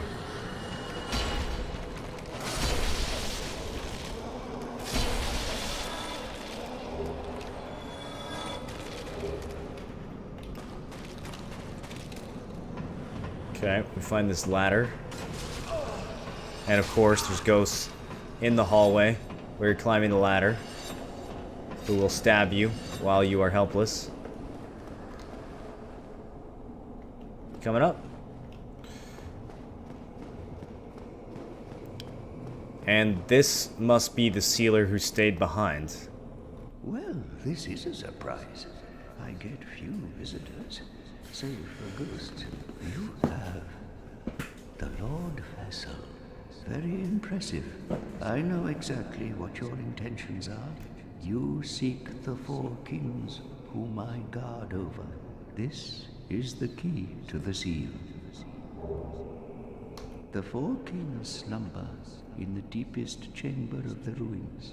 Use this key to break the seal and open the floodgates. Oh, and do not forget, the dark wraiths reside in a dark void called the Abyss. But the Abyss is no place for ordinary mortals. Although, long ago, the knight Artorius traversed the Abyss. If you can find him and learn from him, the Abyss may prove surmountable. Okay, so if we can find Knight Artorius, then the Abyss may prove surmountable. That's what he tells us. One of Gwyn's knights, Sir Artorius, was able to traverse the Abyss long ago. And that's the story that we're about to learn about back at Oolacile. Just had a thought, do you think Ornstein and Smough were real, or were they just another one of Gwendolyn's memories or illusions? I think they're real because they drop souls when they die. I don't know how the souls could be illusions. Never seen you before, don't know who you are, but have the key to the place I'm supposed to guard with my life. Well, he knows that you have the Lord Vessel.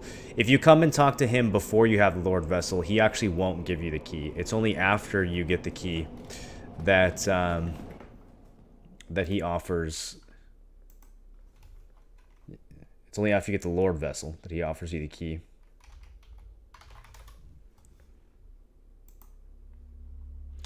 If you talk to him before Lord Vessel, he says, I'm an old man bound to these parts. I don't mind having a chat. If you talk to him and you're cursed, he says, cleansing of your curses that I can do. This is actually the healer that you have to go talk to if you get cursed. With a little thing that pops up that says, go to New Londo to cure the curse. This is the place I had to fight my way to at the very beginning. When I first started playing this game years ago. I'm the guardian of the seal. I watch over the four kings, the masters of the dark wraiths. The dark wraiths are enemies of man and any living thing that has a soul. They were born in New Londo. That is where they perished. The entire city was sacrificed to contain them, for that is how great a threat they were.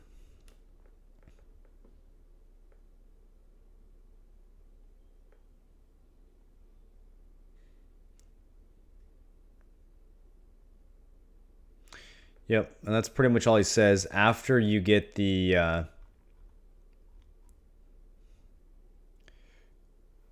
Lord Vessel, he seems to take you having the Lord Vessel as proof that you are someone who is, I don't know, I guess worthy of challenging the Four Kings.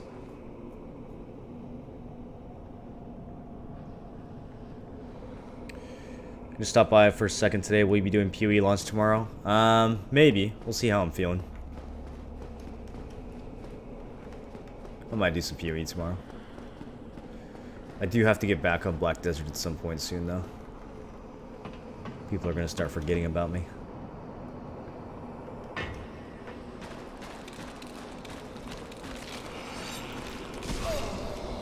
My curse is probably worn off. Yep. Let's pop this again.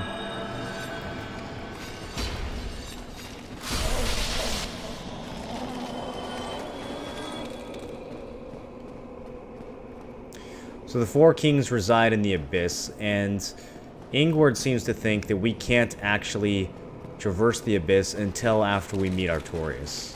So we can break the seal while we're down here, but we're going to have to find another way to actually traverse the Abyss.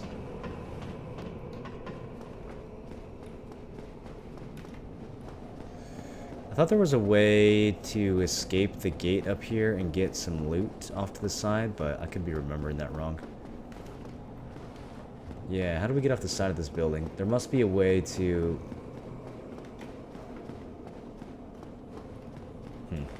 Must be down below.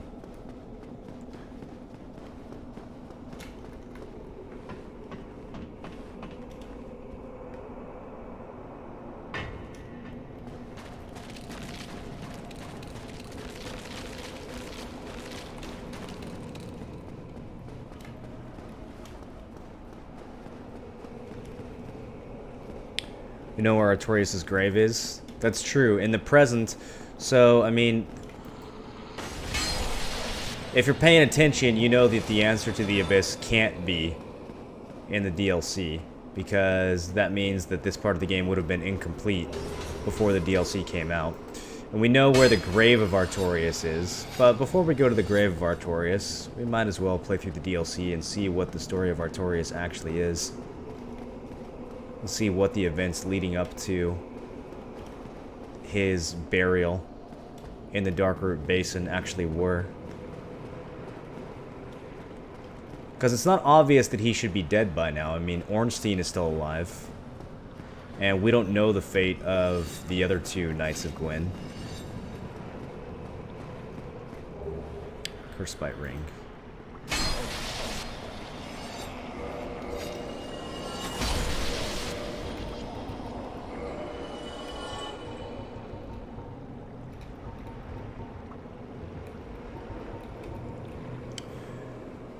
One of the infamous bite rings commissioned by Sir Arstor of Karim. Despite the dreadful rumors surrounding its creation, the ring is an unmistakable asset. Same description as the other bite rings. That ring will give you a shitload of curse defense. Nothing will curse you. You'll die way before you get cursed. Your curse bar will outlive your health bar if you have that ring on. Shitty green Titanite shard.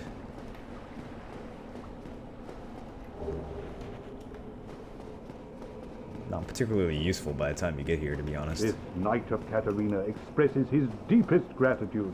I shall not forget this. We are sorry about last league, but I promise you will enjoy our new offering. We are excited to have you join us tomorrow, less than 3. Oh, Path of Exile, thanks for the $2. I'll probably play PoE tomorrow. People seem pretty hyped about Incursion, so I'll probably play it. I just don't know. I need to pick a build. That's always my problem with Path of Exiles. I don't know what to play. Another rare ring of sacrifice. Magnus, go to our PoE channel on Discord and pick a build for me. The patches in that game are too fucking long, dude. I can't keep track of everything that they're changing. I never know what to play.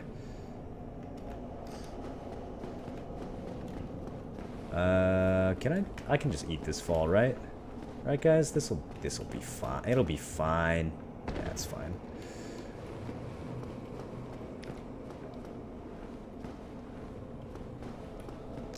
He's got the setup now to play PoE with BDO in the background. That's true, actually. I'm gonna test that out tomorrow. I'm gonna see if I can have BDO running while streaming PoE. Contraption does not move. There's a locked door over here. Before we use it, let's see what this key actually says. Key to the floodgates of New Londo, which seal away the 4 kings who fell to dark. The sealers flooded New Londo to banish the dark wraiths and the 4 kings. The agonizing decision was made with the realization that countless lives and the robust culture of the city would be lost. The victims now roamed the ruins as ghosts. So 3 people made the decision to flood all of New Londo, kill everybody, and seal away the 4 kings. The 4 kings who had a soul bequeathed to them by Lord Gwyn himself. Perhaps they weren't always evil, perhaps the Abyss made them evil? Perhaps they fell to it? And if you're really paying attention, you'll even notice this gate right here. Does anyone notice what this gate leads to? We've seen this gate before from the other side.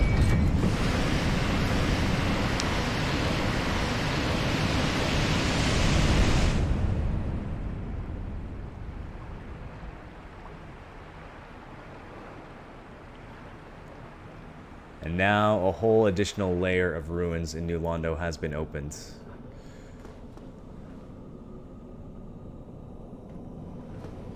You can see the opening of the gate here, which leads to the Valley of the Drakes. The Valley of Drakes, of course, has a bridge leading over to a rubble tower over here, which will take us back up into the Darkroot Basin.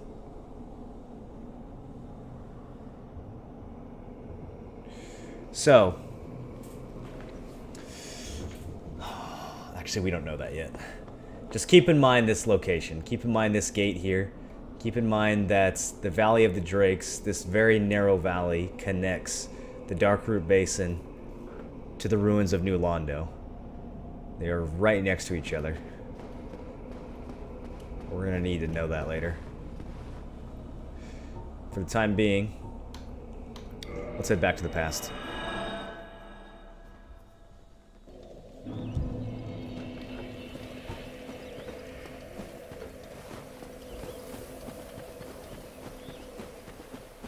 So now we know a little bit more about Knight Artorias. We know that he, despite what this mushroom tells us about Artorias being doomed to fail, according to Ingward, Artorias actually did find a way to traverse the abyss. Against the odds. She says that Artorias has nary a murmur of dark, and as a result, there's no way. Well, this bridge feels familiar, doesn't it?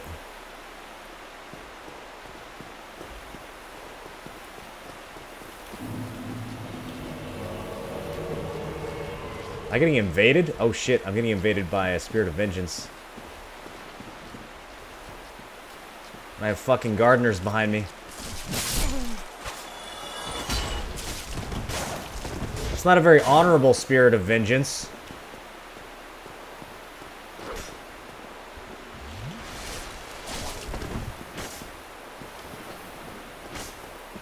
Let me top off, you chode.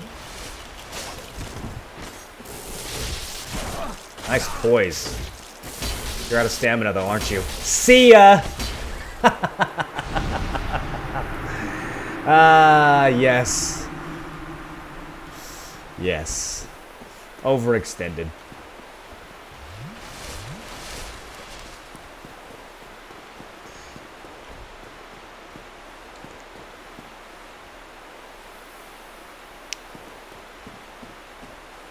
Invaded by dank memes.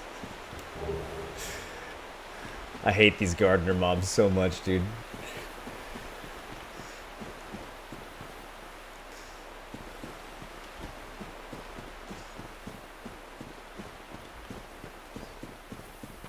What was I saying before? Mushroom Lady thinks that Artorias has nary a murmur of dark. That's the way she describes him. Surely he will succumb to the abyss.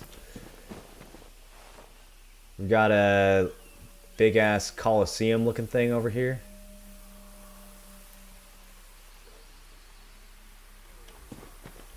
This whole cliffside feels familiar, doesn't it?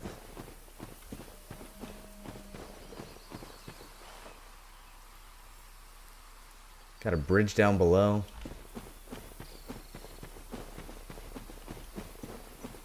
This looks just like those towers of rubble leading up to the Moonlight Butterfly. Guardian Gauntlets.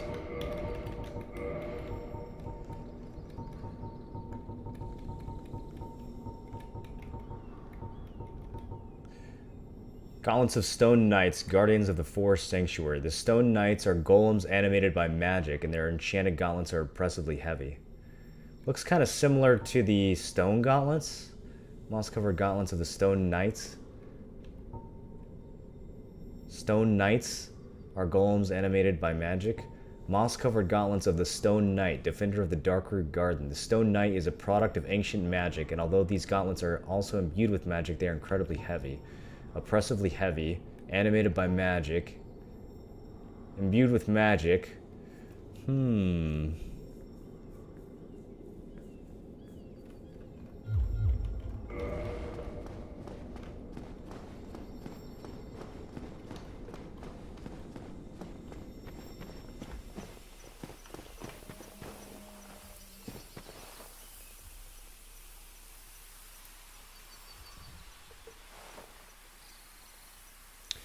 Does game take character power into consideration?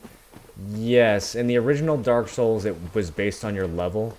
There are some people who are saying that in the remaster, it's based on your weapon upgrade instead, but I'm not actually sure if that's true or how that would even work, since weapon upgrading in Dark Souls 1 is a bit more convoluted than it is in the other games.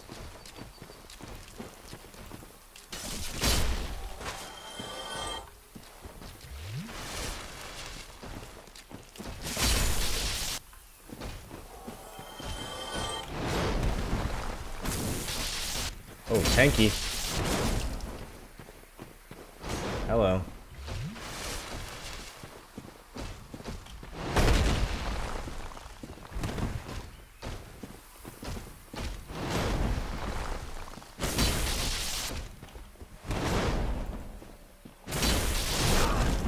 Shit.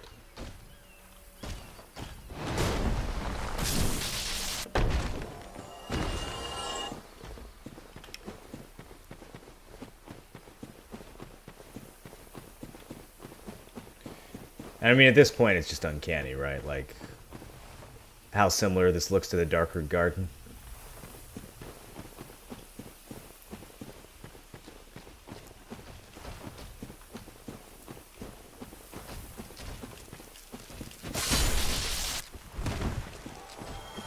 We find Dusk in the Darkroot Basin.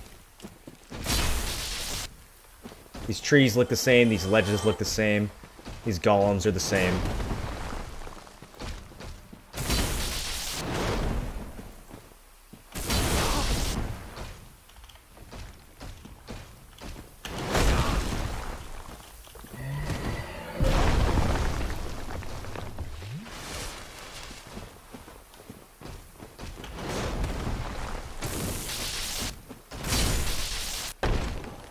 And the grave of Artorias is also in the Darkroot Basin.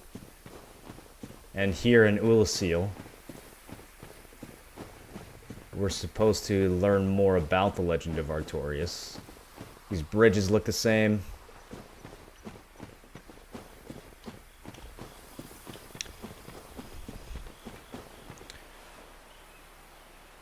That's why it feels pretty good to use. It's not easy to use, especially in PvP. It looks easy to use, and in some sense, once you get used to it, it is. It just takes a while to get used to. You have to get used to kind of the wind-up for the swings, and you have to know the space on your attacks really well. You have to know what other weapons you can trade swings with, and which ones you can't. You also kind of have to be able to guess, based on what armor your opponent is wearing, whether or not you're going to be able to stun lock them with the horizontal attacks. There's a lot of stuff about this Zwei that's not obvious right away. The first time I used this weapon, I hated it. Like, if you try using this weapon... Because you find this weapon in Firelink Shrine right when you start, but if you try using it when you're new to the game, you'll probably hate it. It's after you've played a lot of Dark Souls that this weapon starts to kind of click. And then once it clicks, it's really powerful. But there's also the stamina consumption. And even with max stamina and a Ring of Favor and Protection, I can barely get a fourth swing in. That's like with absolutely everything possible. If I didn't have the Ring of Favor, then I'd only be able to get 3 swings in. And lighter weapons, you can get like 7 or 8 swings in before you run out. It's a big, big difference. Especially if you're like rolling as well. That's consuming stamina. The actual number of swings you get is very limited.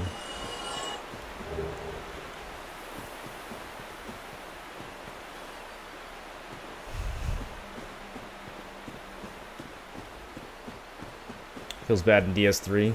In DS3, what was the greatsword I used in DS3? In Dark Souls 2, I used the greatsword that's just called Greatsword. That was my favorite weapon in Dark Souls 2.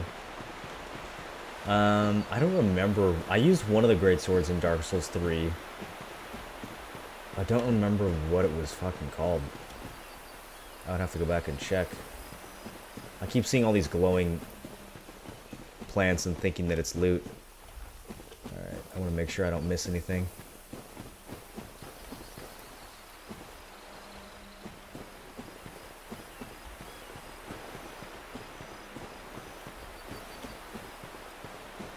Come on, Gardener.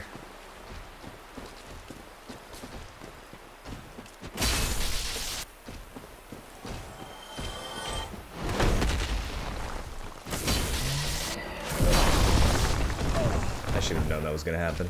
He's got 2 different down smash attacks. One of them he'll just pick up the weapon, and the other one he'll do that. If he holds it there for a second, then you know he's going to pick it back up and do that big.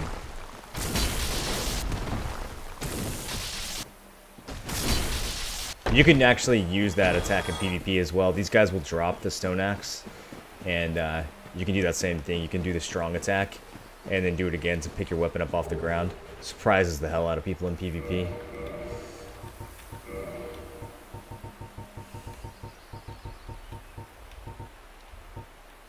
You have to combine it with really high poise, though, or else you just get staggered. Leggings of the Stone Knights, Guardians of the Forest Sanctuary. Similar to the description of the stone leggings. It's the same set, you guys. It's the same fucking set. It's obviously the same set. It's obviously the same place. The stone set is just the Guardian set, aged through time and covered in moss.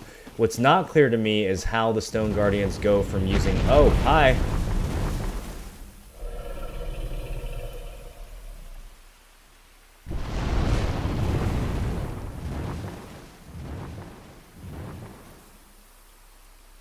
Alright, good chat.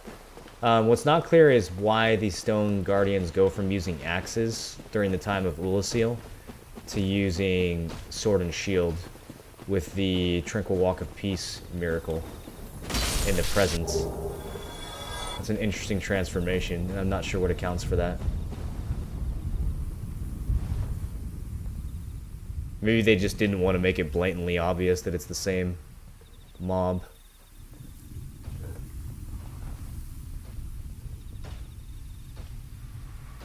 Look at that remastered Abyss down there.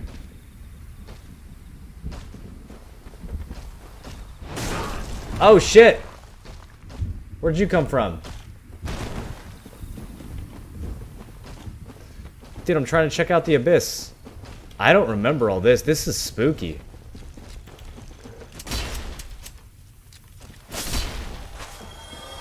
I do not remember this area being so fucking spooky. Maybe I just walked by it.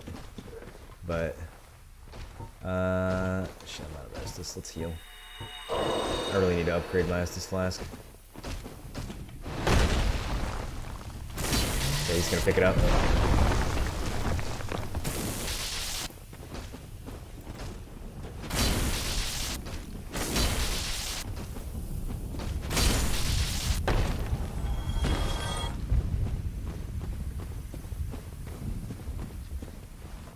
Super fucking spooky.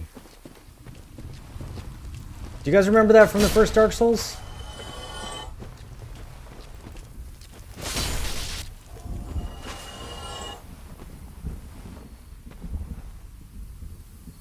It would be awesome if Look at That Abyss was followed by Knockdown into it. Almost. Almost. Look at these guys just trimming the trees over here. They drop purple moss clumps. I wonder if these things eventually become those overgrown plant monsters that we see in Darkroot Garden. They kind of have the same shape, don't they? These like twiggy arms and legs. It's probably the same thing. Probably the same creatures. And then we can see a city down here.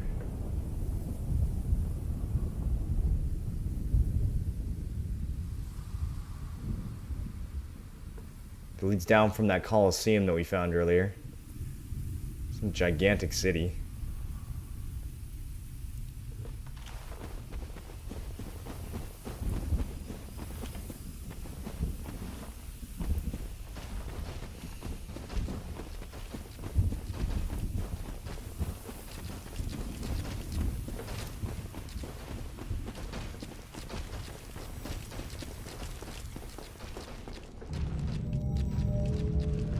And a magical elevator.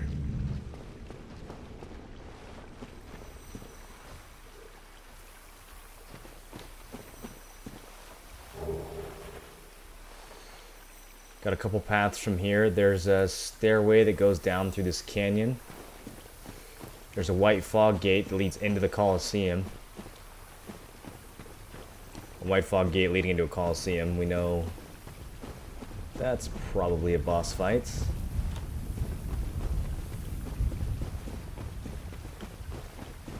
There's also this pathway over here, which leads to another one of these stone buildings. And look at this. Let me guess. He's well dressed. Snatched by a shadowy limb and dragged off to the past. That's actually very correct. How does he know that? Yes, of course. Exactly what happened to me.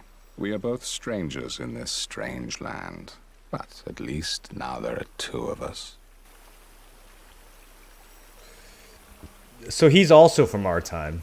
Or at least from a different time than the current one. What does he sell? A bunch of blossoms, alluring skulls, Lloyd's talismans, humanity. This guy's got all kinds of good shit.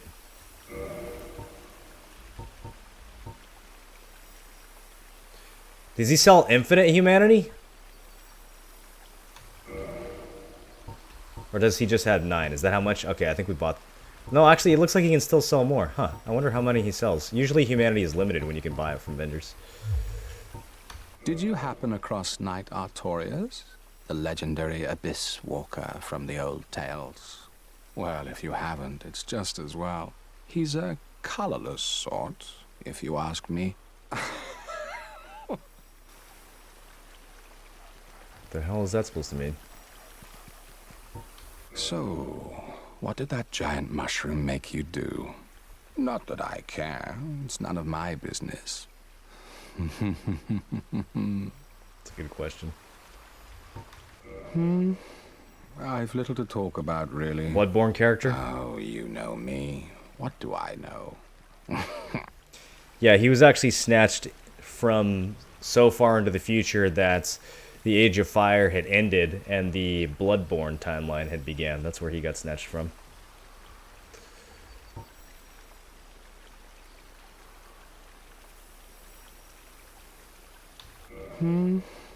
I've little to talk about, really.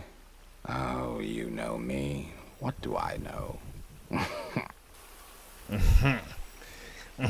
You guys. Oh, you know me.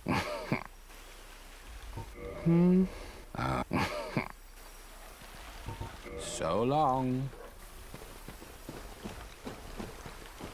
He sells 13 humanity? Alright, that's a shitload. Yeah, I'll buy those. I don't have anything else to spend souls on. This build is so brain dead. This build literally ends at level 70. Alright, so this leads back up to the rubble tower that we found the stone gauntlets in. So this acts as a shortcut back to the first bonfire, which we may or may not need. Let's go heal. Let's go rest anyways, get some flasks back, you know, just in case. Just in case whatever's in that fog gate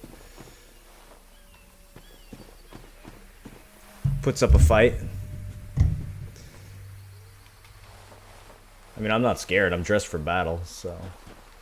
We just got invaded by a spirit of vengeance, but we got invaded while I was downstairs, so that guy's probably super fucking confused. Probably has no idea where we're at. Can we make it easy on him?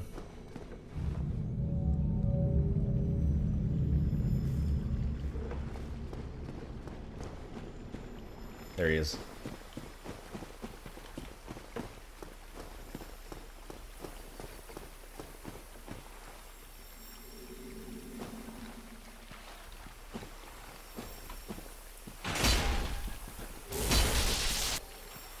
Damn. Nice poise. Actually, I think he just blocked both of those with a shield. He did not have that much damage, though.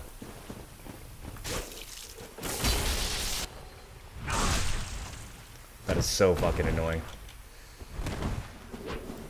Yeah, I can do that too, dude. I can do that shit too. See ya. Sir Adam. First Jake and now Adam.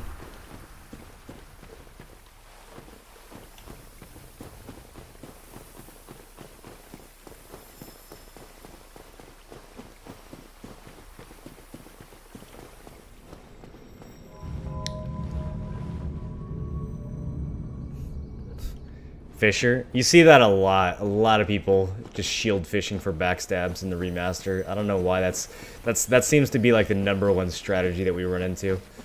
I mean, honestly, it's not a bad strategy to use against someone two-handing as a Y-hander, because it's not like you can trade hits with them. Most people will just parry as Y-hander, though. It's really not that hard to parry.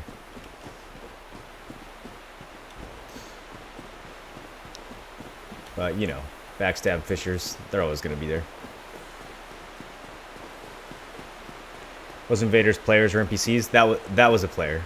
Every once in a while it's an NPC, but in that case it was a player.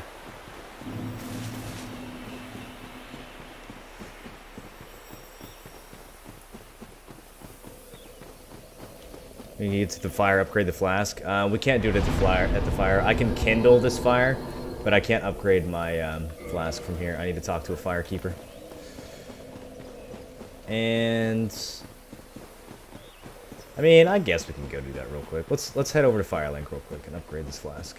So I got 2 souls sitting on me now, burning a hole in my pockets. Sure, why not? Is parrying hard with the lag? Has the remaster done anything? I've been two-handing the whole time, Alphonse, so I haven't done any parrying, but the lag in general doesn't seem that bad in the remaster. I mean, it's been a long time since I've done any Dark Souls 1 PvP, so it's hard for me to say definitively. But anecdotally, it feels like the lag is better in the remaster. It does not feel as laggy and desyncy as before. There's still definitely some like lag stabbing that's happening, but not as much as before. At least not in the PvP I've had. Alright, Estus Flask +5. That's going to be a good improvement. Over +3.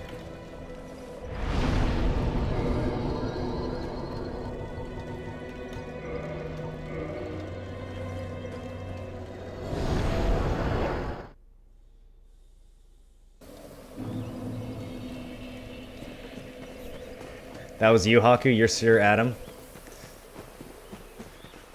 I can't believe you guys let Haku get a badge next to his name for 5 bits, by the way. Do you guys even meme, or what? Do you guys even watch ads?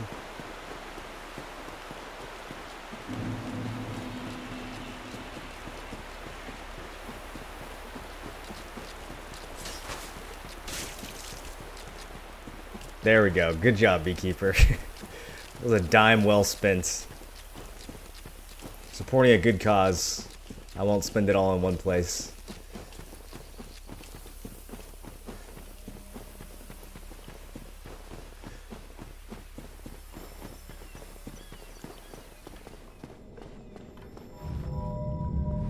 You can't watch ads for bits? Why, is it a region thing? Oh, still alive, are you? Think of anything that you might need? Hmm? Hmm? Hmm? Hmm? Okay. So long. Now we're ready for the fight.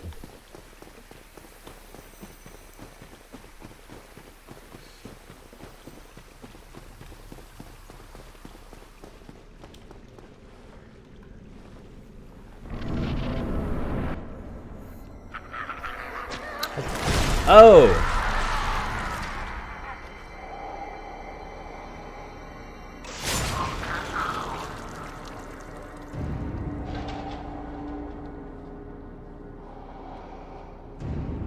Some kind of monster from the abyss.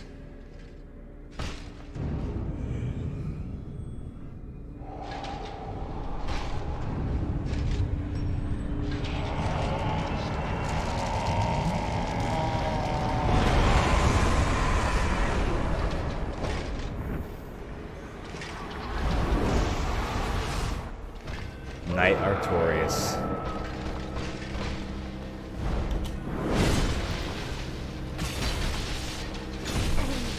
Look at the remastered Artorias. Holy shit.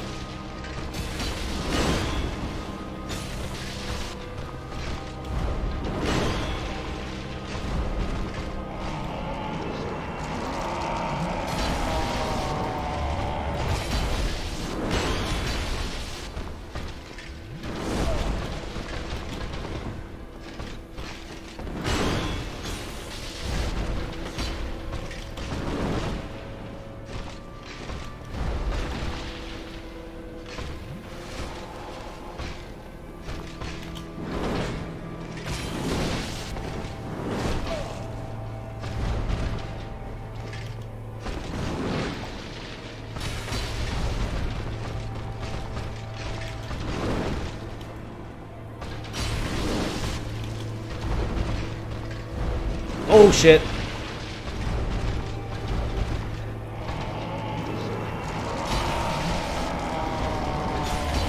You're going to stagger him out of that charge up that he does. I need some heals here. Ah, shit, that was an opening. I didn't realize it. Okay. Double chug. Second chug didn't go off. That's okay. That's okay.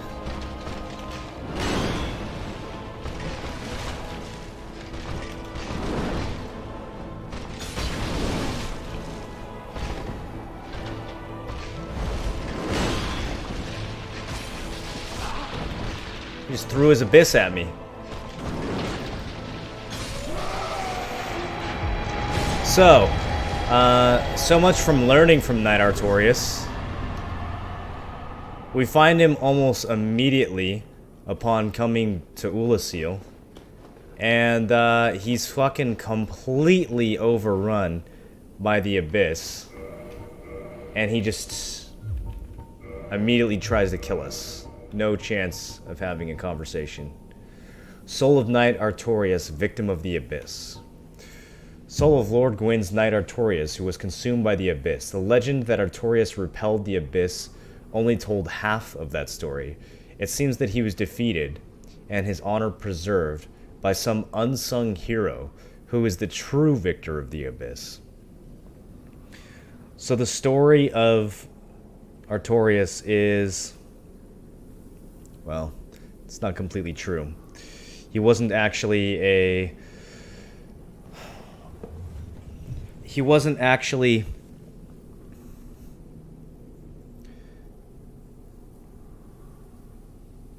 he didn't actually defeat the Abyss. He may have traversed the Abyss, but he was overcome by it. Just as Elizabeth, the mushroom at the beginning of this, just as she said he would be. Some unsung hero is the actual victor over the Abyss. So someone in Ulasil did manage to conquer the Abyss, just not Artorias. So then, I guess we should go find out and see who it is. How are you so good at this game?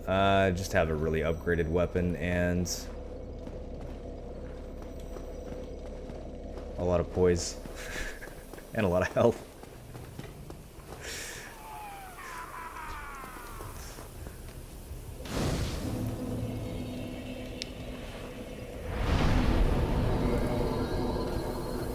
Is the gazebo actually popping in the remaster? The gazebo was totally dead in Dark Souls 1.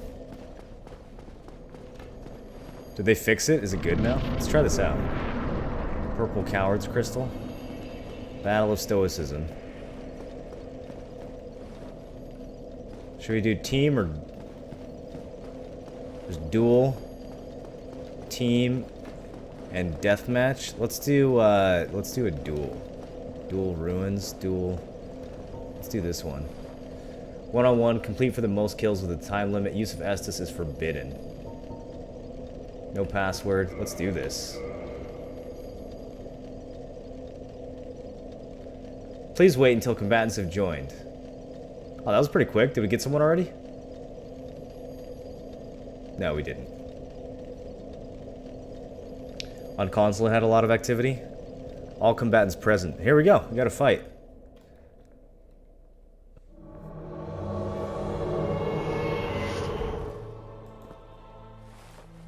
Oh, dude, he looks fucking cool. What is he rocking? Is that a giant tunic with a sealer dress? Dude, nice fashion, bro. I appreciate this guy. He's got the crystal helmet on.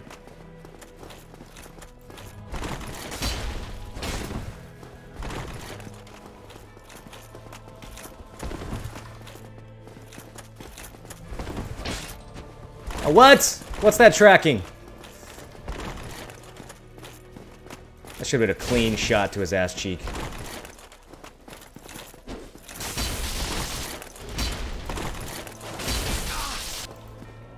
Oh, I thought that would have been a backstab. I needed to move a little bit to the right. I think he's rocking the Claymore. Damn it. I tried to do an unlock spin around. He still got the backstab.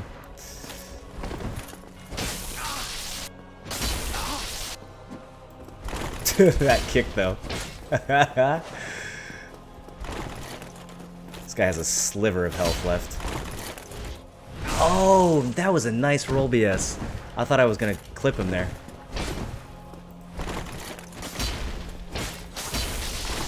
No, that didn't hit. Looked like it hit. He's dead. No, he's alive! With a kick! I didn't mean to kick! Nice fight. Alright, so now, does he get a heal here? No, he doesn't. Okay. Now it's tied 1-1.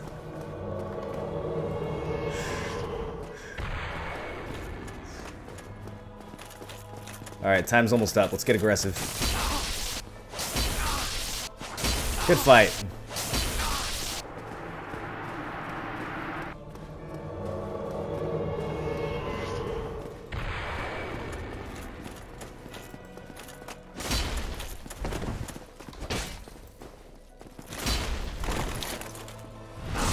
It's good at that roll backstab. Oh shit, he poised me there. I did not think... I thought I could trade that hit. Okay, poise should be back now.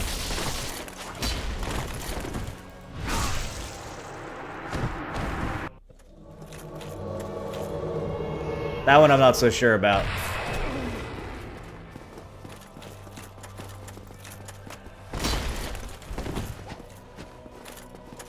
He switched swords!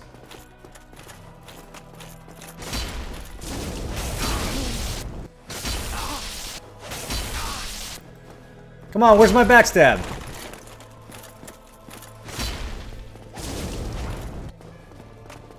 He gets to backstab me from like fucking 40 feet away.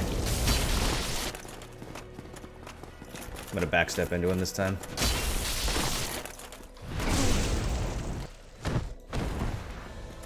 Battle complete. Aww. Is it a draw? Is it 2-2? Greatest combatant, Morlin.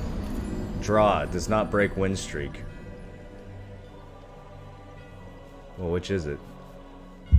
Cheese run away from him, you're winning.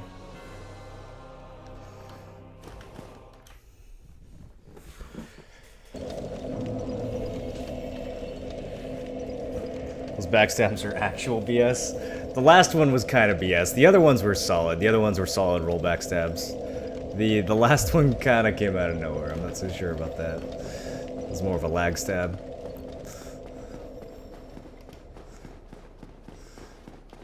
Alright, what's up here?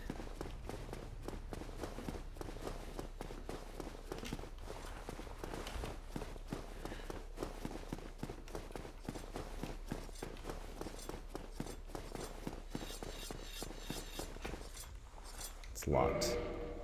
Kind of sounds like another blacksmith, doesn't it? Not quite.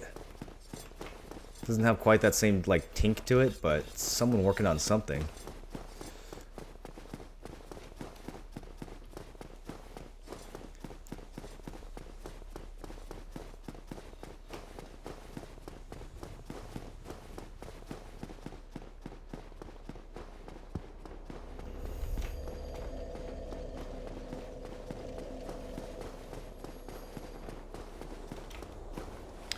What should we level up next? Get another 10 hit points. We could start pumping endurance, I guess.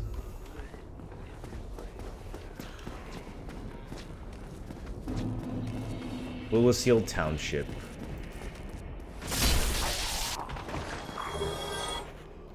These guys are the best source of large titanite in the game, if you ever need to farm it.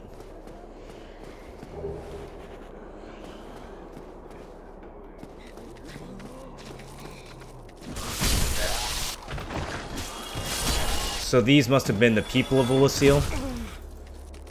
And they've now been corrupted into these weird, fucked up headed things with giant ass arms.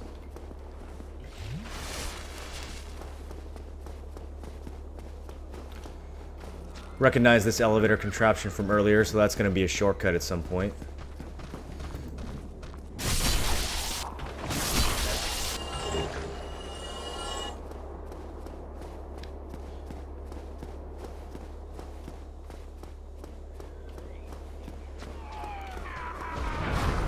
And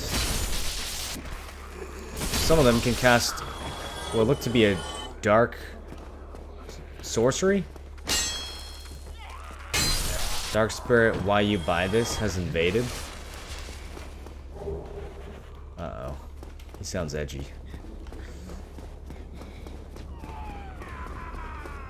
Let's charge at him. He'll never expect it.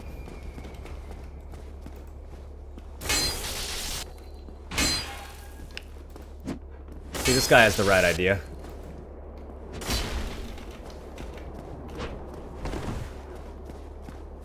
Get some stamina back.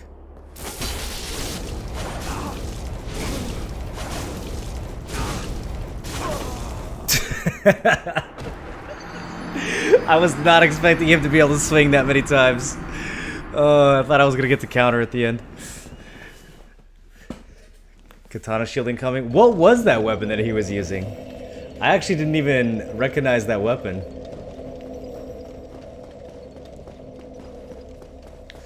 That was my fault for not rolling out. I thought he'd run out of stamina while I still had a little bit of life left.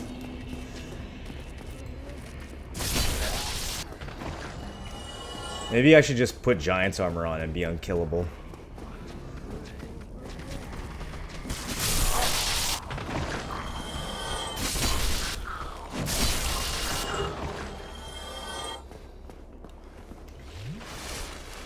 That was server that he was using? I don't think I've ever fought someone using a one-handed server before. That was so interesting.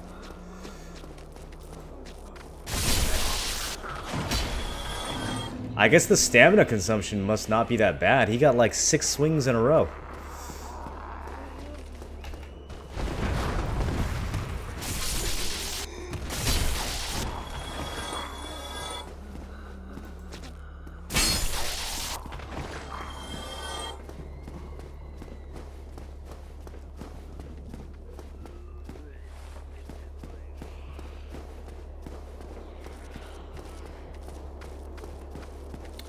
Couple of interesting little side areas that you could find in Ulasil.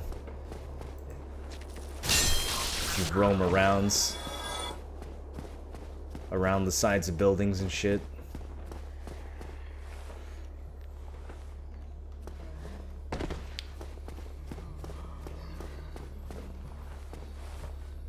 Couple ways to go here. There's the hallway, and there's also that crystal lizard that I'm not even going to attempt to kill. Let there be light.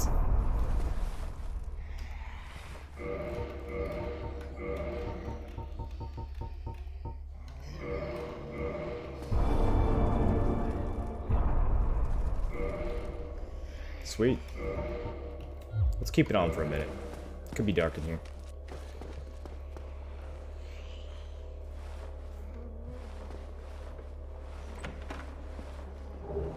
Silver pendant.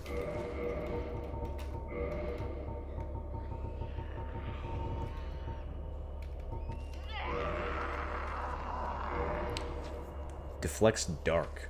Silver pendant engraved with the crest of Artorias, one of the ancient treasures of Anor Londo, presented to Artorias for facing the abyss.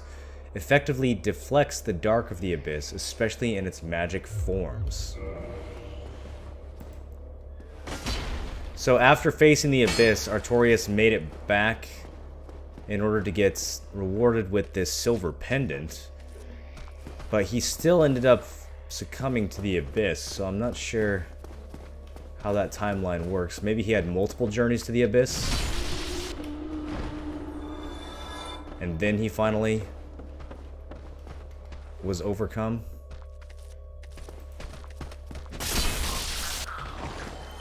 So we've got that stair pathway. We've also got this. Where does this... Oh my god, that's a ledge. Oh wait, that's where we just came in. So we've got that, or we've got downstairs. What's downstairs?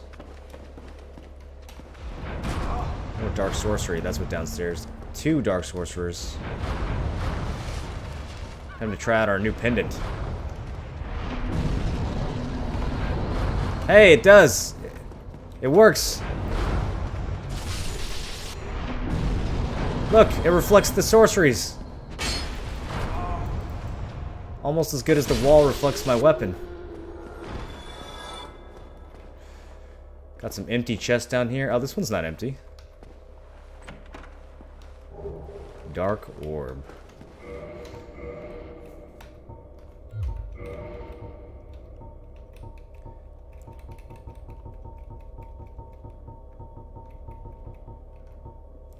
Abyss sorcery discovered by an Ulasil sorcerer on the brink of madness. Fire giant dark orb. In contrast to standard soul sorceries, Abyss sorceries are weighty and inflict physical damage. Perhaps human souls, because of their humanity, produce sorceries with more tangible presence.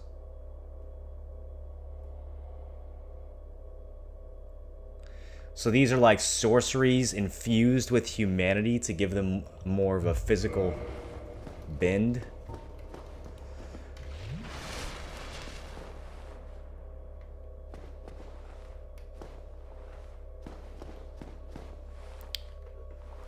Probably forgot where he left his pendant. Yeah, maybe he had this pendant for traversing the abyss and he lost it, and that's why he ended up losing it.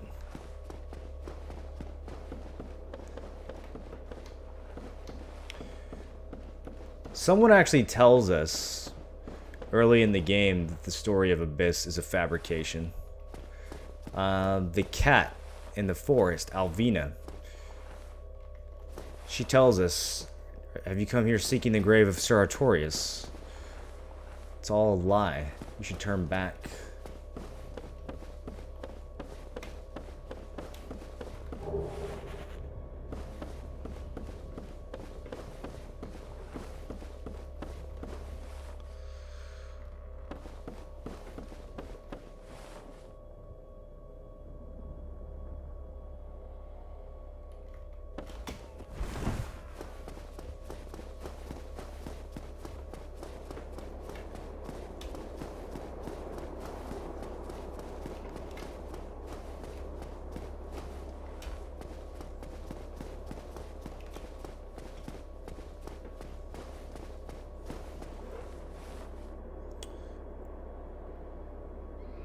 I really want to be human for this next part.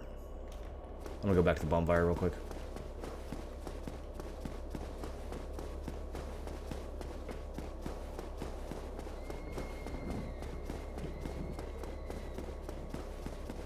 You hear the screams from down below?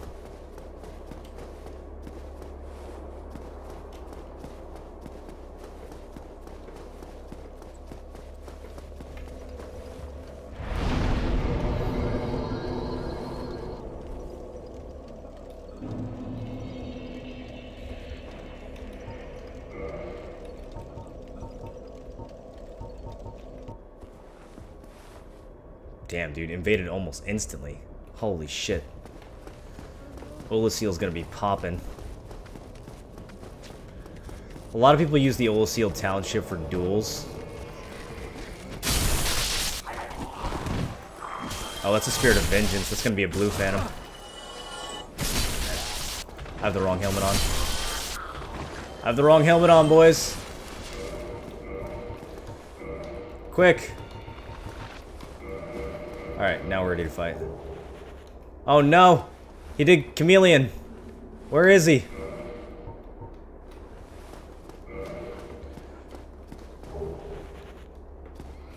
He's blending into the environment. I don't know where he is anymore. He could be anywhere. Let's just continue the level.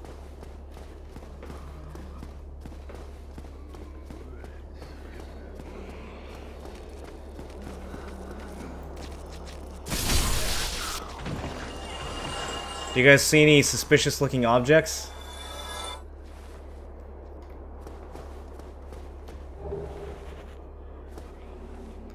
Let me know if you see anything that doesn't quite seem to like blend into the environment the way it should be, or any objects that look out of place.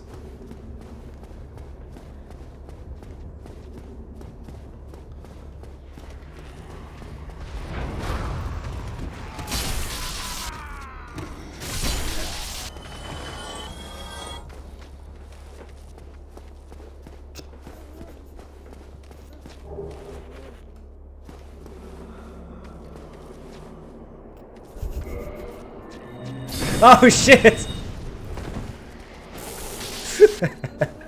That was so much damage.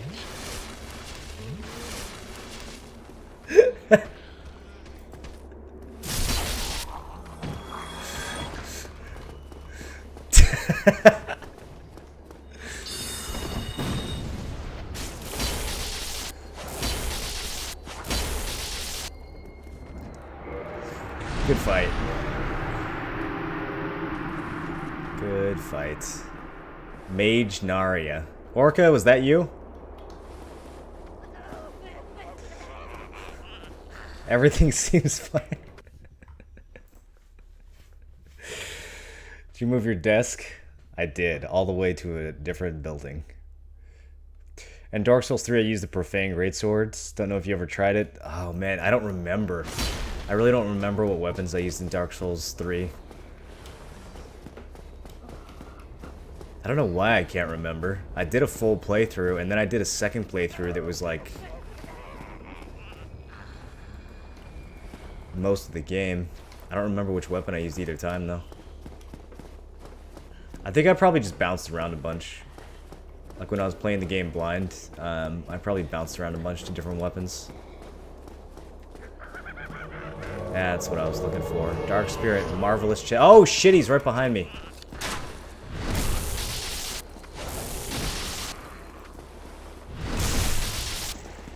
Look at that sweet leg kick that he does. He's got a crossbow. He throws shit at you. Dude, this guy is definitely from Bloodborne. He's 100% from Bloodborne. Look at that outfit. He does everything short of chug a blood vial.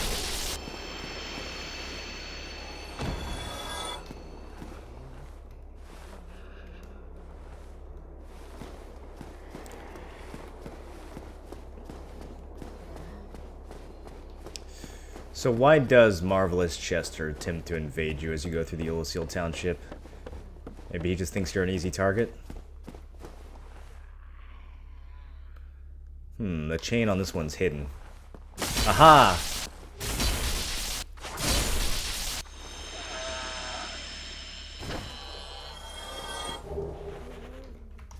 Finally, we get some real loot in this game.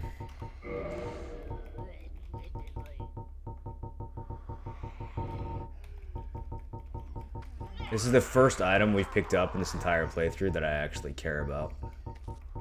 Shit, where is it?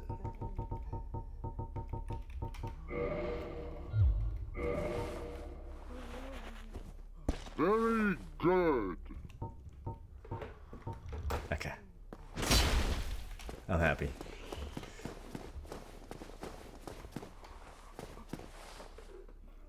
You can use that in PvP, by the way. In case you were wondering. This next part. You run forward to fight this guy. And you get fucking sniped off this narrow bridge. By her. That still tagged me? Okay. We're going to have to use our silver pendant to get through. It's the only way. Or we can just roll.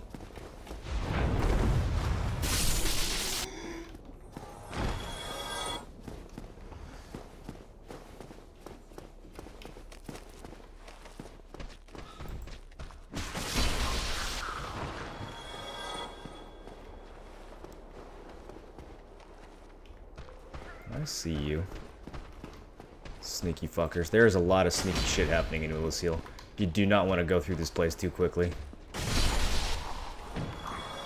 Just checking, are you processing? I am not, no. I probably could with this new PC. I could probably process while streaming Dark Souls, but I didn't want to chance it. Rubbish. Just what I was hoping for. Here we go. Creatures falling from the ceiling. And this whole place, you can just see threads of the abyss infecting this entire city. I mean, this is really a place that has fallen to the spread of the abyss. Poor Artorias. And this room is just packed full. Got a sorcerer from behind. Alright. Bear with me for a second. I don't remember if this works, but if it does, it's gonna look cool. Yeah! Not sniping me. It would have been cooler if I hit both of them, though. Illusory wall. Nope.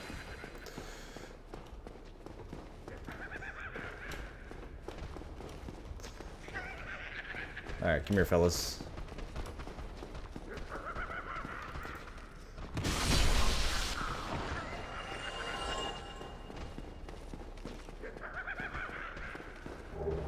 Soul of a hero out on this ledge over here.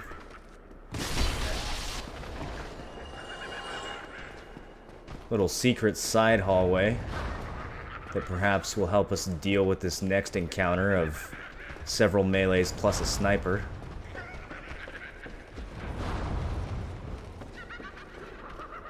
A lot of laughing, that's for sure.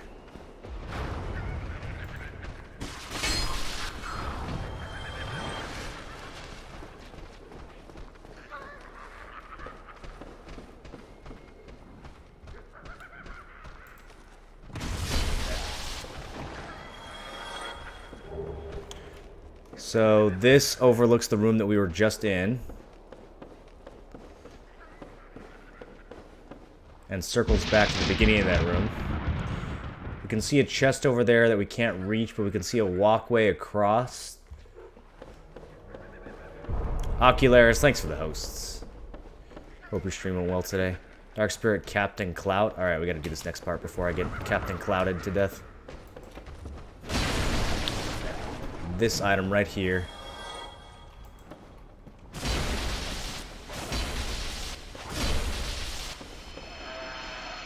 Come on, give it up. Crest key. Thank you. The fireplace. Always check if fireplaces are illusory walls. Oh, never mind.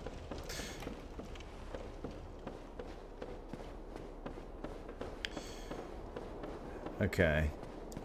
We've got a ledge. Dumps off into a roof where my red phantom is coming to invade me. My humanity's grayed out. I'm gonna have to do this fight with half health. Yikes. Should have been a faith builds. Maybe I can unlock the shortcut before he finds me. Oh shit, I forgot about her. God damn it, she hit me with poison mist. I don't have that equipped right now. Where is it? Is it near the top? Why can't they just do alphabetical? Well, that gave away my location.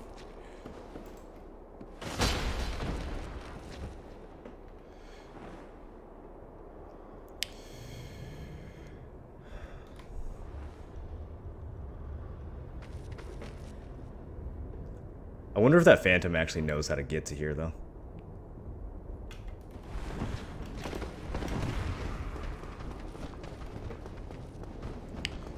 Okay, boys. We're in full sprint mode. I need this shortcut. Got it. Alright, now we can easily get back to where we were in case I die. And we can also confuse the shit out of that red phantom. So this takes us all the way back to the fronts of the entire level. A very nice shortcut. Very lovely of them to place it there. Node War tonight? Not for me. I'm getting off in a little bit. We got a little bit more to do though before I get off though. Don't worry. But yeah, I won't be around long enough for the Node War. Think you ran staff? I think you might be right. I think the first playthrough in Dark Souls 3 I did use a staff, but I would have still had a weapon of some kind. Probably a straight sword.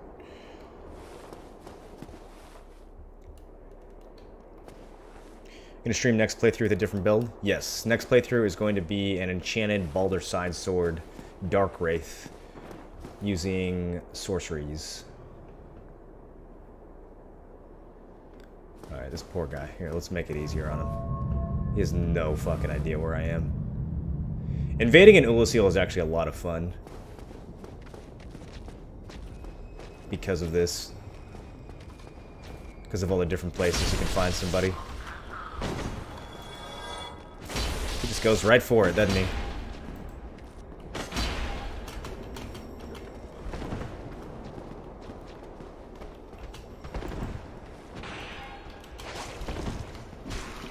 Ah, fucking mob. It's gonna ruin everything. He got the parry. Yeah, he knew that that was coming. I didn't have a choice, though. I had to be aggressive there. I had no heals, and a mob was on me. Get your refund for Bless? Yeah, it did.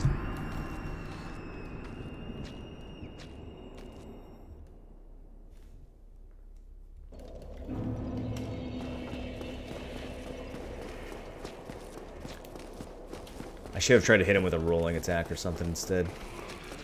Luckily, we got this very convenient shortcut right here that we can get these mobs to fall into. Do they still fall down there?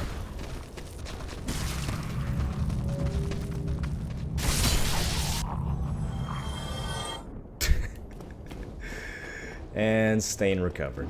It's not so bad. Alright, now let's backtrack a little bit, make sure we didn't miss anything in that room. Wait. Backtracking would be over here, actually.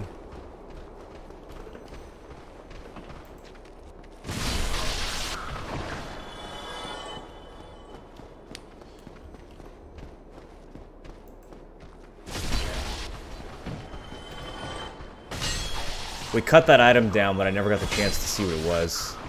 Is there a sorcerer hiding around here? Dark fog. Okay.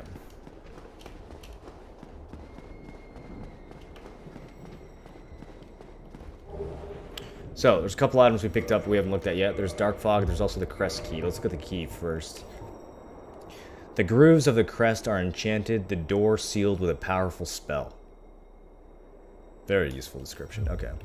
And then the sorcery that we just grabbed. Another dark sorcery.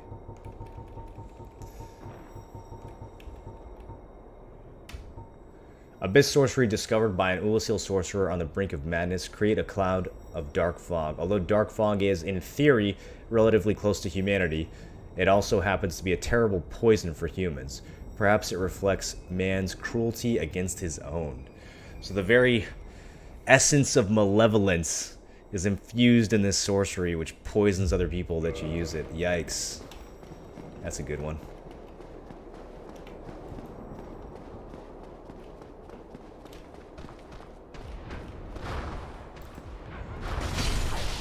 Starting to see a theme here with these Ulasil's sorceries. Weaponizing humanity in a way that sorceries of other places don't do. It's funny because originally Ulasil sorceries are described as an approximation. And Lordran sorceries are described as much more direct. But what the fuck? Holy shit, I just got comboed. He just tapped me in the forehead and staggered me. Guess I should have healed. But yeah, Dusk originally describes the sorceries of Ulasil as kind of being more indirect. Like hidden body, invisibility, chameleon, all miscellaneous stuff. But the sorcerers who live in Ulasil now definitely have a completely different type of sorcery. They've actually turned humanity into a weapon in many cases. That was close. I almost stepped off the ledge there. And the sorceries now look a lot more like Lordran sorceries. We're just firing these missiles at people that do a shitload of damage.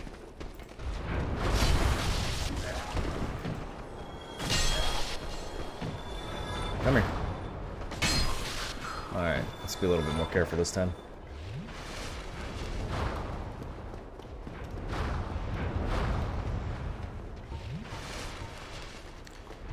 I have an idea. Let's use our silver pendant. God, it only lasts for like 2 seconds though. Alright. Go!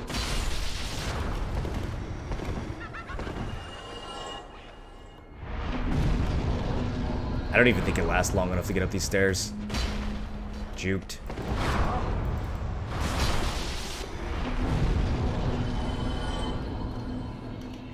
Alright, got our stain. And this is an interesting room.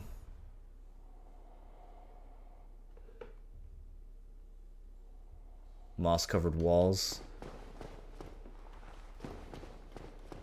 with what looked to be headless statues wielding an Oolacile catalyst. And a very unique monster right here. Not a boss, but the only monster of this type in the entire game. Which kind of feels like just a waste of assets to me. I'm surprised they didn't do more with this enemy. He's such an interesting enemy. Check him out.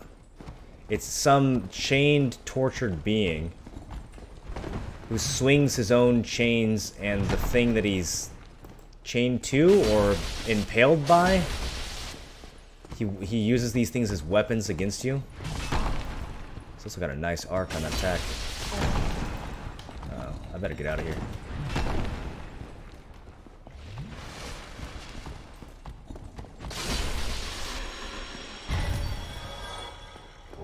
And he just drops some chain pieces, which is maybe a little bit of a pun by FromSoft there.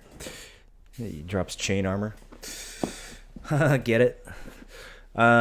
So, yeah, some tortured prisoner. You can hear screams from upstairs in Oolacile.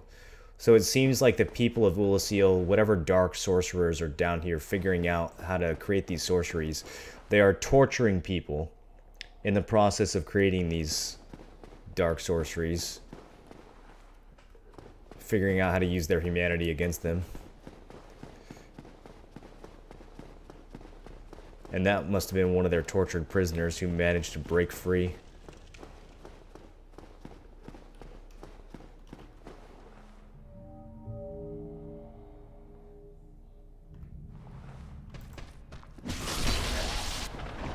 Little surprise visitor on the elevator for you there.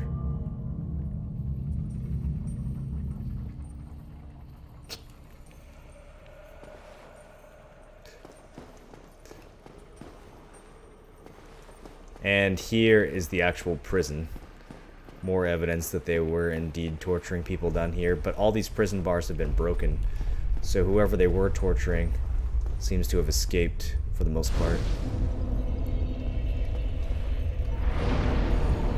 What should we do? Endurance? Get some more... I don't know. I guess. Just keep pumping health and endurance. Brain dead build.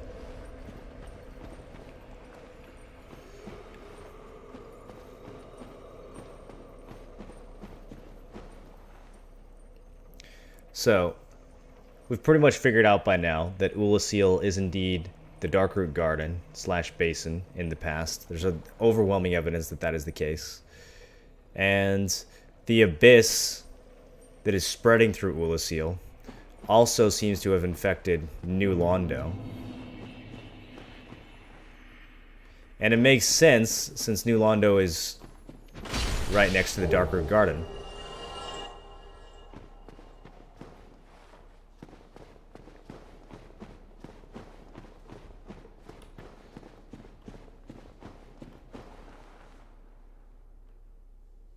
It's a lot of enemies.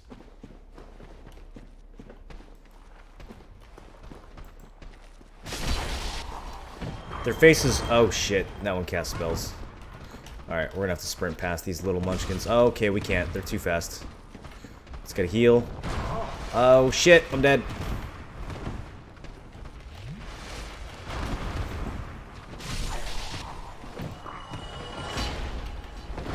There's a little barrier right here that we can use. Okay, let's charge this sorcerer.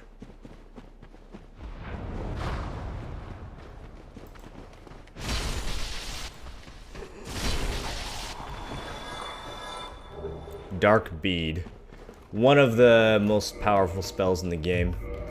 Really common in PvP. I'm actually surprised we haven't seen more of it. We've seen a lot of melee builds, not a lot of sorcerers. Or pyromancers.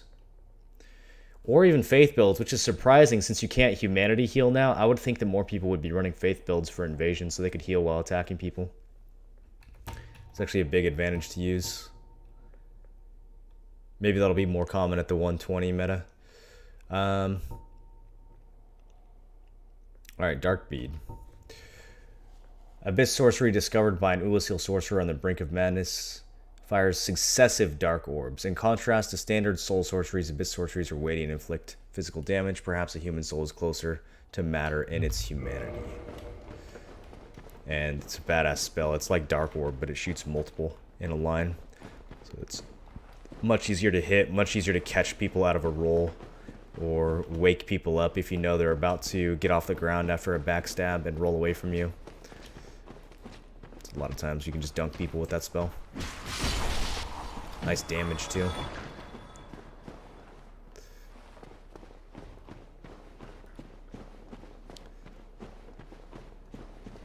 And look at these.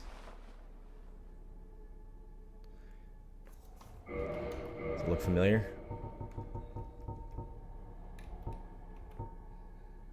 This black sprite is called humanity, but little is known about its true nature. If the soul is the source of all life, then what distinguishes the humanity we hold within ourselves? And the Abyss just has these sprites of humanity wandering around in it.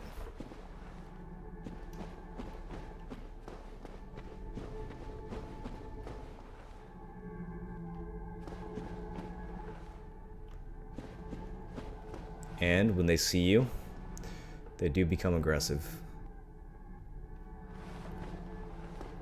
Or maybe it's not aggression. Because when they walk towards you, they just kind of collide with you and deal damage. They don't really swing at you. It's almost like maybe they're trying to reconnect with you in some way.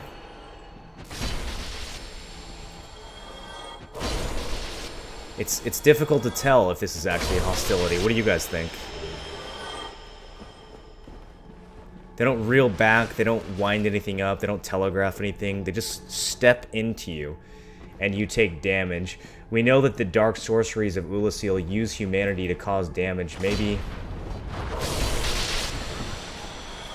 there's only certain types of interactions with humanity that you can take, and maybe these are corrupted humanity in some way. Maybe touching them is simply harmful.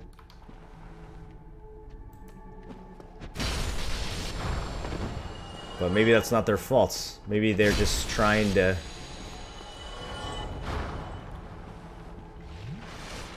reconnect with you in some way, or be absorbed by you in some way.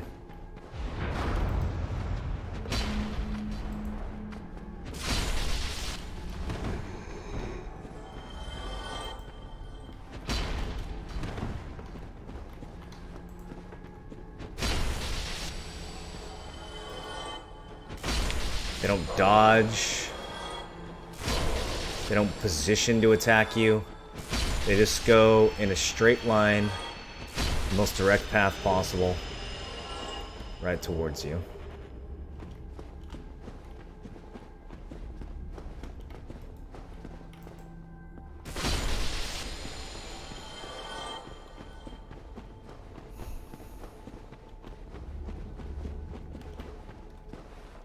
You ever done a playthrough where you kill all the NPCs? Yeah, for sure I've done that. I'll probably do that next playthrough. I'm gonna be doing an early Dark Wraith build in the next playthrough, so we're gonna be killing a lot of NPCs out of order very early in the game. Did you read the crest key? Yeah, it doesn't say anything. Or at least nothing that means anything to me. It says the grooves of the crest are enchanted, the door sealed with a powerful spell. Which is kind of similar to the crest of Artorias, I guess. It's kind of interesting in that sense. Where's the crest of Artorias? Is it way up top? Crest of Artorias says, crest opens the door in the Darkroot Garden sealed by ancient magic. The door leads to the grave of Sir Artorias the Abyss Walker. Many adventurers have left for the grave, but none have returned, for they make easy prey for local bandits. With such dangers, the crest can do more harm than good in the hands of the uninitiated. You buy that from Andre of Astora in the Undead Parish. And look, it's the cat who got mad at me and made me go spend 16,000 souls at Oswald to make her like me again. What is she doing back here? So, again, more proof that the Darkroot Garden is present-day Ulasil. Alvina, the leader of the Forest Covenant, was around back during the time of Artorias, and that's why she knows that the legend of Artorias is not true. Can you teach me how to get a girlfriend for 30 an hour? Yeah, dude, I can absolutely do that. That's why she knows that the legend of Artorias is not true. But what else does she know? She kind of disappears when you approach her. She doesn't say anything to you in this time. She and her Forest Covenant seem to protect the grave of Artorias, and she tells you when you first talk to her to leave the grave of Artorias alone. So she seems to have some... She's invested in his grave somehow. It means something to her. Even though she knows that he's not the real hero. What does she know? Where is she taking us? Oh shit, that's an extra large.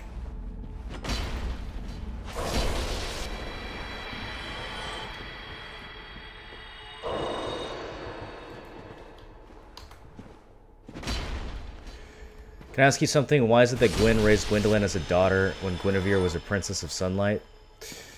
I forget which item it is. Maybe one of Gwendolin's weapons has an item description that talks about how he was raised as a daughter. I think part of it is because he just looked and acted like a girl, and so they raised him like a girl. But it was also his affinity for the moon. Something about his affinity for the moon. The moon is apparently supposed to be feminine. I don't know, it is kind of confusing, right? Since the princess was associated with sunlight. So you would think that if the moon was a feminine thing, then Guinevere would also be associated with the moon.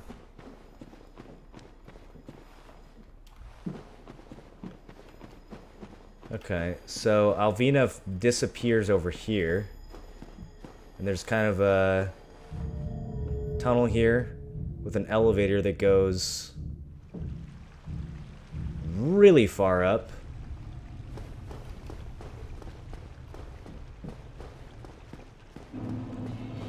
And loops us back to the Royal Wood in front of the arena where we fought Artorias.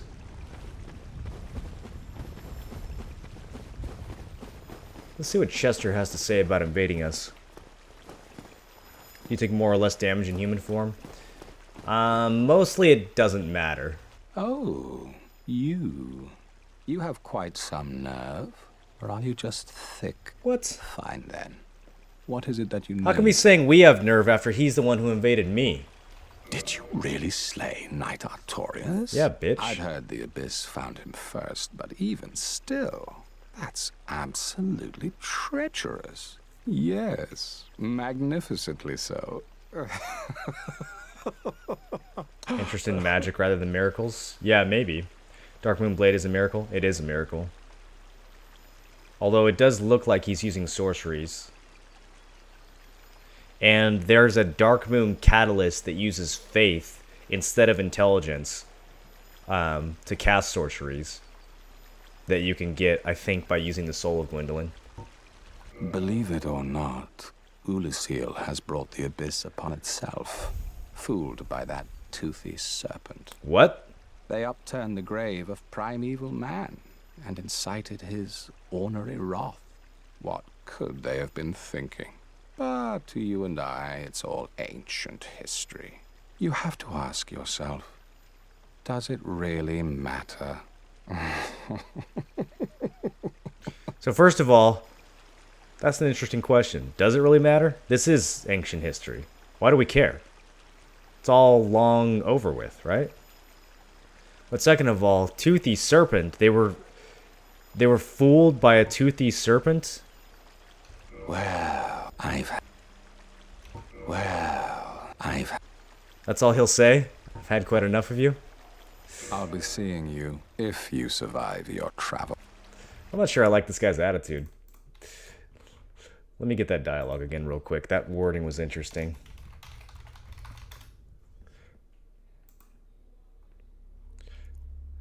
Alright, so what was that about a toothy serpent?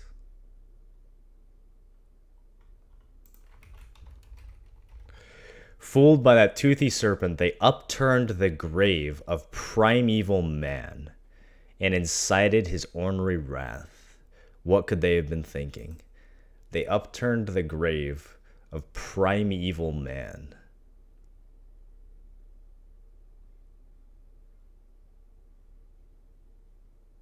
Because a serpent wanted them to.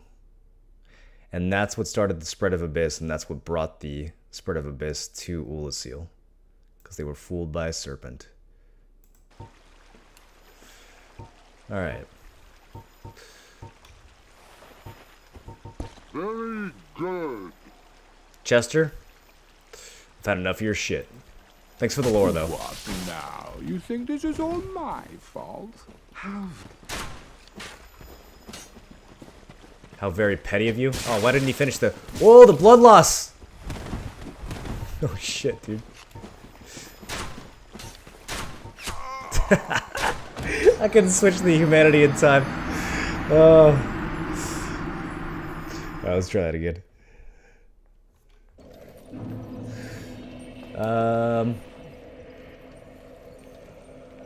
What's the best way to get back there? Let's go to the township bonfire. I was not expecting that to be a real fight. I thought I was just gonna two-shot him. I should have had my heals ready. Alright, let's go this way. We need to go this way anyways. There's an interesting conversation to be had with this person. Is that not the soul of the man who fell on this spot? He was a dear friend. I wish to pay proper respect with that soul. Would you be willing to part with it? No, absolutely not. Yes, of course. I must not be presumptuous. Artorius would not have approved. So that's kind of weird.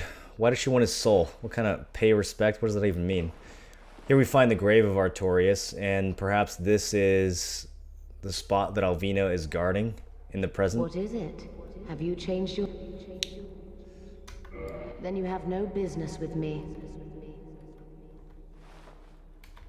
Alright, I'll let her have it. Have you... Thank you. You are very kind. Please take this. I no longer need it. Dark Silver Tracer, Gold Tracer. May the Lord guide thee. May the Lord guide thee. Not may the flames guide thee. May the Lord guide thee.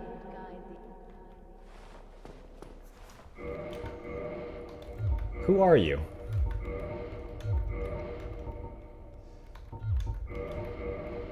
Let's take a look at her weapons.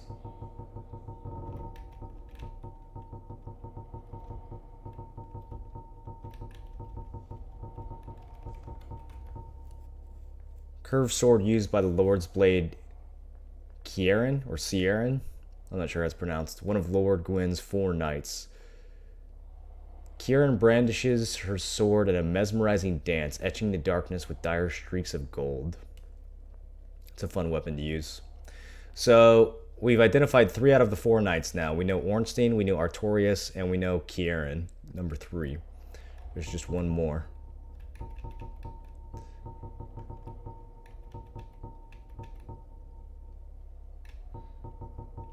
And then, where is her dagger? It's probably up top, actually.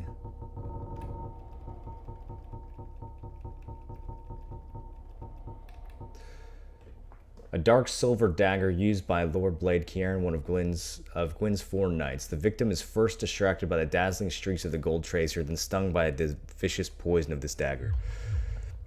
That dagger, along with the Gravelord's sword, are the only ways to inflict toxin in the game.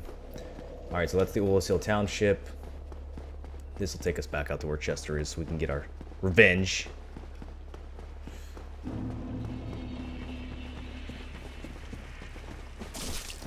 Oh shit, he's still hostile. I thought we'd be friends.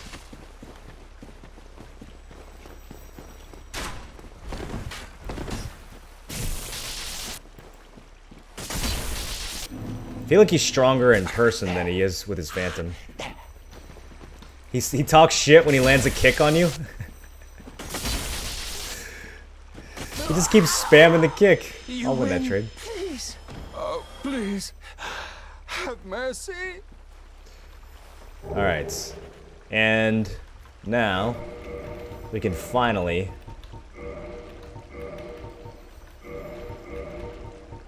wait, that's not the right piece.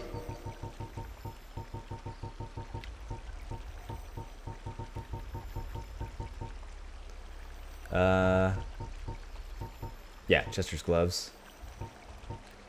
Leather gloves worn by Marvelous Chester, a man of mystery lost in the past. These gloves have no distinguishing features, but are extremely high quality.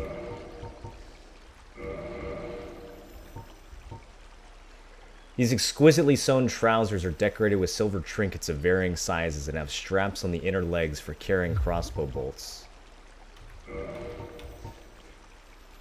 This exquisitely sewn aristocratic suit allows its wearer to move in silence, lending well to stealth.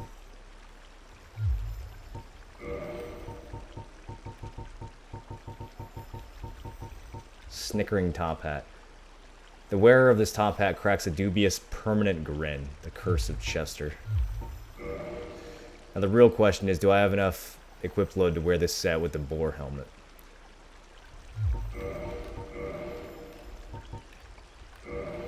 For ultimate fashion. Oh, not quite, boys, not quite. So close. Need a few more points of equip load. We're almost to end game. We're almost to end game. Just need a few more levels of endurance.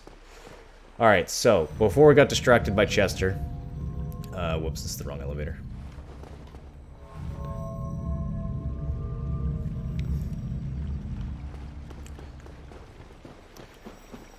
Before we got distracted by Chester...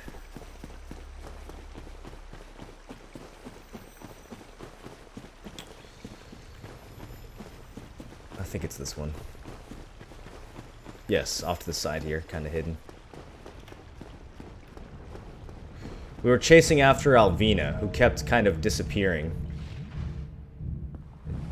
Damn, this elevator goes down far. And she disappeared and disappeared. And then she stopped here. It was as if she was leading us to this elevator, but that doesn't really make much sense. Why would she be leading us to this elevator?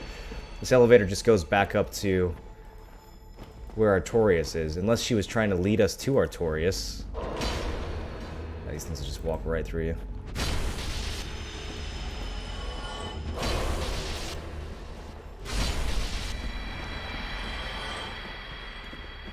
Maybe she was leading us to something else?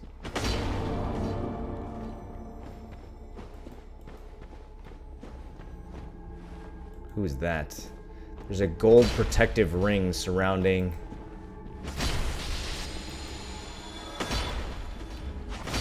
Can't quite see what it is. A wolf?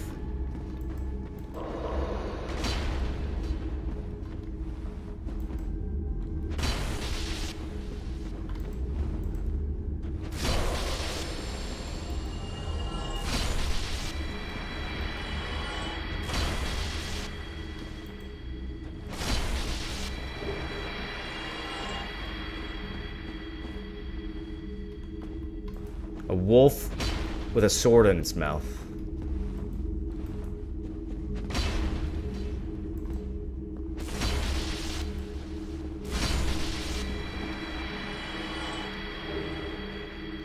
And once we kill all these humanity sprites around it, he howls and disappears. The cleansing great shield.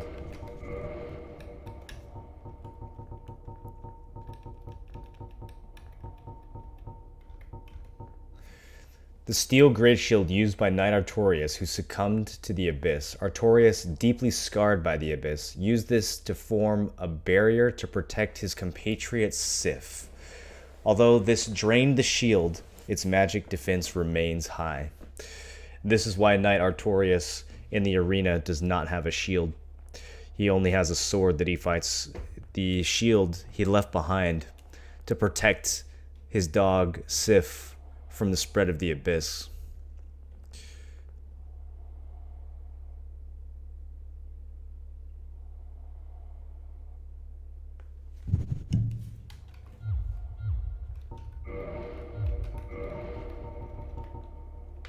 Now we know why his ring is the wolf ring. The wolf ring belongs to Artorias the Abyss Walker. Artorias had an unbendable will of steel and was unmatched with a great sword. So this is what Alvina wanted to show us.